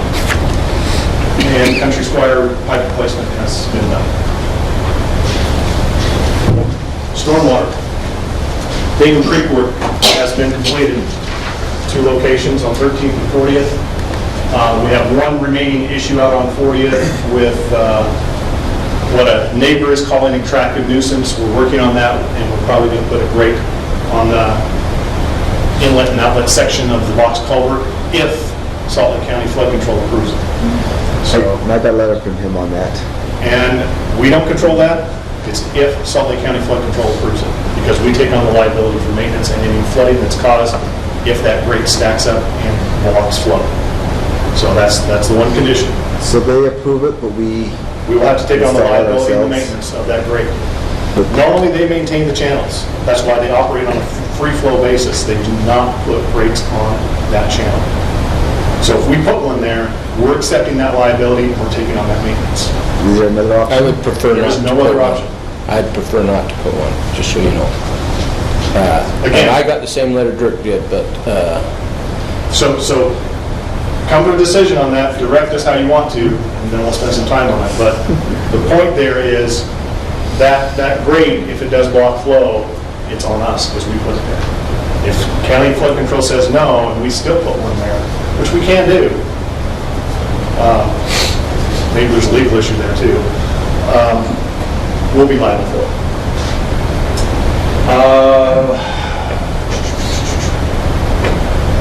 1590 West, Stormberry Rehab. This one has been designed in-house by Tim Hayron. This is behind Stock Building Supply in a neighborhood storm drain and a small flooding situation we're trying to fix. Riley Storm Drain, that's this summer. Again, 78 South, 4950 West, that's this summer. We have storm drain design catch basins in 78 South's overlay to take care of some flooding right there. The big one, 78 South, under construction. We have broken the project up into about 3 phases, and we're under construction in phase 1, and set to go live with that just after February 1st. Structural approval from UDOT for the box culvert was just done yesterday, and we're working through the final stages of the traffic control plan to get the contractor out in the field. Dave, on that one, how long before phase 2 is designed? Summer, this summer. Note here, you have a public information requirement that's inside the traffic control permit coming to you next week on Wednesday night. That's essential that gets approved. It's on your consent calendar, just if you want to talk about it, talk to me about it. But it's a public information contract that is an offset. It's an offset to the traffic control devices that would have been required. And I still have to vet that cost through on what the reduction on the traffic control devices are versus what the increase in the public information is. I know what the increase is, but the problem with the traffic control devices is that the contractor hasn't had time to put together his plan and do his reduction and his offset because UDOT is still in the process of reducing the speed on 70th South. Once that speed reduction is done, he can file his traffic control plans because he knows what speed to operate off of, and then we know what the offsetting cost reduction is in the traffic control devices. That'll help pay for the public information. Okay, 2200 intersection retrofit, that's going to happen when we come through that intersection with phase 3 of the 70th South project. This 22 West intersection is on 70th, and there's some irrigation / storm drain piping in that intersection that has to be changed. Dry wash detention's completed. Old Bingham Highway, Bingham Creek pipeline. This is in that Wasatch Meadows Drive area, and it takes water off of the old Bingham Highway swale and takes it over to Bingham Creek, and we're evaluating that project to see which way is the best way to get that water back over into Bingham Creek and offload the swale system that runs along the track system there. In a major 100-year flood, that old Bingham Highway track system is going to flood the intersection down at 90th and Old Bingham because it's going to overtop. And it'll just run down the road basically in a 100-year flood. So we're trying to cut that off and bring that project online, just trying to evaluate the best avenue through the subdivision to get that done and get over to the creek. Is that going underneath at Old Bingham and 90th and coming out over by where? No, it's not in 90th at all. It actually cuts through the subdivision that's to the south of the Old Bingham Highway. So that's the way we've run the water, because that's where the gravity flows. Dave, what was 5322 West intersection? That's on 70th. It's a small irrigation combined storm drain problem that'll be handled when we bring the big pipe through. Okay. Stormwater master plan update's done, and local drainage reconstruction, that's operational, and they just have small projects that they handle every year. So another question with the projects. There was the gentleman just west of 27 north of 70th that's been having issues with irrigation water. We thought we could fix it a couple of years ago, but we've been Still stalling. working on it, and I just had to get a canal approval. Yeah, I've got a design ready. Okay. The other problem there is the property. Was that on the list, or was that? No, it's on the list. It's just small projects with it. Okay. Really small projects. So I can talk to you after. Thank you.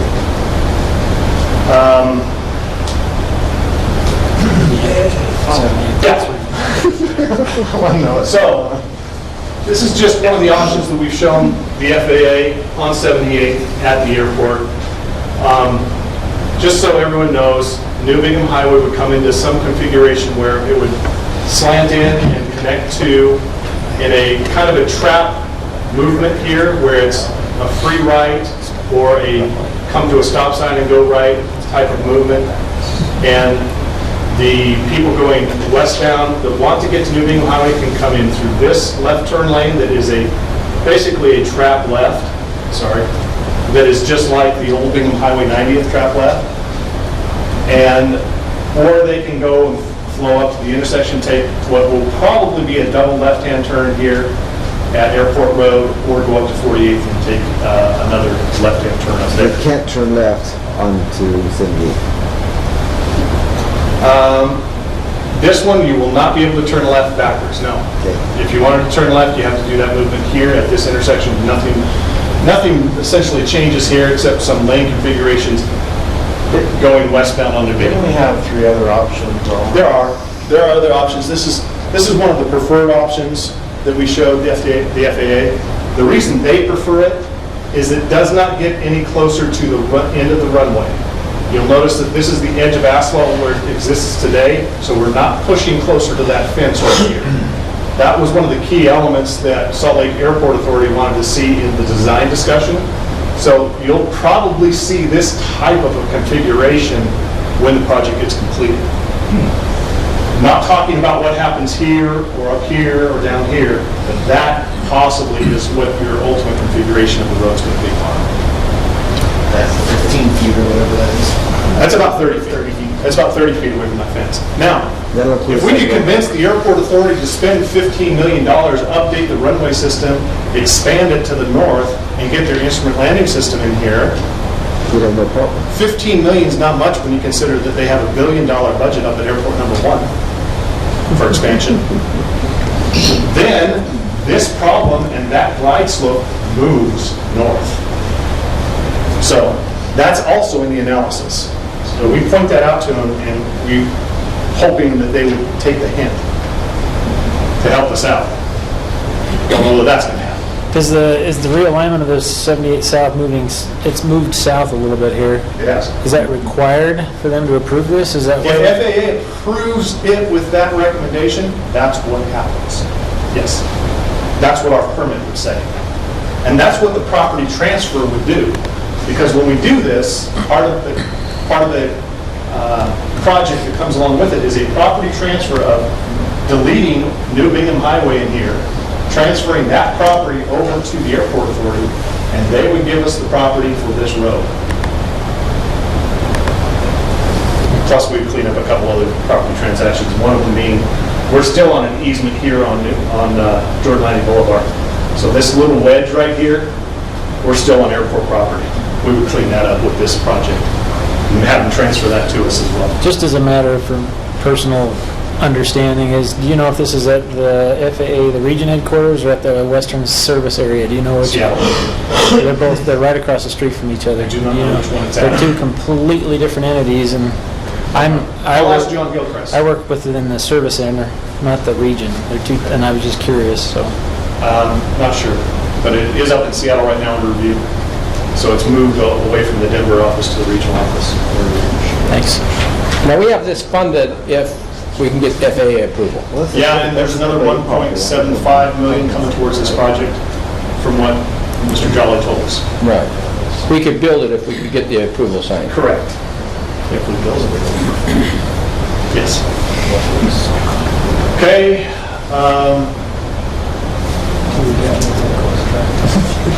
This is 56 West. Just a few notes on this as a second project. This is the piece between 78 and 86. Widening for 1 mile, 3/4 of the street will be pulled out and replaced. 1/4 of it's a good cross-section, that will stay. Okay? That was built by development. Wall might be needed along the east side, along homes where only chain link fences exist now. That's on the section toward the east, towards 86. New traffic signals installed at 8200 south of 56. We're asking currently for TAP funds for a pedestrian bridge for schools. Landing to be on Ascent Academy and on Georgia School District properties, if we can get that done. It depends on whether they grant that request. I'm asking for about 1.4 million for that bridge. And then there's a road skew slightly, and I'll show you that.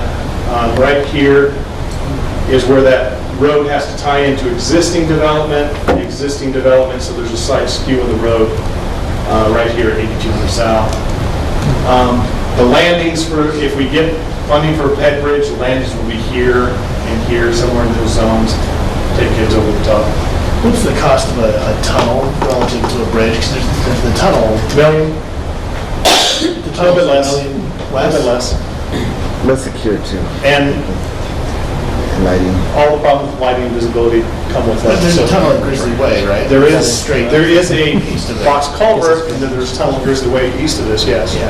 And there's a trail system there, and there's been discussion on, whether or not we put a tunnel in to handle both the stormwater flows and the trail crossing. But it's far enough away, distance-wise, from this intersection, very doubtful the kids will use that crossing to get to this school. So, We couldn't put a tunnel in here, that's what I mean. a lot of utility concerns to do that. And there's security concerns too. Yeah. Secure by the source. Drainage. Okay, where's my time? Okay, if you would like to, see if I can get this done here on this machine. Do you have internet connectivity? Yeah, it'll be limited. Limited's okay. Under Michael. Right, yeah, it should. Just go up there, are you just in the bar, are you going to West Jordan? Yeah. Just go, put in our address. It should work.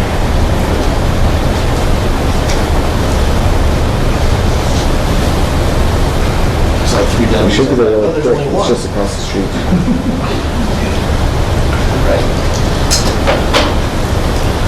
Click on the silver lights. I might be blue box. Yeah. I know better.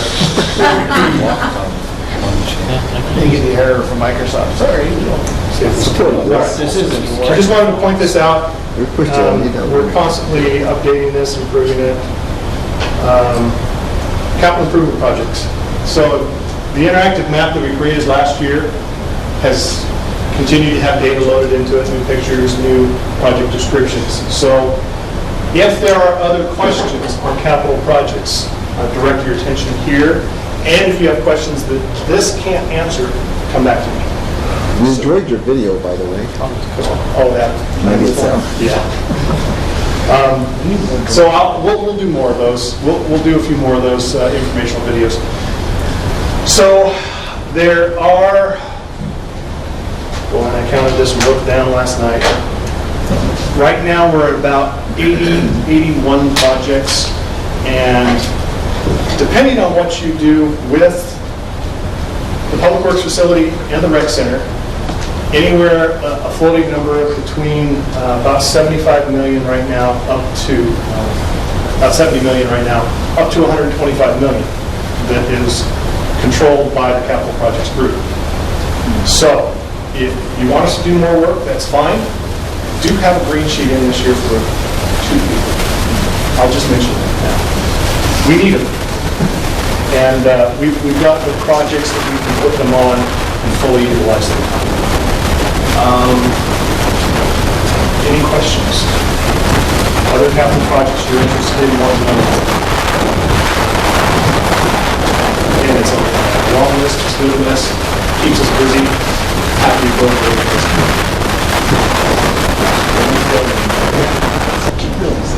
You build it, they will come. Thanks, Dave. So, with that, hopefully I've advanced your time a little bit. We're good. Mike? Impressive style, that's the first time I've seen it in 2 years. GIS next.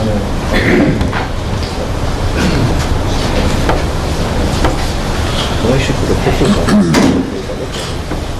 Yeah, let's see what I can see.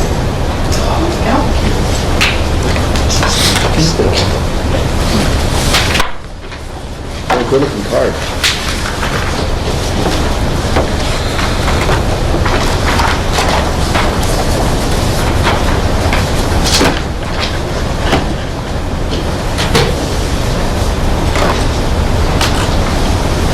So I have to say, I was looking at the agenda today and noticed that I was the only person that was only given a first name and no last name. No, I noticed that. So actually I take that as a compliment because I kind of think that makes me a celebrity status like Beyonce or Cher.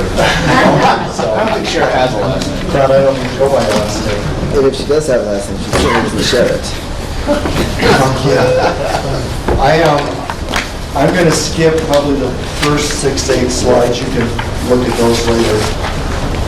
Basically, it's an overview of what GIS does. But I think in the interest of time, I'm going to get right into the meat and potatoes of what we're doing. But basically, what GIS is it's a marrying of maps and data. So people always ask me, what do you do? I say, well, I make maps. Really? Aren't all the maps made in the world? Well, I think by the end of this presentation, you'll see that no, all the maps really aren't made. Because we have a staff of 5 full-time people and we're working full-time making maps. So, kind of some of the projects that we do, we help out virtually every department in the city. We're under the umbrella of Public Works, but we do work for pretty much everybody except I think HR in the city. So one of the bigger projects we did for finance a few years ago is we helped them identify areas in the city that we were not collecting franchise revenue from Rocky Mountain, and we were ultimately given a check for $10,000 for missed revenues.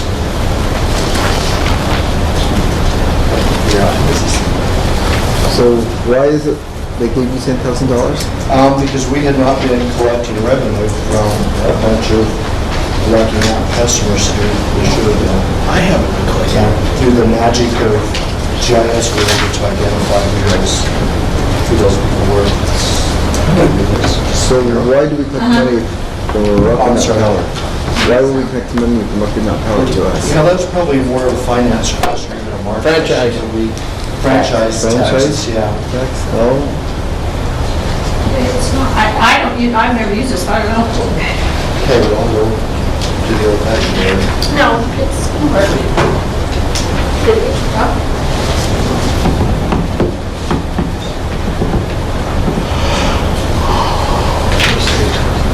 Oh, thank you. I had that bar. Okay, thank you. This is kind of a fun map we did a couple years ago. We were one of the first in the nation where we created an interactive cemetery map. So you can actually go onto the internet map and query out the deceased person. You can find out if a grave is occupied, or if it's vacant, or if it's sold, or if it's available for sale. And I think we probably use this tool a little bit as we're having to determine if we're at a point where it's time to start looking for a new cemetery as well. Desert News actually picked up this map, and then after that it went AP and went nationwide, so that was kind of exciting for us. Fire uses our maps a lot. We have them determine response times. They like to be able to go to a fire within 4 minutes. And so through the power of GIS, we can determine through the road networks how far they can go in a 4-minute period of time. Also with fire, we work with REC, the 911 people. We have to keep our addresses current. This is kind of exciting. Just this week, about twice yearly, we get a report from them, and they give us a list of addresses that we have to correct. So within Salt Lake Valley, I think every city except Salt Lake City and Sandy use REC. We got a list of misaddresses, 0 addresses that don't hit, they call them no hits. There were 738 of these addresses that were no hits that had to be fixed. Any idea how many West Jordan got out of that 738? We only had 13. So that's really good. And we're the second largest user in the valley next to West Valley City. We like to show traffic flows. We like to show where our traffic signals are, our future traffic signals, where we're going to put things, what's coming up. This is what it looks like at night? Yeah. We keep track of our drainage systems, and not just drainage. This is an example of our storm drain system, but also our entire water system, sewer system. Storm sewer, water, street lights. Councilmember Nichols should be familiar with that stuff. A few years ago, there was one of our ditches was contaminated from Kennecott copper, so we had to use GIS to identify that properties that were affected by this ditch so they could go and get cleaned up. Melanie's group uses us for a few different things. We like to show where the garbage pickup days are. We create precinct maps. Precinct maps have to be within a certain percentage of each other's. Plus or minus 4%. So every few years, we go through the entire city population because we know it's changing as we go out west. We have to realign the voting precincts.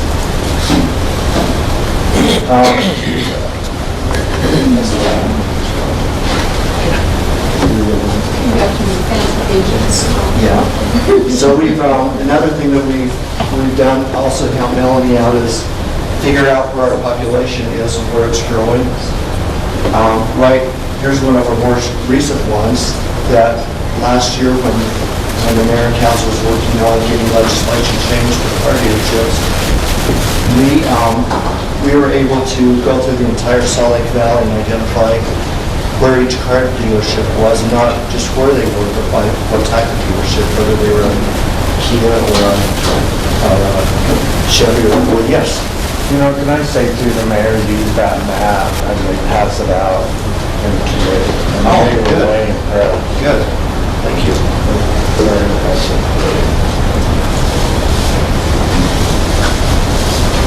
Some of the things that we do for public works, I've already talked about. We maintain the city storm and sewer. I'll talk a little bit more about asset management, but our asset management system is GIS-centric, which means everything is geographic, everything has a place, and we need to know where that place is. I'll step ahead a little bit, but the asset management system helps us keep track of the maintenance issues, work orders, service requests, when we've worked. And what happens is after a period of time, we can start developing history and start predicting when things are going to break down and sort of get ahead of the game instead of always behind. Some of the things we do for police, we create neighborhood watch maps, we create safe sidewalk routes, we do some with the police beats.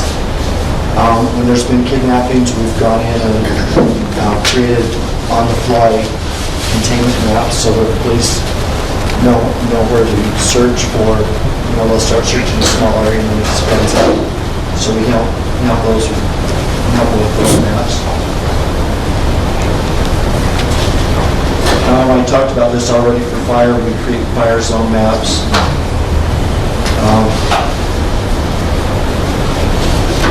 I talked a lot about the 911 already. Finance, we create proximity maps for business licensing. So for instance, somebody can't sell liquor within a certain amount of distance from a school or a church.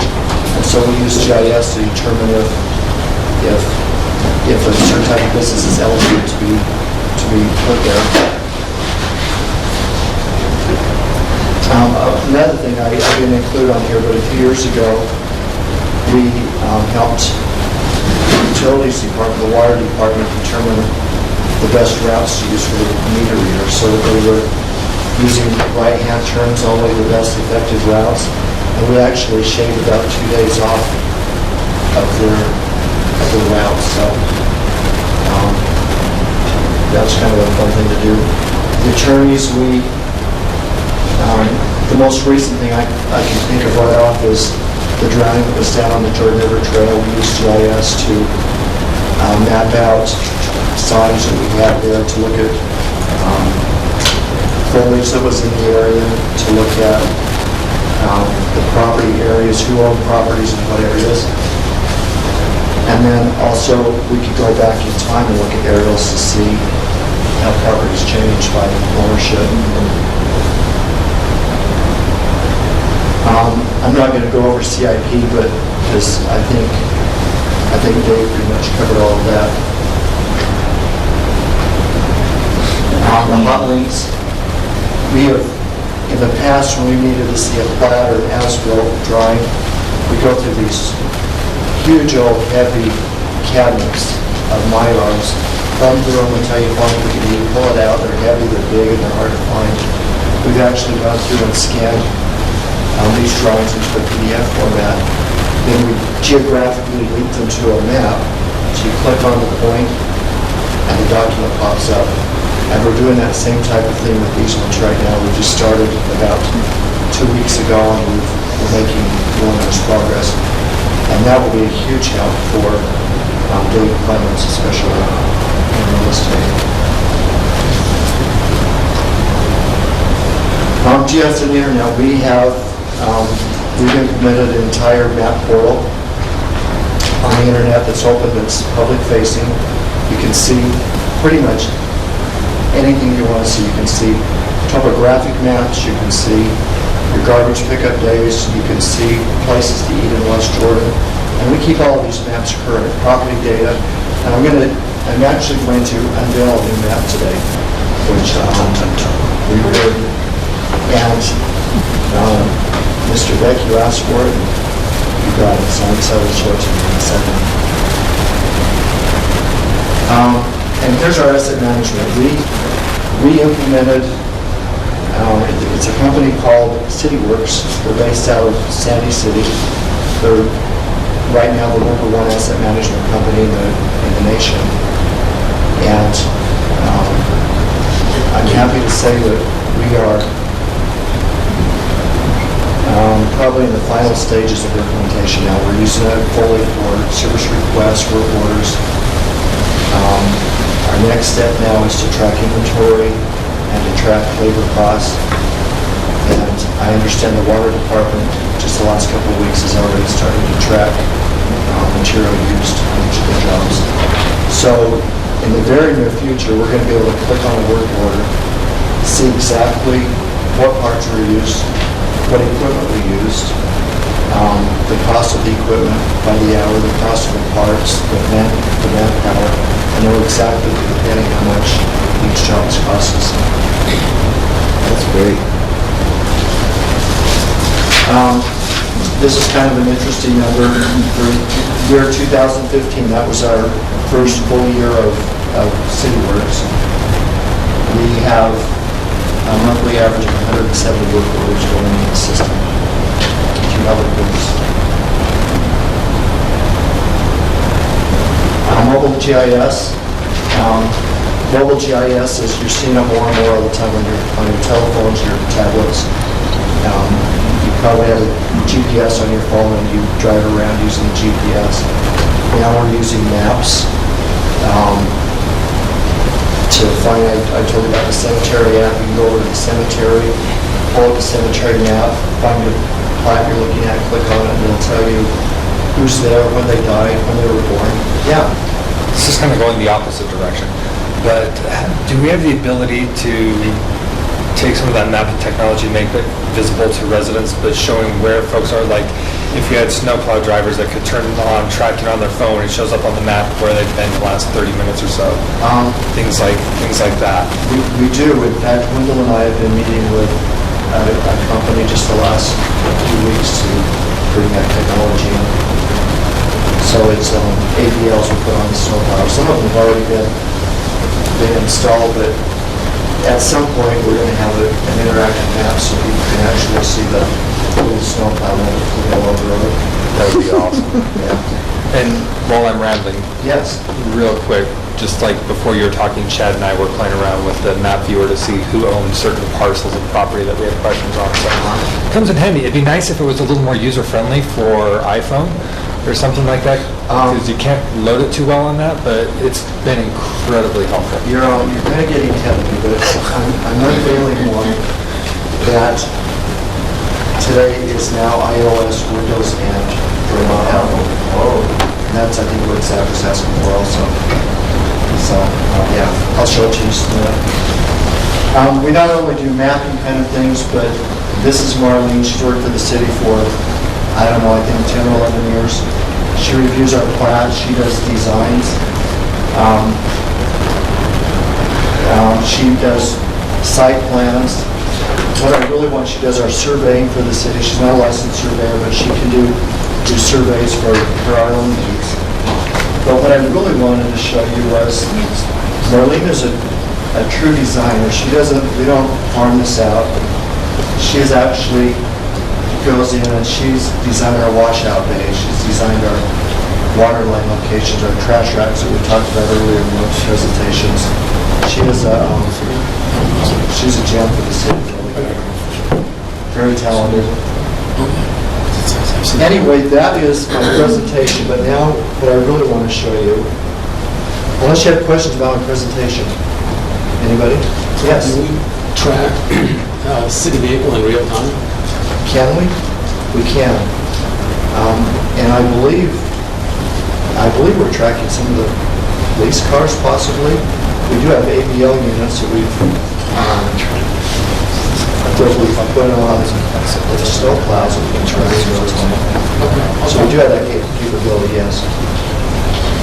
And I believe we can even put ABLs on vehicles temporarily if you want to have a recent tracks.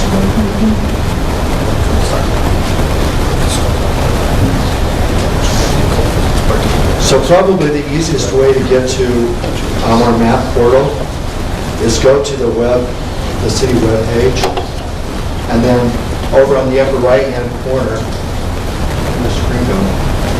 Next 9, 6, Says map. Oh. Next 9 was the presentation.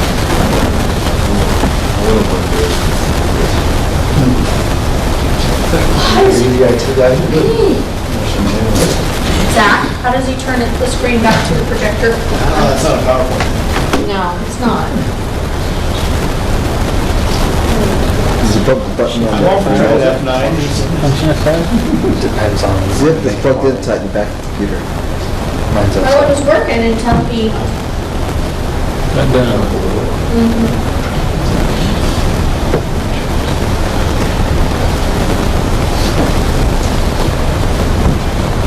have no idea.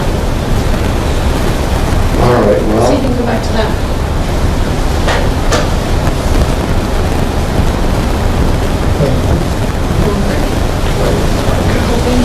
Break it. I'm not pretty sure. Is it time for a break? Is that what you're saying? Should be. functioning. It was working fine. I want to I see don't the understand. iOS Android now.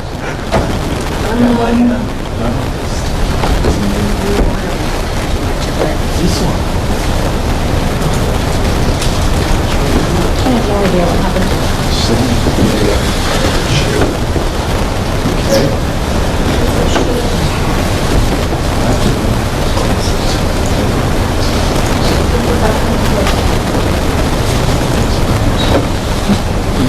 No, the projector doesn't work at all. It's got a green light, but it doesn't make its projector. Or maybe it's not getting a signal. Oh, yeah, it is. Yeah, it is. Okay, well, That's how well it works? my thunder got stolen, so our new web map is, that's the one. Show everybody? So, this is how it looks.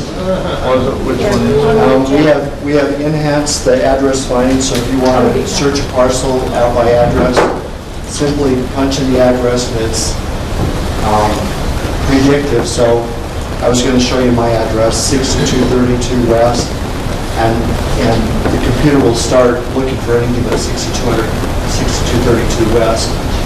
Find the one you want or finish out the address, click on it. The map will zoom to that property and click on it. You can see all the attributes of the property. Who lives there, the square footage of the home, the property, what school they go to, the garbage pickup days, who the council person is. There's another link, you click on it for more information. It links you directly to the county assessor data.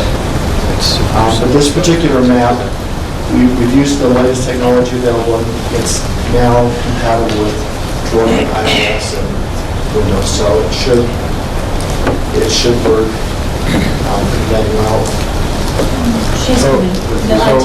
So on my iPhone, so if I go to westjordan.com, you click it now, I'll be able to see it.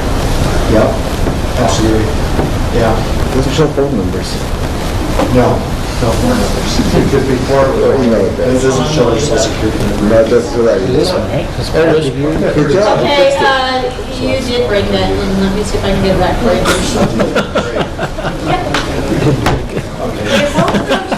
Do I have time to show it map really quick? Oh, here, never. But I don't know. That'd be quick. Well, I'll just let you guys look at it. If you have any questions, call me. Where are you at? 6232, you said?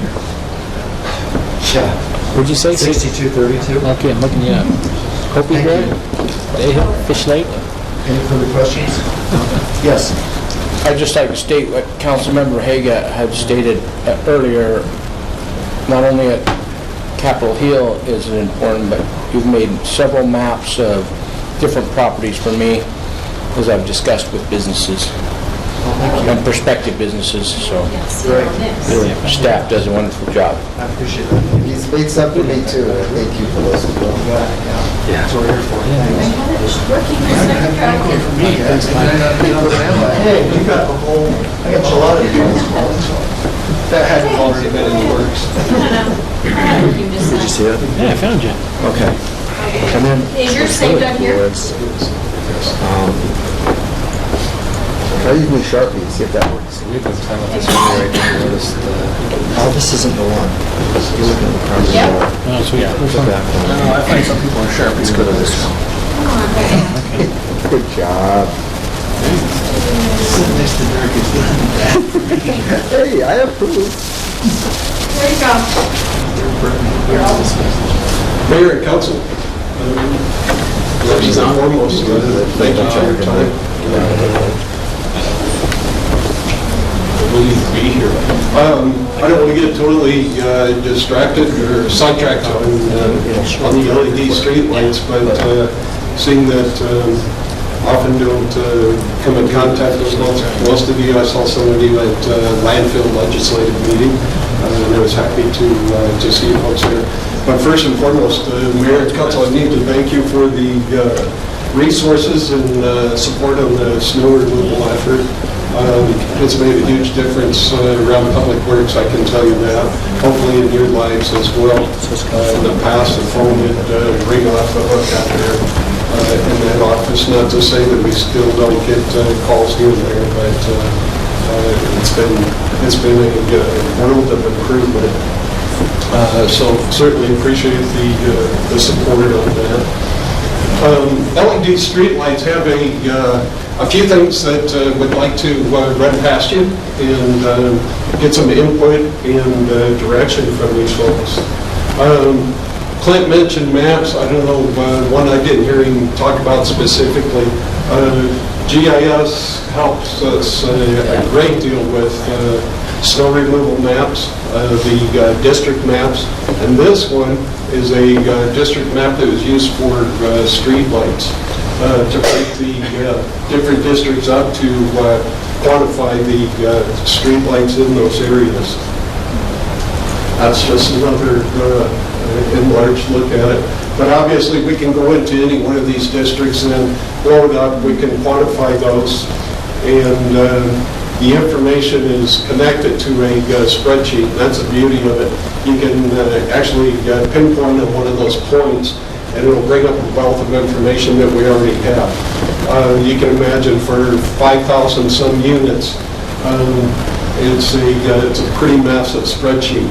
Those are some of the items. I'm not going to go through each one. Some of the items that are currently in that spreadsheet. Those are important not just for us in operations in West Jordan, but also this is information that was needed for Rocky Mountain Power to process the rebate. As part, I should say, incentive associated with the LED project.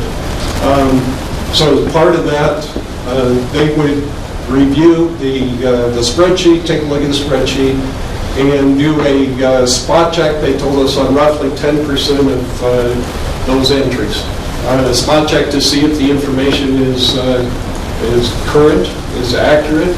If it's current and accurate, like anything else, they'll stop right around at 10%. They find more errors in any of these issues right here, then obviously they dig into it a lot more.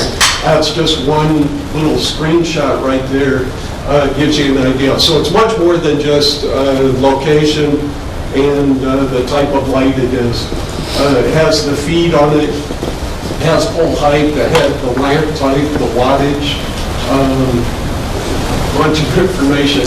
And then on this column over here is the fixture that is proposed for replacement, the LED fixture that is proposed to replace the existing light out there.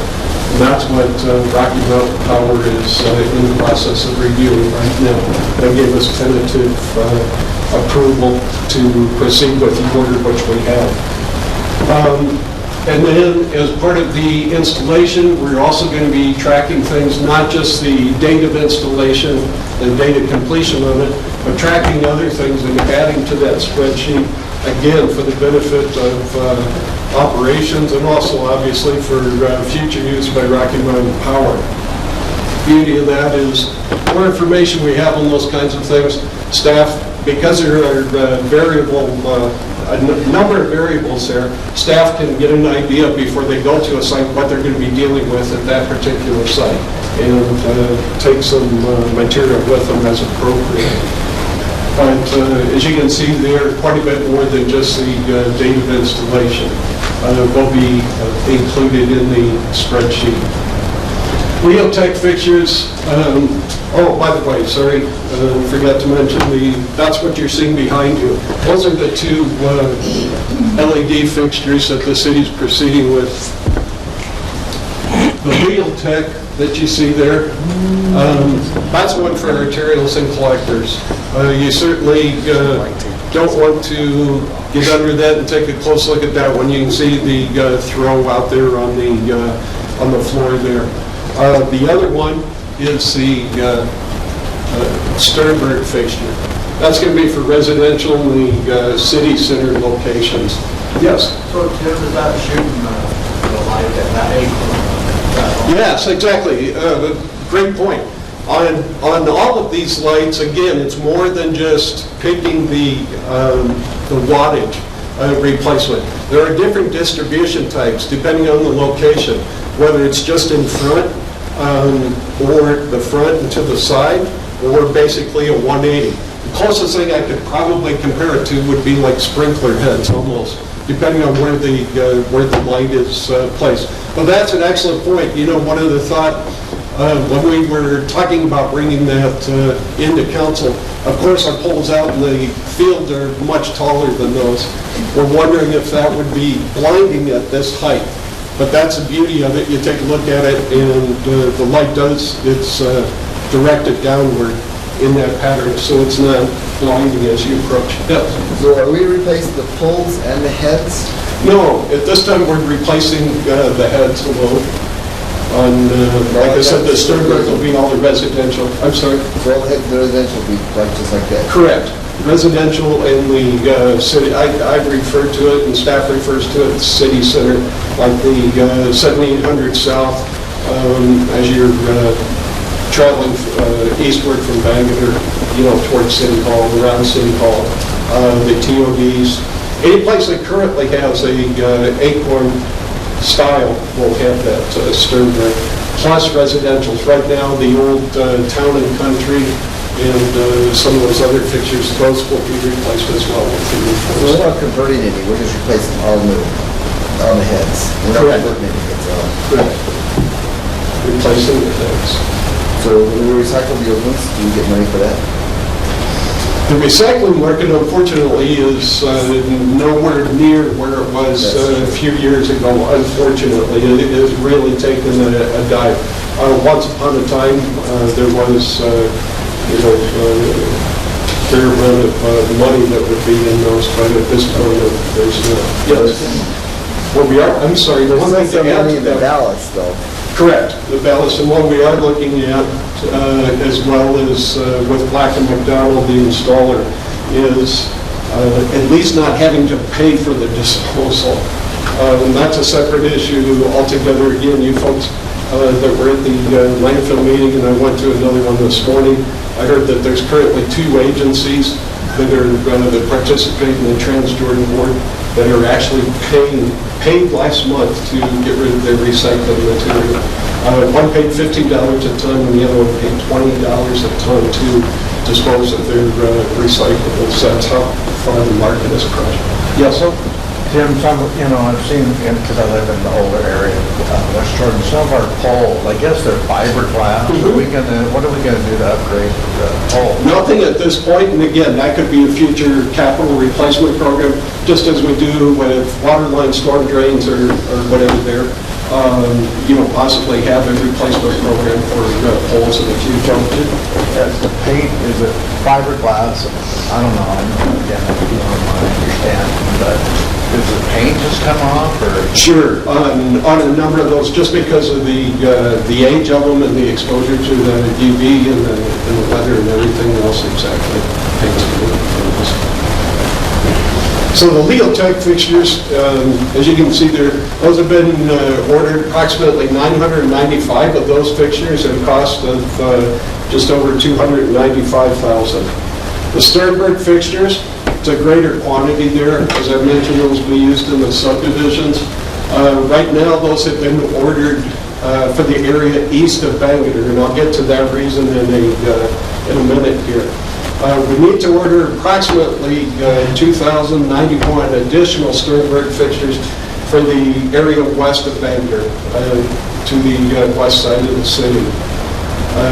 Plus those subdivisions which are not yet in our inventory. The reason there's subdivisions out there that aren't in our current inventory, like on the spreadsheet that I showed you there initially, is because they haven't been accepted by the city yet. Still under construction or under warranty, and so they're not there yet. But that'll give you at least a rough idea of what has been ordered and what's remaining. So a little bit of background here on the finance of the brackets for the new lights cost approximately $11,500. The city is contracting with Black & McDonald to install all the fixtures at approximately $337,000. Now, if we follow through with all fixture purchases and installations, the total is approximately $3.8 million, as you see there. 3.8 plus, 3.9 almost. And this is approximately $395,000 more than the budgeted amount. Rocky Mountain Power is currently finalizing the incentive. Like I said, they certainly gave us a tentative approval to proceed with the order, but they're in the process of finalizing the incentive for what has been ordered. It's expected to be around $250,000. Now, the discussion and action items at this point, as you can see in the bullet points, and these are just a few, there could be others that Mayor and Council have thoughts on as well.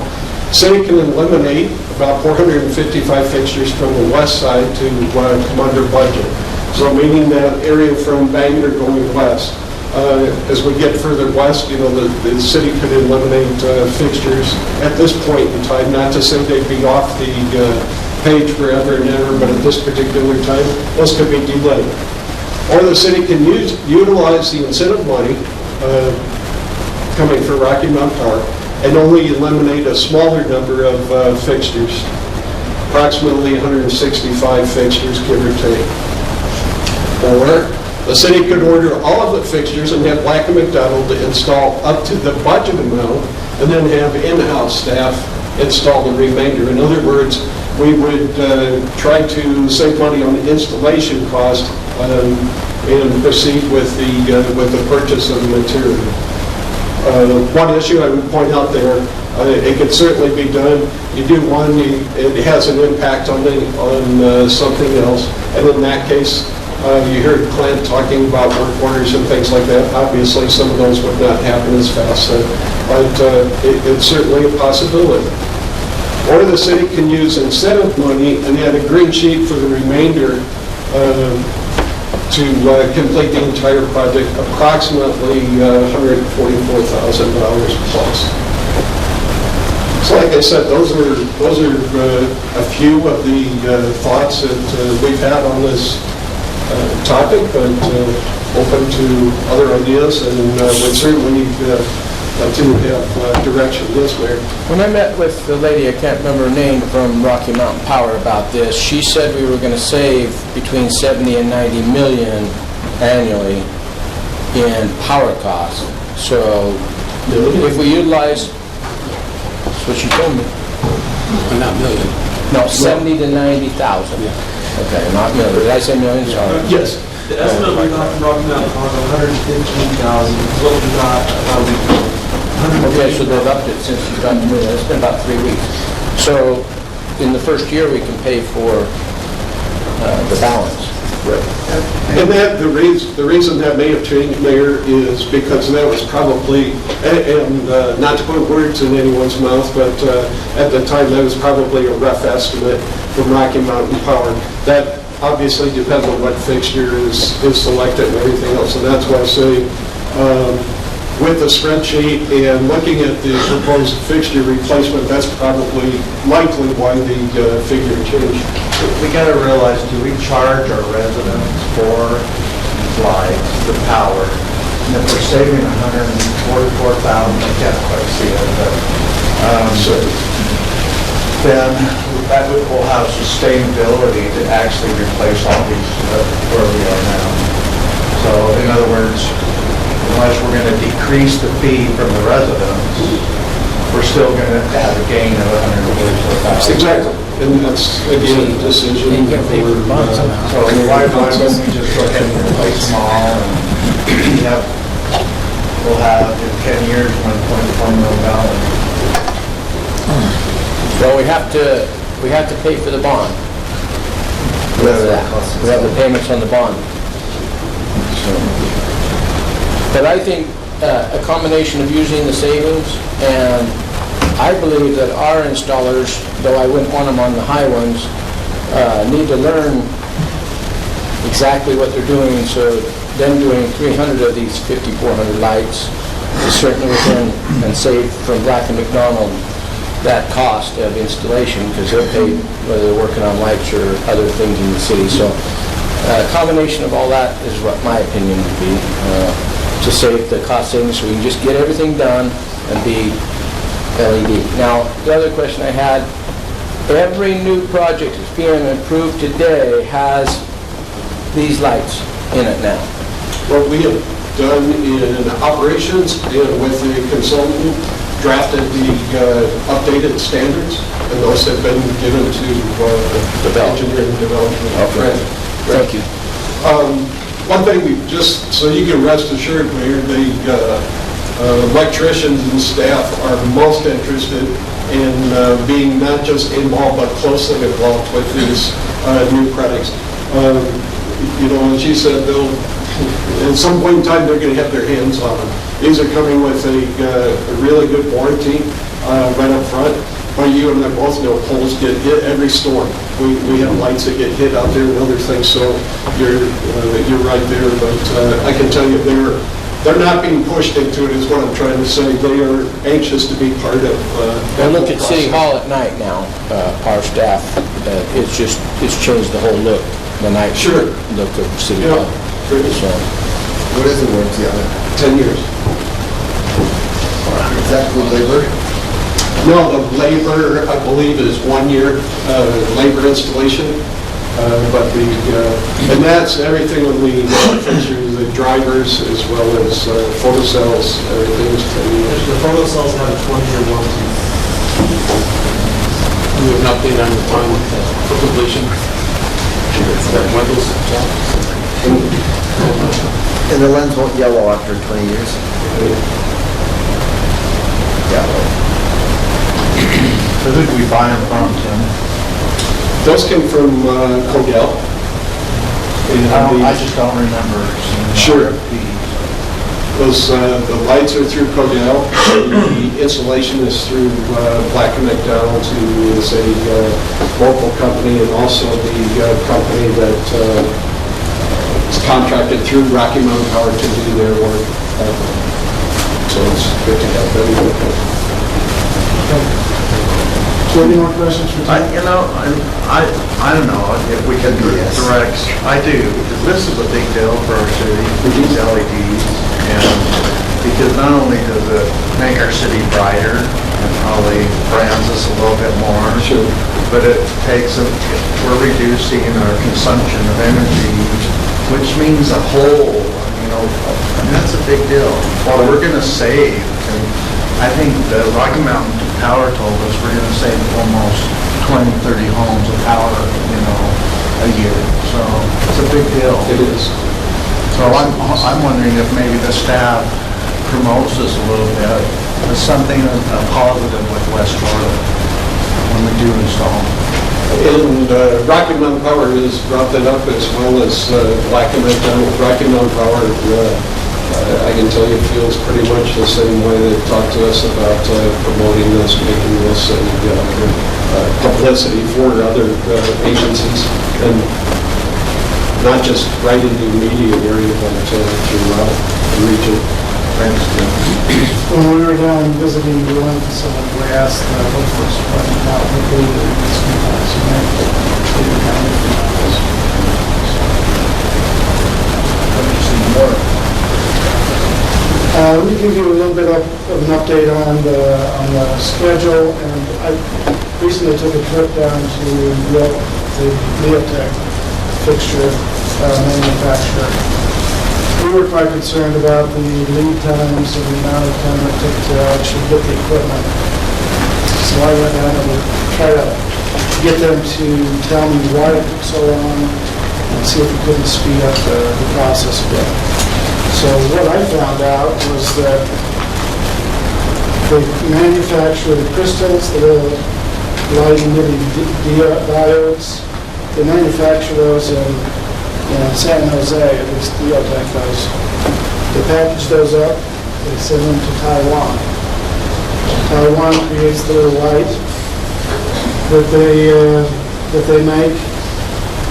Then they create the housing there, they create all the electronics, the power, the drivers, they put them in a box, and they send them back. And then they're actually put together in San Jose.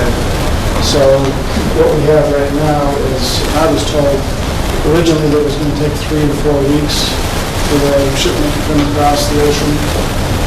That's actually, they told me more recently, 4 to 5 weeks. And those products basically are in the Pacific right now, shipping over. So they told me that the delivery date for the Leotex is middle of February. They'll be arriving then. There's two different fixtures. We've got a bigger version than that, and then these ones that they call the juniors. The juniors are supposed to be here the next week or so, next 10 days. We'll begin putting those up. There's about 100 of those. And the other 900 will be arriving mid-February. The other reason for the delay is if we get ordered gray, which we can't because the poles are not gray. But they have the parts in San Jose to create the gray ones. They get about those to us in 2 or 3 weeks. Because there's a little door underneath there, a polycarbonate door, that they have to manufacture. They don't keep these parts on stock. They wait until they get in order, and then they create them, but they're created in Taiwan. So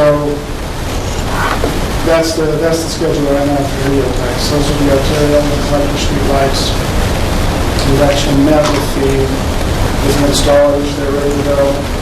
Our staff's ready to go. I'm taking a trip to Chicago next week to talk to the Sternberg manufacturers to see what they can do about moving them to us sooner. They originally told us 10 to 12 weeks, and we expect those to begin arriving somewhere in the middle of, they told us that we're going to begin arriving in the middle of March, or maybe towards the end of March, not too much. So that's generally what we have for our schedule right now. I'm going to try to get them to see what they can do about sending us more of the Sternbergs, because there's more like 3,500 of those. I'm going to try to get those coming sooner, at least as they manufacture them, they can start shipping them to us. The Leotex, you can stick 20 on a pallet. The Sternbergs are on 4 to a pallet. And so, I think that they can get us some soon. Is Codell responsible to maintain a supply on hand now under the contract so that we don't have to wait if we have a failure, which typically there's some degree of failure, 1-2%. I don't want to be waiting after we've got them installed. That'd be the worst thing for the public, to have a light and have it go out in a week and then wait 12 weeks to get it replaced.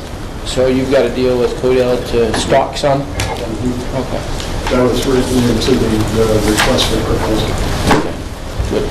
The other thing I thought that you might want to know is that as I sat and talked with the Leotex people, they said that every year they're increasing the efficiency of these LED streetlights by 10%. So every year the efficiency goes up. They have a new model for the one just bigger than this one. It's made out of metal. It's got these fins that they use to dissipate the heat. The new model is made out of, I think it's still metal, but because they're so much more efficient, they don't have the heat loss and generation, which makes it more efficient. And so they're refining things as they go along, and it's pretty interesting. There's two things that are going to make those go out. One is heat, and being out where they are in the summer, black and sunshine, we have that. The other is surges. So we have storms from lightning that blow out the drivers in there. So I'm glad to hear about the warranty. Those are the two things that will make those shorter lights. Any questions? Any questions? My neighborhood waiting for the light, they're all out. I have just one more quick thing. I wanted to let you know that we have received the letter from the state on our UPS permit. We're working through that right now for a response. We'll be getting with... What permit is that? This is our stormwater permit. Back on December 3rd, 2nd and 3rd, they did an audit of our system. This is what they produced to tell us all the things that we need to do. I think the audit came out pretty well, but they still have a number of things that they're concerned about. Some of the big things are they were not very happy with the fact that it takes us so long to go through the system, maintain the system, clean the system, and they also weren't happy about our ability to force people to do things. So we'll be working with the city manager to respond. We have 30 days to respond to that, and we'll let you know how that goes. But we've had other agencies that have not responded well to the state, and they have been fined. And so we plan on doing everything we can to take care of the issues and get back to council. Thanks, Wes. Let's take 10.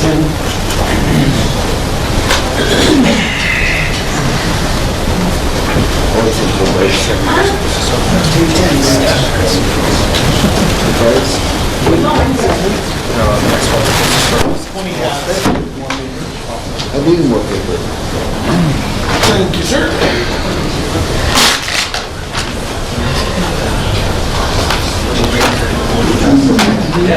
Either way, we can convince the state they want us to pump it out there.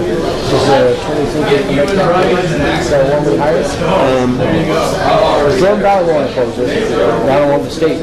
I don't want to buy this thing. We might have a chief rec. There's a bunch of other canal companies that are at Joint Dam and Turner Dam that will run upon a certain amount of water to push the water through the gates. We just can't mess that up. Thank you. You don't think you do that. Yeah. All right. Okay, Dirk, thanks for the response to the neighborhood.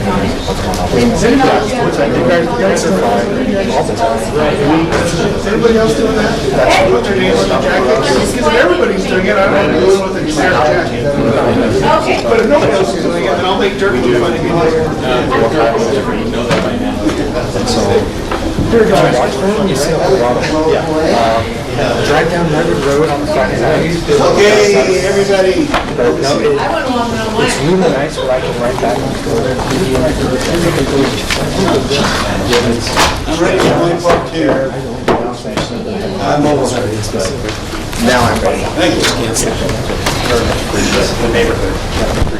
This West Jordan Aquatics and Recreation Center that's shown up here is something that's been talked about in the city for probably, at least that I'm aware of, for more than 10 years. But it's getting closer and closer to some fruition. So last fall, we started taking a look at possibility and locations and things like that of building a rec center. So where we are today, let me go and explain that to you, is that this is the Ronwood Park Complex that was completed about a year and a half ago. There's splash pad, basketball, and tennis courts out there.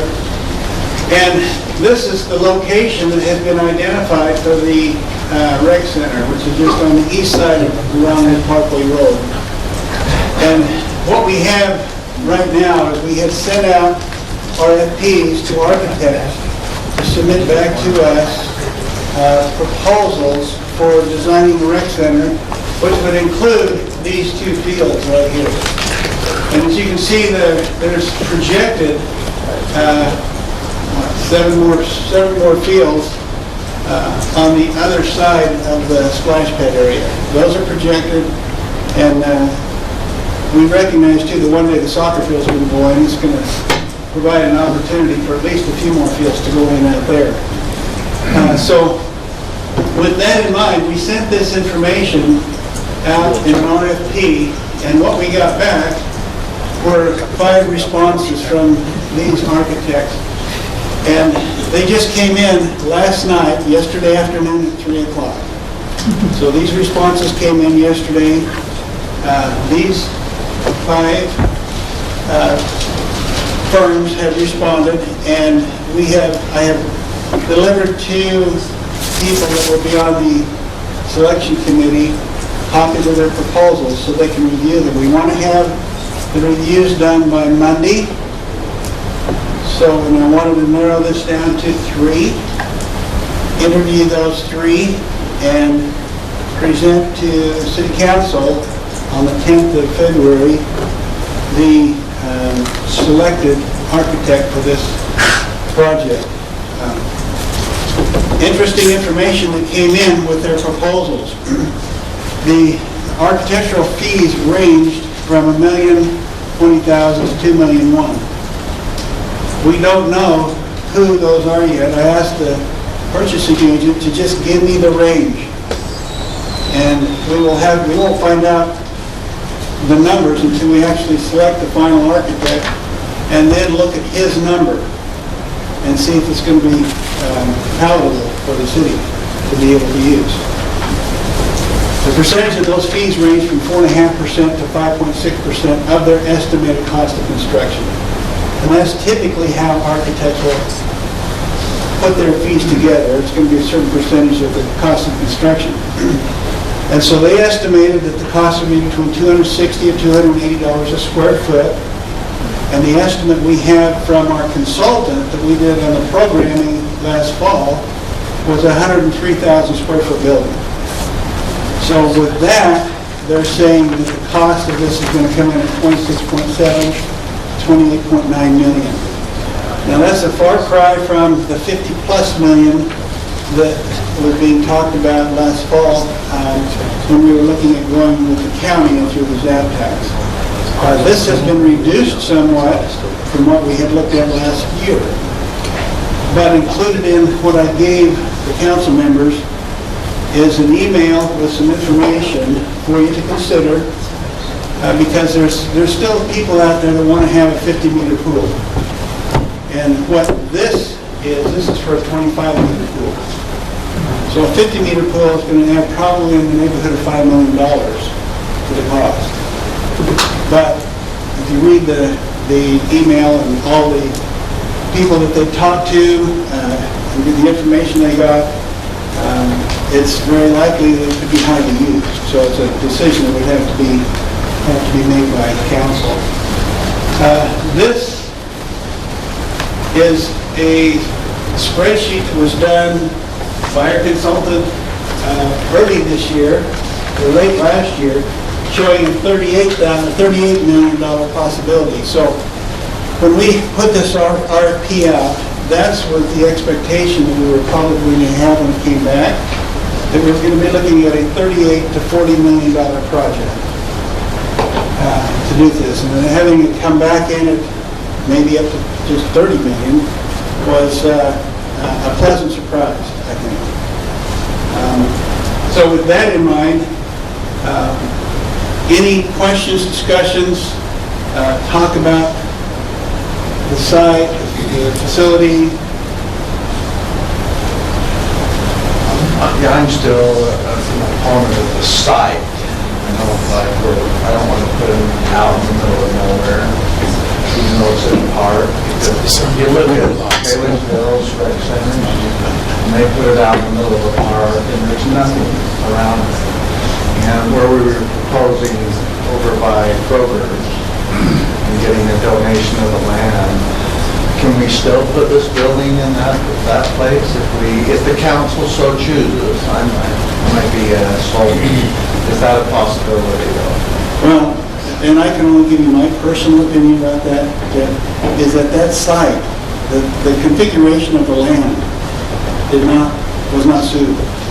And that's my opinion. There'd be so much site work on that site that you would use $5 million or like that just in linear. The good thing about this site is that the infrastructure is there. Water, sewer, storm, street, power, they're all there on this site. Gas isn't there yet, but it's close. Gas is not there, but it'll have to come in, and we know that. All it is nearby. You looking at it, is that? Gas, on top of Questar gas will have to come off of New Bigham Avenue. It can't come from the north, it has to come from the south. Jim, also, this site, I mean, the infrastructure's already there as far as basketball courts, tennis courts, so that will be retrofitted into the programming, as I foresee it, with the rec center for programs. We've got all that right there on phase 2, on the wood trees. I just want to make one comment as it pertains to Mountain View and 8600, just so that everyone knows the agreement that they're bringing forward for the property transfer includes language that as 86 touches Mountain View, that starts to trigger the bridge across Mountain View for 8600. So that issue will come into play very, very shortly. And we're planning in the capital improvement section to try and build that section of 8600 South so that it touches Mountain View's property within about 2 years, so that we can start to trigger the bridge issue immediately. What's the timing on that? Because the development on the east side, right? Exactly. Yeah, it's starting up, right? So they're going to be looking at 86 to the other side. Right, timing on that is this next budgetary cycle to design and the following to construct. And once that's done, how will the state reacts? We need to be lobbying them to react immediately. Once it touches both sides. Both sides is correct. You got a little bit, so. Rob Jolly knows that that's something on the, Yeah, we talked about it, but we're going to reemphasize it as we go forward. So we already own that property, is that correct? Correct. And we own the property over at 78th and 40th? 78, The soccer complex? Soccer complex? yeah, no, we don't sell it. What we were talking about this morning? Right. On the north side, yes, we do own that. So I know this is a throwout, weird, but what about the project, swapping those two projects around, the public service up here and the complex over there in that 40th? Well, one of the things that we like about the public works site where it is, because it's centrally located in the city, where you have people from all over the city, employees come to that location, having to drive to the west end of town for their vehicle service or to get salt or, whatever, is more time consuming. It's not efficient. That's what we think. I see, okay. and we have Gene Fulmer already in the city park. Yeah, we do. So it's the people that live out west of Bangor that have been promised a rec facility for at least 15 years, and I know it. Yeah, we're used to have the promises not have it happen. Speaking as one of those that lives west of Bangor, I can say he's right. So we want to keep our promises. Thank you. Anything else? Because How do we pay for it? that's a finance question. That's right. I'm just being obedient. But this architect, we're going to have the architect on your council agenda for the 10th to approve them to move forward. Nothing else? Whoever's next.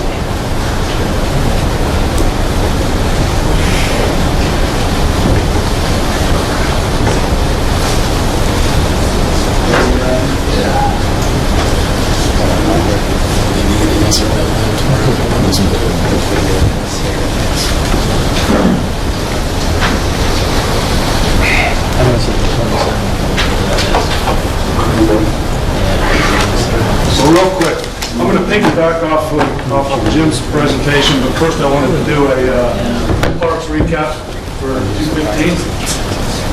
And again, my thanks goes out to the city council for the funding that was approved for the many different projects that we're currently working on. Funding was approved for the new central irrigation calcent system. A total of 96 controllers will be installed on this phase. 50 controllers are already installed. City staff planted about 184 trees last year with different volunteer projects, and 409 trees were added to the tree inventory through new development. Park career ladder was compiled and approved, which that was a great help to our department as far as attrition and morale. It's been a great help. And again, the positions were benchmarked and put in the appropriate market, so thank you. The park improvement bond was approved last year in April. Many projects going on right now. We just finished up the last round of bidding for the last 3 playgrounds. There's a total of 23 playgrounds that have been replaced, pavilions that have been replaced, fencing around the baseball complex at Veterans Memorial is in the works and starting here in the next couple of weeks. That's all new chain link fencing, we replaced the dilapidated fencing. Trail overlay and sealing on the Jordan River Trail. So there's many more to come. We assisted with the many different events with the events coordinators and had successful events. Again, parks is a key to that right now, because Julie has no staff. Lastly, we hosted 3 large soccer tournaments, the largest being 360 plus teams. That was at the East Coast. That was a great success. So just kind of wanted to recap and thank you folks for the continued support.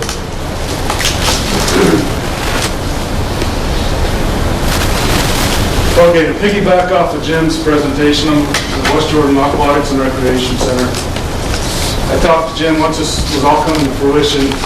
Dave and I met with several different rec centers around the valley and kind of see how they're set up, how this rec center plays a part, how it's enthralled in their operation.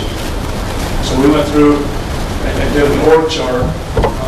And again, this is all based on what the rec center is going to host. We took several different models to set the same programs we want to see, but again, that's up to different people feeling what programs are going to be played out at the new rec center. So we'll be the Director of Parks and Recreation. Let's go through this real quick. Under that, there'll be the Director of Parks. Yeah, so Director of Recreation, and then he'll have a recreation manager under him that will go manage all the supervisors and part-time help with the different instructors and customer service. The events manager will be tentatively slated under the recreation manager, the events coordinator, and the seasonal staff. They kind of play hand in hand with the events. The red positions you see there are full-time positions. The blue are all part-time seasonal positions. The Parks Department will still be under, of course, the Director of Parks and Recreation, and then the Deputy Parks Director. That's already established, so I think the only covers there. And again, this is all based on what programs we're going to have out at the rec center and the staffing we're going to need, so it could change. This is just kind of a model of how we foresee it being set up. We went through and talked to each one of these rec centers. In fact, we got another response back today that's not on here from Washington City. Cottonwood Heights is pretty unique because they're subsidized highly through property tax. Their cost per square foot is about $31 per square foot for this cost. Gene Fulmer is the highest. They're 73% self-sufficient. Their cost per square foot is $45.88 maintenance. They have a $1.8 million annual budget. Provo City, this is a fairly new rec center. They're $4.1 million, and they're self-sustaining. Their building square foot's a little larger than the one we're looking at too, and they're about $25.30 per square foot. South George, $1.8 million. When we met with them, they told us they were self-sustaining. They made a profit last year of $150,000. So we took our square footage, took an average. West Jordan estimated cost per square foot is about $31.82, which equals about $3.4 million a year operation cost. And again, that can change based on what goes in the rec center. And of course, your revenue can bounce around too, depending on what programs you have too. So there's a lot of variables going into this. Hey, Brian? Yeah. Well, how much of that operations budget might change with, I'm just looking at that email that got passed around, with the 50-meter pool versus the 25-meter pool. Will that change operations budget much? Yes, it will. Pools are very expensive to run, but they're one of the biggest revenue generators too in rec centers. Right. And, aquatics and group fitness are the biggest generators and biggest draw for rec centers. So yes, it could change. Okay. Hey, Brian, did you compare Kernsville Park? I didn't. Did we put a call in there, Dave? We had several calls into different people, no response back. Yeah, Sorensen and Washington is the other two contacted, but it's not on there. Washington City, we just got their email back today. They're subsidized Just under $1 million. just under $1 million every year so far right now. Anywhere between 800,000 and $1 million. Last year was 900 and something thousand. They were subsidized. Again, this is just some thoughts, you know, after talking to each one of these rec centers, taking some advice from them. Baseball and the football will be run by private patrons, like they are right now. Junior jazz, we've talked to several of the city-owned rec centers, and they won't even touch junior jazz. They said it's just too big of a pain in the butt. The county has a niche on that, and they run it. Soccer and cross rugby, we'll city operated on multi-use fields, kind of like we do right now with soccer. Adult basketball, volleyball, pickleball is becoming very large right now. In many different venues, as is indoor kids soccer. And then, of course, t-ball and tennis leagues. The beauty of Ron Wood is we already have the tennis courts out there, the brand new nice tennis courts out there that they can utilize for leagues. Is the pickleball going to be indoors or outdoors? It's outdoor. You can do either. They do, in the winter, they do indoor, just on their basketball court. But in the summer, you can set up on a tennis court. There's small tennis. Yeah, there's quite, yeah. You just dual line the tennis courts? No, well, the two tennis courts we're redoing right now, Teton and Jordan Meadows, they'll be lined with both. But these are already lined, so they're going to have to set up. They have different setups and use temporary setups. Again, some more programs. There was talk of doing a ropes course at ours. We would be the only one. We kind of set us apart for that because no other rec centers have that. I think it's a pretty cool idea. I think it would be utilized. Of course, daycare, party room, kids camps, personal training and weightlifting, group fitness. Silver Sneakers is a big deal with all the different rec centers that we spoke to. It's a senior subsidized program by Healthways where the rec center gets so much per visit by the senior patrons if we're registered with Silver Sneakers. Some rec centers are making upwards of $100,000+ on just revenue just with this program. So it's been pretty successful in different rec centers. Aquatic fitness, again, this is one of the biggest draws, aquatics and group fitness. You have open plunge lap swimming, lazy river. This is the cornerstone, again, of a rec center. So I think the 50-meter pool is kind of that end of that assumption. If you build it, it'll come, it'll get used. But I understand too, budget plays a role in it. We brought it up that we were talking about building a 50-meter pool to different rec center directors, and they were actually pretty excited because there's not a lot of them around. Youth programs, again, ropes course, gymnastics is a big draw. Youth dance, these are just different programs that they've offered at different ones. I think would be a good draw for us. Davis decent urban fishery, fishing. That's all I got. Just a quick presentation on the rec center. If you guys have any questions. Start with the rec center. How does Provo make theirs self-sufficient? What's Provo done that's allowing them to be self-sufficient, whereas, what was it, Gene Fulmer, that's 20 26% self-sufficient? It's taken time, Chris. It didn't start out. Yeah, it's taken a few years to get it going. Just basically fine-tuning the programming. So if you look at the ones that aren't self-sufficient, I think there's not a lot of incentive in how they're set up to become that way. The ones that are more city-based, they try to run more like a business and become self-sufficient. So when you have property tax subsidies and county tax subsidies, I don't think you're going to want to get off those.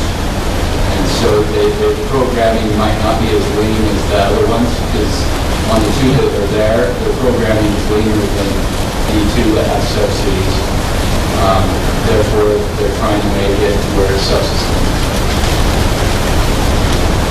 The key is use. Gene Fulmer doesn't get used, even though it's a great facility, nobody even knows it's there. Provo City has 20,000 members. It boils down to membership. 1 in 5 of their single population is signed up member for their rec center. So, How old is Provo City? Not the city. it's, I'd say 3 years. It's a fairly new one, so. Do you know about where they're at for the membership dues or membership fees? Gene Fulmer, okay, so South Jordan's about $220 for the adult membership, resident, $270 for non-residents. Gene Fulmer, I believe, is higher than that. I don't have the exact numbers, but they're about $290.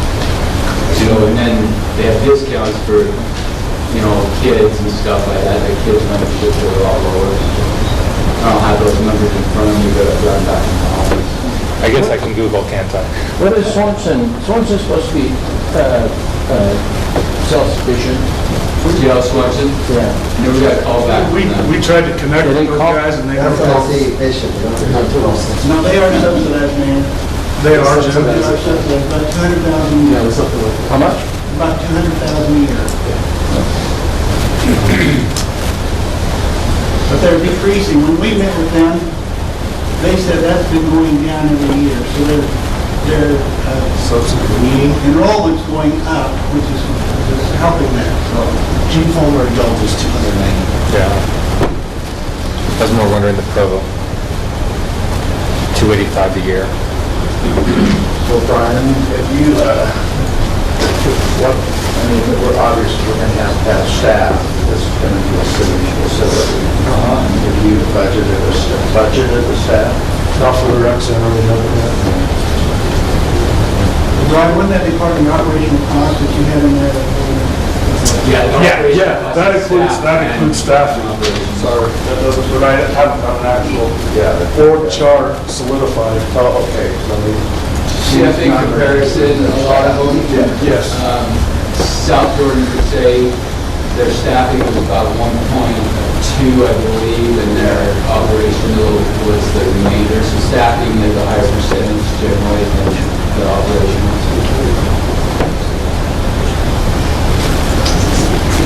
Any other questions?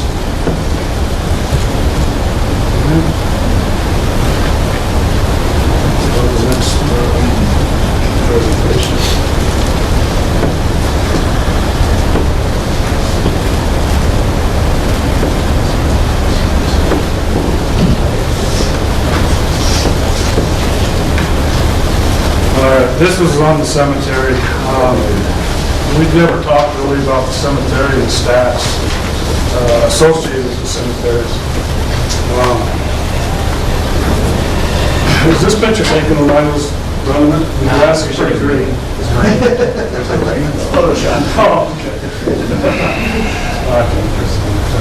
So anyway, we'll go into this so I don't waste anybody else's time in that presentation.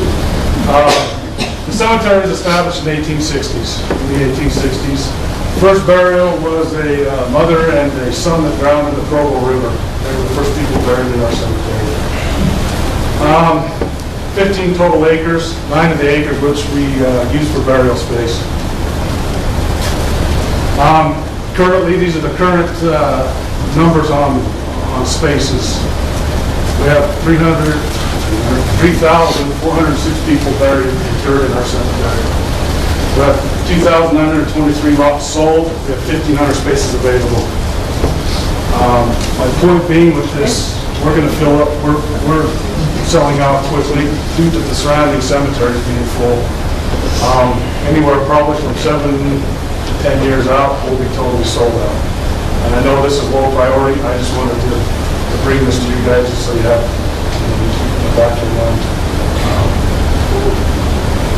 The interments per year, the last 3 years have increased, just due to surrounding city cemeteries being sold out. City cemeteries will fill up quicker than the private cemeteries because they're a lot cheaper. You don't have a lot of fees associated as with private cemeteries. Lot sales, you can see in the last 3 years, it's increased quite a bit. And again, that's just based off of the cemeteries around being sold out. So we do, Chris, how many funerals do we do a year? About 100 and... Just about 90 something a year. These are our current fees. We're actually going to be looking at this coming up soon, do an analysis with the different cemeteries to see if we're in the market. I think we're pretty comparable with some facets, but there's other ones that were really low. Probably needs to be adjusted. Residents get a discounted rate. You guys are very good about that.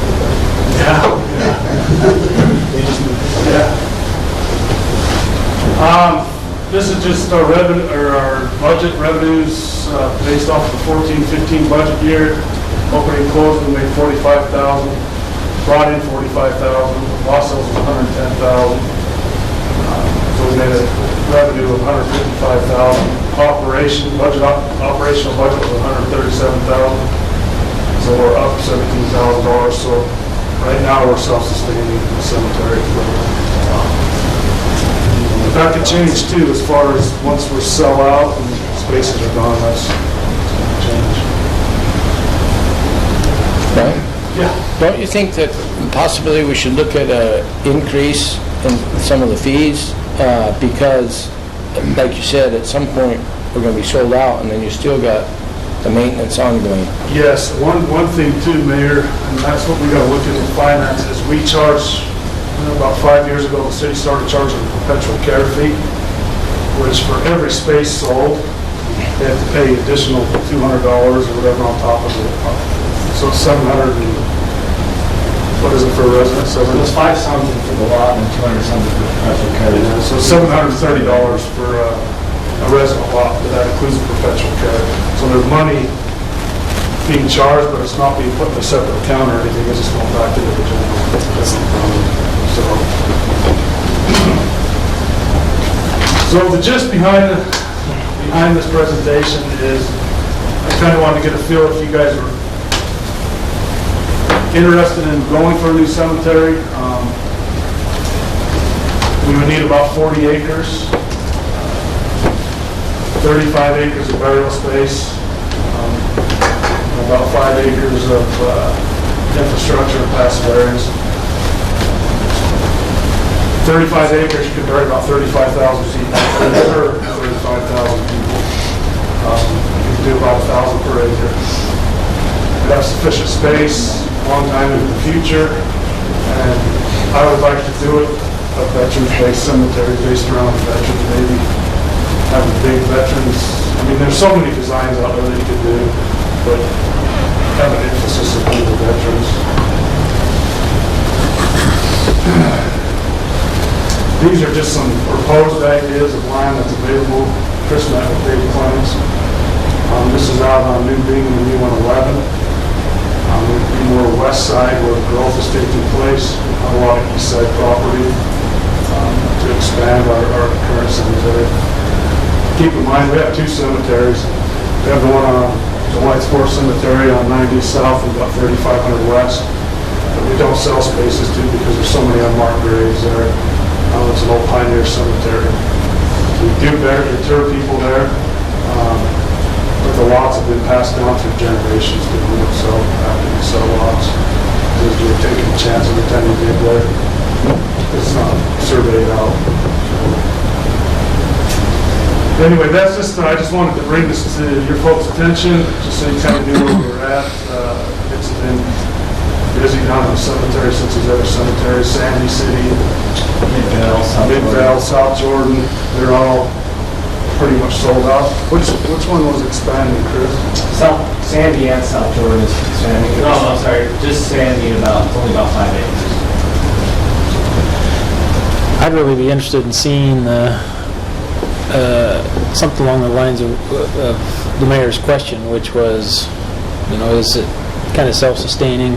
But more for me, I'd be more interested in seeing the revenue going into a cemetery fund. Okay. Because I don't want to see that $17,000 left over every year going into the general fund. I'd much rather have it in the cemetery, because eventually the lots are gone. Yeah. And so there really needs to be a perpetual maintenance fund for a cemetery. It's a little bit different, a little unique. I'd really like to see that. Okay. That's an easy fix. Regarding a new cemetery, I don't know if it's the timing's right, but Yeah, and that's- I'm definitely interested. I'd really like to see, because of all of our city, this is probably going to be the least expensive property right now. It's unimproved. This is the time to get it, because 10 years from now, we're going to need it. So I'd at least be interested in looking, see if there's anybody out there who's a willing seller. Okay. I echo that almost verbatim. Ditto too. There was a talk, discussion one time about a path to get to the cemetery on 90th South. White's Fork, yeah, with Daughters of Utah Pioneers, that never came to fruition just because of the liability behind that parking lot we would have to build, and it would be on Salt Lake Community College property. It just wasn't a good move. Chris has made a few improvements over there, created more parking area. Like I said, that cemetery doesn't get a lot of one a year, maybe one burial a year. We've done some improvements. We had a donation for Alexandra actually donated a really nice flagpole. We replaced the one there. It's nice. So we are making some improvements there, but I just wanted, again, I know this is a lower priority on the list, but there's going to be a time where we need to react or do something, move forward with the improvement. So that's what I would like to do. I think you got interest, maybe start refining where you'd like to locate and refine the numbers. But let's certainly bring back something to the council to a perpetual maintenance fund and a way to, a vehicle that can set both of them up. The one that exists and we'll roll it into a new cemetery as well. All right. Any other questions? Good, thank you. Thank you. Ice cream grass. What's that? Ice cream grass. My wife told me that she'd know how much I love her, but how big of a headstone I'd buy her. Rick, are you okay? And she said, just kidding. I really don't want that big, because I know who's in the cemetery. Oh, Jared? Yeah. I turned the volume off, so you might want to turn that on now. I'm buying yours. And just put the, and then there you go. So you're ready to play. No. Diamond Roll 9.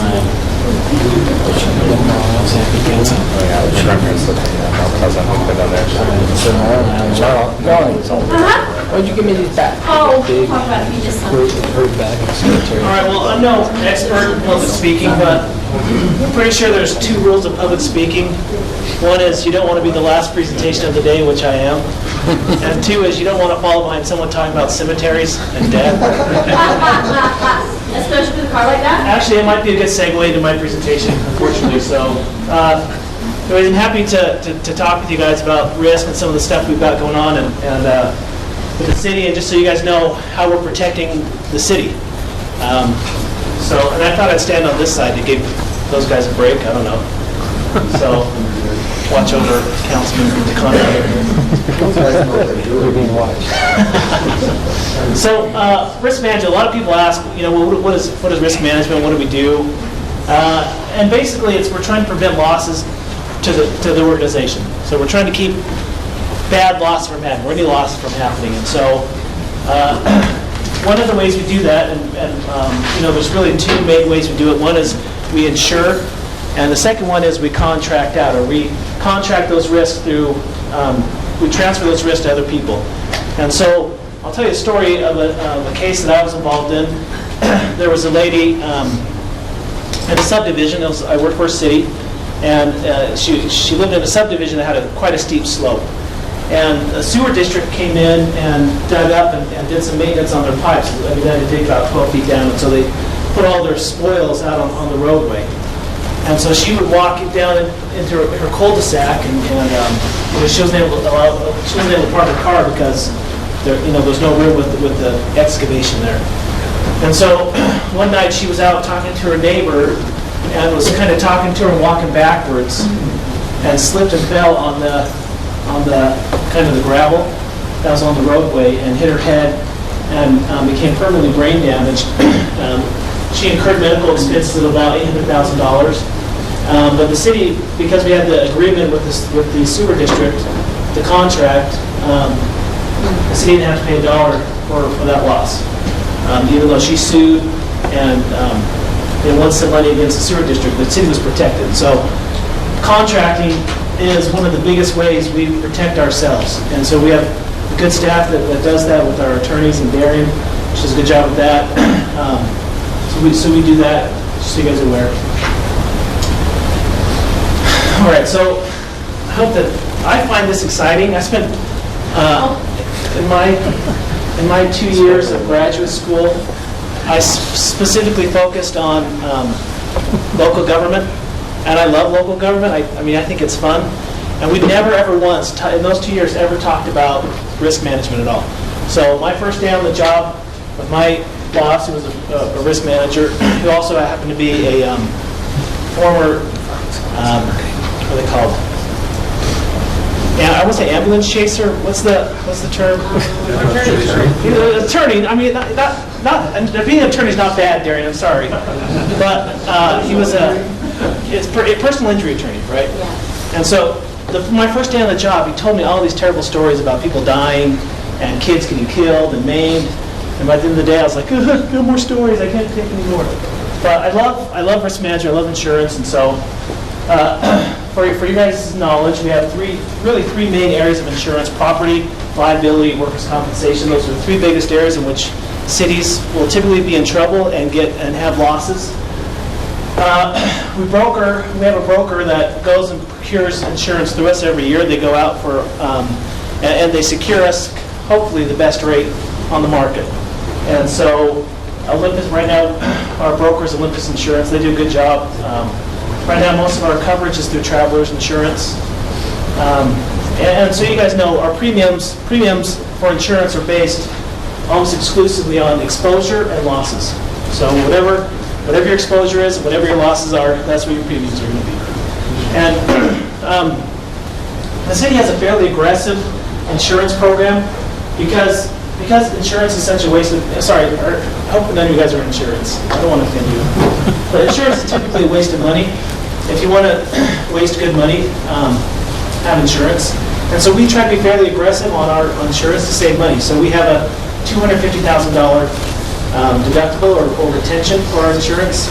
And that saves us money because typically every dollar that insurance pays out for your claim, you're going to pay them back $2 through premiums. And I'll show you that through workers' compensation. So let's start out with property.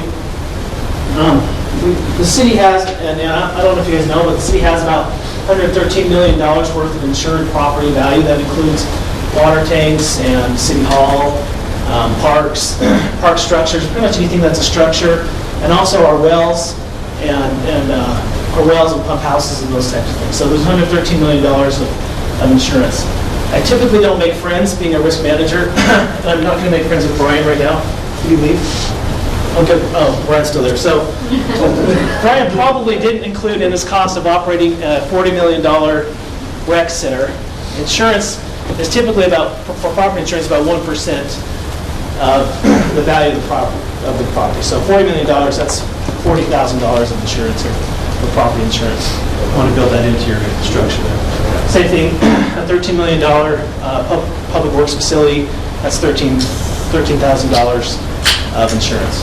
So we also insure our large vehicles, anything valued over $25,000. We don't have insurance on our vehicles. Again, we try to be pretty aggressive and save money on our insurance, so we self-insure our vehicles. So when our employees, which doesn't happen very often, get into vehicle accidents, we don't forward the claim on to farmers insurance or anything like that. We handle it in-house. In fact, I'm the one that handles all those happy complaints. So you have to know that we've had 0 property claims in the last 5 years. These are very rare. I mean, it's really only fire, earthquake, and flooding. Those are the biggest property insurance claims you get.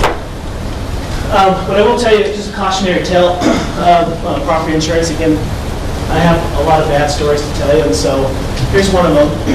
The Provo City Tabernacle, and Councilman Burton, I thought you were an electrician. Don't blame the That's right. You shouldn't be the electrician to do that, it wouldn't happen. So I am familiar with this case. I went to an insurance class with the state fire marshal who told us about this, but I thought it was interesting. So the Provo Tabernacle, they had up in the ceiling, I guess they've got big, can lights, and the electricians were going in to just replace the light bulbs and lights, and so they took out the lights and set them on the wood beam up in the rafters, and they either forgot about them or were going to come back in a couple of days and replace them and put them back in or whatnot. And as people came in and do rehearsals, oh, thank you. My struggling. Thank you. It's so nice. So they left the beams on. As people came in to do rehearsals and practices, those lights got really, really hot. Started a fire up in the rafters, burned down the building, and suffered a $30 million loss. Actually, their insurance did, which is the same insurance that we have, which is FM Global. Well, the other part of this is the alarm went off, they couldn't find the fire, and left, and it went off again, and so it can't be all on the electrician. I'm not going to say one way or another. I'll take your word for it. So we'll move on now to workers' compensation. That looks safe. Yeah. That's funny, looking at some of those old stories, some of those old pictures.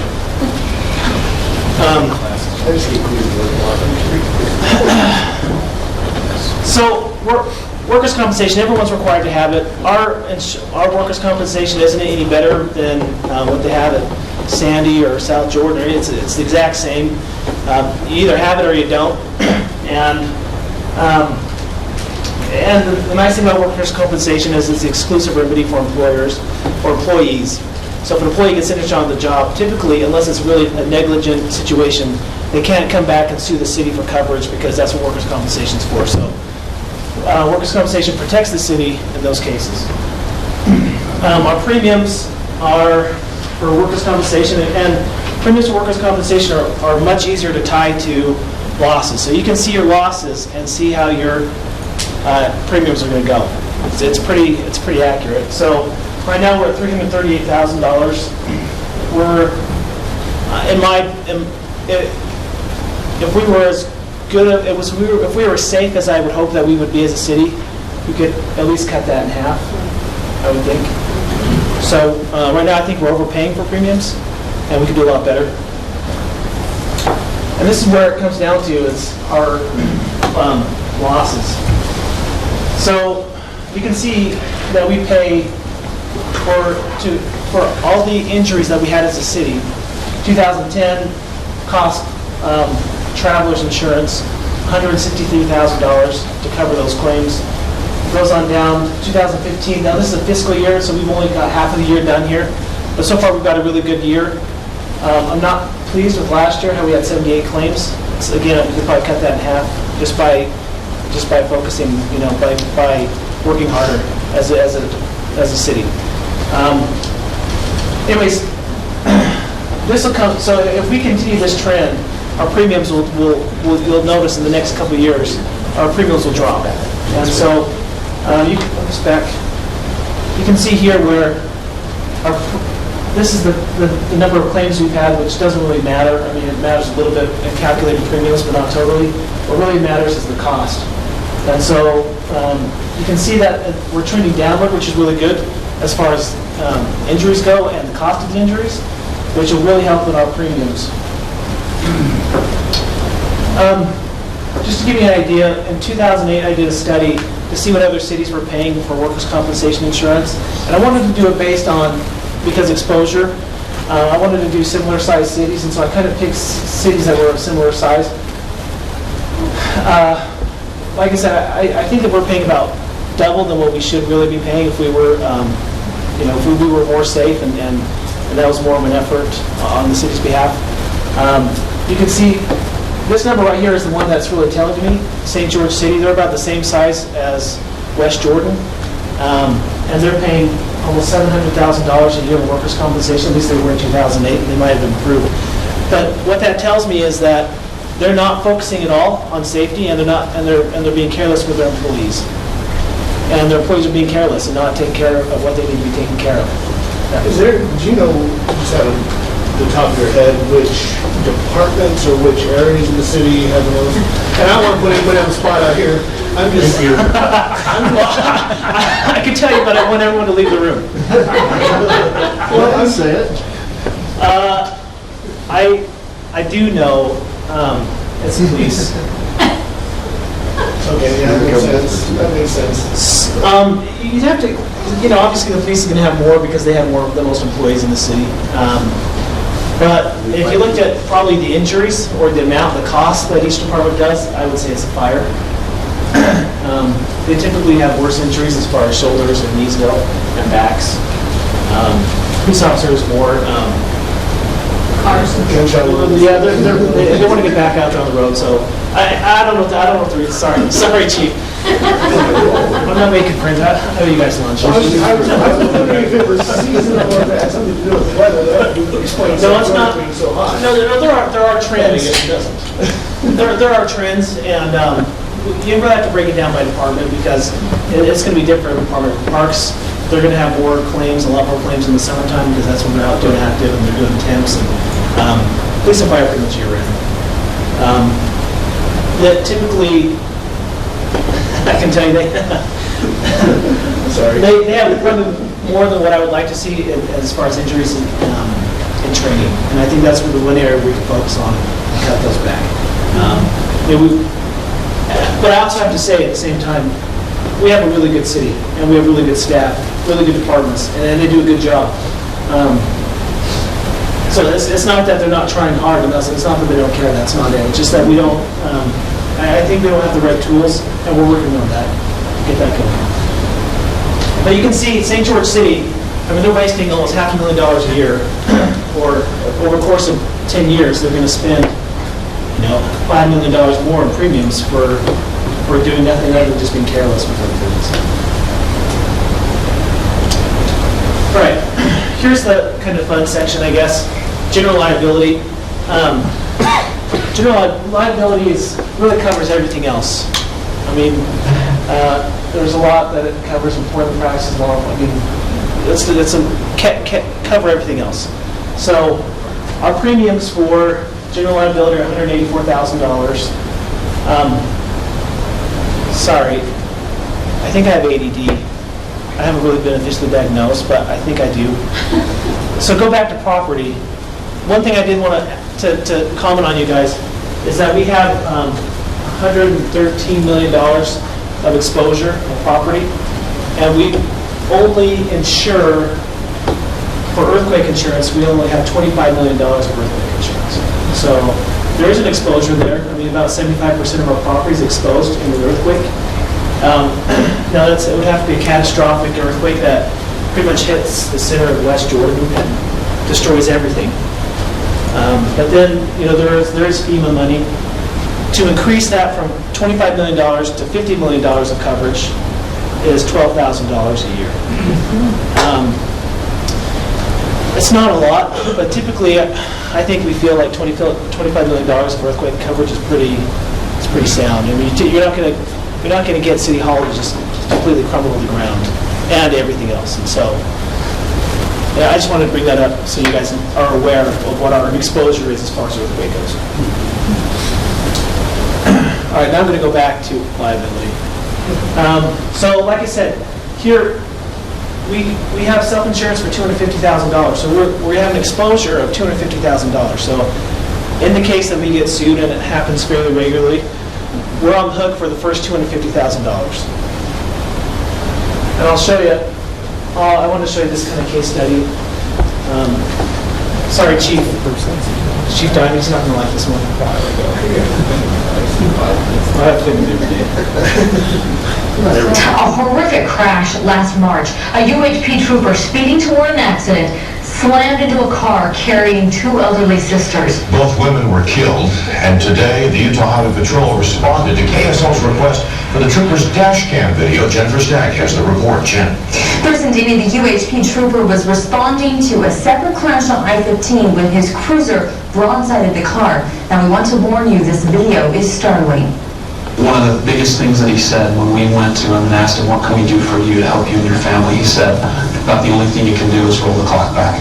Trooper Lars Gardner can't change what happened March 10th, but his fellow troopers say he wishes he could. As you can imagine, he's going to have to live with this for the rest of his life. Trooper Gardner's dash cam video shows what happened moments before the crash. He was off duty, responding to a call for assistance on a pileup on I-15 near Cedar City. Gardner was at home in St. George and hopped in his patrol car.